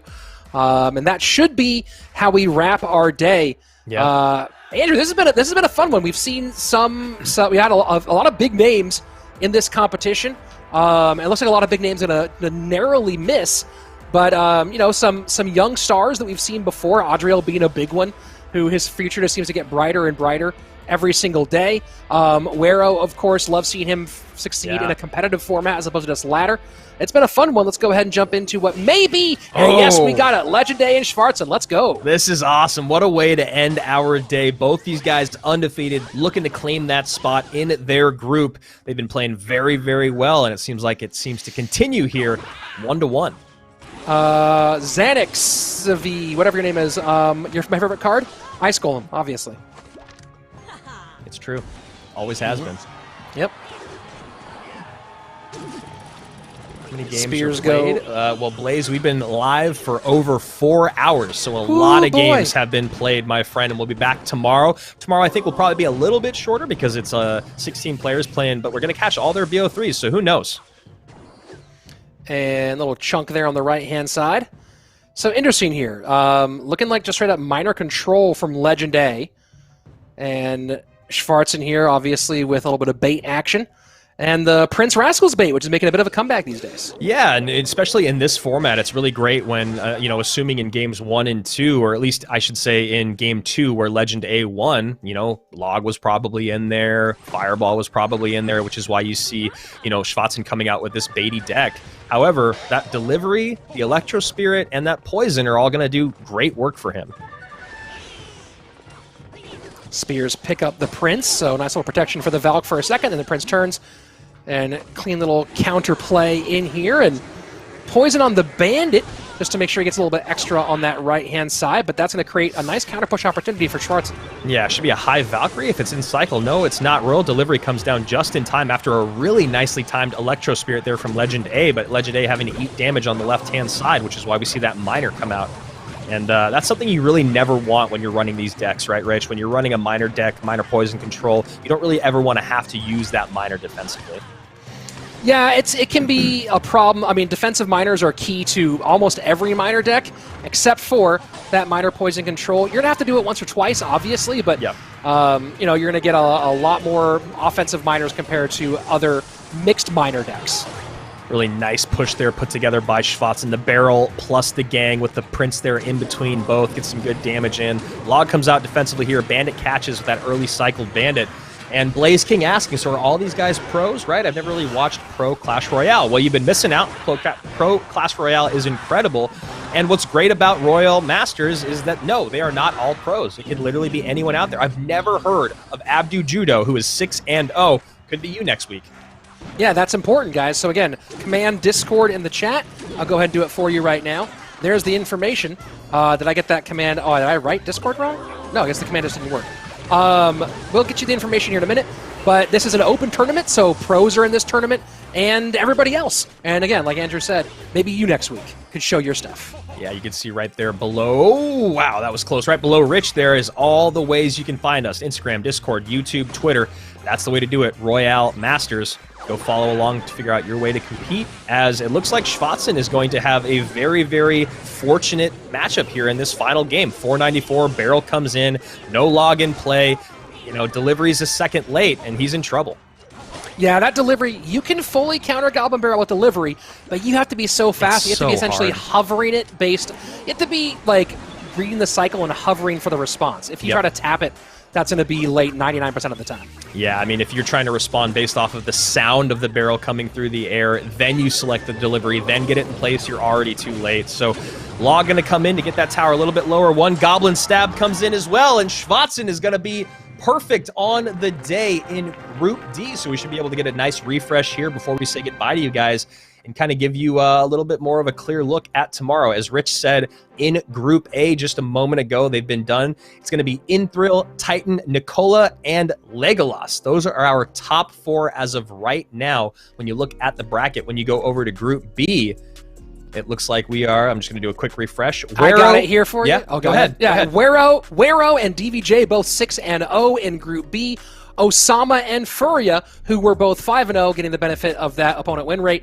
I'm going to round out the top 4. Air Surfer missing by just a hair in 5th place, so a rough one for Air Surfer as we go take a look at Group C. Yeah, Group C, we have Adriel, who was playing very great and had some really interesting decks. It was really the last match between him and Furkan that decided who was going to be number one in this group. But don't worry if you're a fan of Furkan, he's still going to be there. Adriel in first place, Furkan in second, Tico in third, Paradox in fourth, and then Shadow Fighter just barely missing it at 5-1. Big time congratulations to you, and hopefully we'll see you next week. And I know some people are mentioning round 7. There is no round 7, guys. We made the bracket. The bracket would only let you do a minimum of 7 rounds. So it's actually a 6-round tournament for this Swiss bracket, not a 7-round bracket. So we're waiting here on on the result to finally register here. Yeah. Between Schwarzen and Legenday. So we'll get you some information on that one. And as soon as that registers, then we'll be able to give you the final look at Group D. Yeah, because after that does register, Schwarzen's going to be 6-0 along with Abdu Judo, so he should be 100% in. But then you have all these other guys at 5-1. Wallace, Arden Toas, Legend A, Seif, Philippe, Kuragos, Dexters. I mean, Skinner and one more that I can't pronounce. All those guys are at 5-1. So this is going to be really, really interesting to see what happens. What do you mean? And here we go. Yep. And now it just registered. So your top 4 for Group D, Abdo Judo, Schwarzen, both 6-0, Legend A, and Wallace going to round out those last 2 groups. Arden Toas missing out in 5th place. So a tough one for Arden there. Legend A and Wallace will move on for tomorrow. Well, they'll be back right here with you, Andrew. That's right. Tomorrow, the best 16 players, the guys that we just talked about, are going to be going through a single elimination bracket. Best of 3, same dual format, $5,000 up to grab. First place gets to walk away with $2,400 of that. And what's the best way to follow everything we're doing? How about all that beautiful social media? You see it on the bottom of the screen earlier throughout the match, but it's RoyaleMSTRS, Twitter, Instagram, YouTube, Discord. Join up, find out how you can be here to compete for $25,000. Rich, I'm going to miss you tomorrow, man. Yeah, well, you know, every once in a while, you and I don't get to do this together, but I'm sure you and Breaky CPK, who I've never seen in Clash before, it'll be fun to see him mixed with you tomorrow. And, of course, I'll be back here. You and I'll be back here together and separated over the course of this whole tournament. That's right. So for RoyaleMSTRS, Rich Slayton, I'm Andrew Guy. This was such a blast. Go follow along with everything we're doing. We'll be back same time, same place tomorrow at noon Pacific. Keep on clashing. Bye.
so abstract. Yeah, it's complicated. What you say, the way you act. Well, it makes me so confused.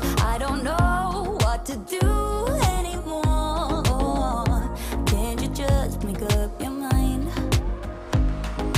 My heart drops when you play around. How can you be up when I'm down? Don't wanna think about it right now. Maybe you just wanna be friends, but there's a fight when we are talking. Maybe you just wanna pretend, but I can read between the lines. Even if I can't deny that all the things you said are hurting, still wanna be with you. I think you want it too. 'Cause baby, I don't wanna be.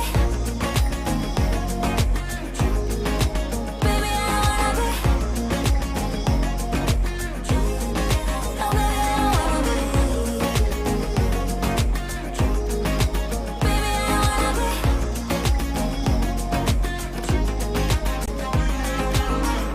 How it hurts to see you smile, like a dagger hit me. She just seems so juvenile. I just want it to be me. I wanna set your world on fire. Oh, you're so sure I'll stick around. Oh, my heart drops when you play around. How can you be up when I'm down? Don't wanna think about it right now. Maybe you just wanna be friends, but there's a fight when we are talking. Maybe you just wanna pretend, but I can read between the lines. Even if I can't deny that all the things you said are hurting, still wanna be with you. I think you want it too. 'Cause baby, I don't wanna be. Baby, I don't wanna be. Oh, even if I can't deny that all the things you said are hurting, still wanna be with you. I think you want it too. 'Cause baby, I don't wanna be. No, baby, I don't wanna be. No, baby, I don't wanna be. Baby, I don't wanna be.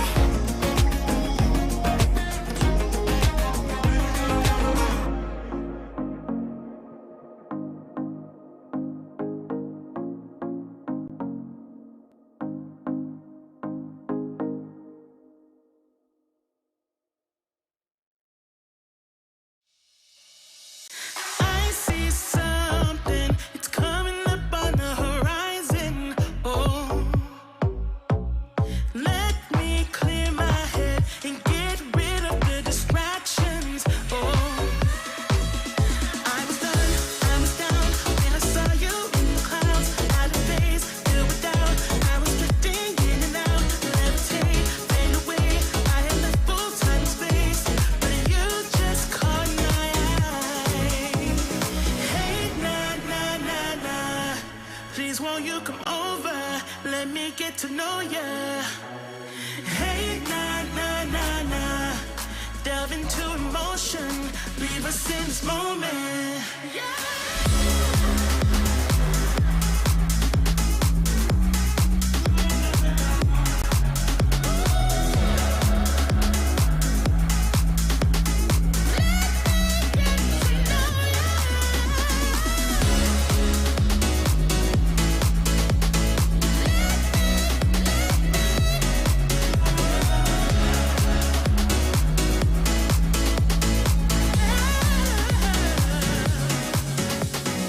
Let your mind be free. Stop holding back, 'cause you can fight it. Oh, I don't know your name, but something in me has ignited. Oh, I was down when I saw you in the clouds. Out of phase, filled with doubt. I was drifting in and out, levitate, fade away. I had left full time and space, but you just caught my eye. Hey, nah, please won't you come over? Let me get to know ya. Hey, nah, delve into emotion, leave us in this moment.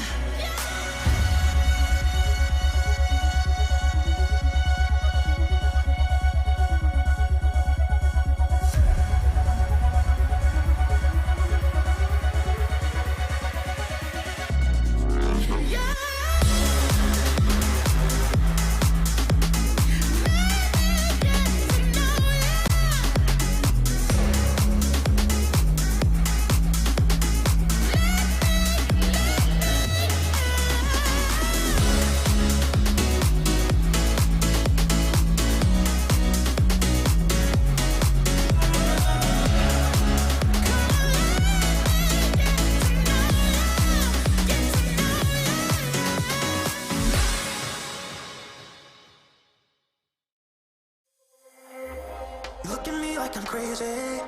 When I shut my feelings down, you look at me like I'm different. Still you stay cause you feel something real. Get so lost in my moments. Doesn't mean I don't need you. I fell in love with your colors. They kinda tell me what I'm thinking. I fell in love with the way we are and the way we lose it. There's something different about us, and the reason why we stay.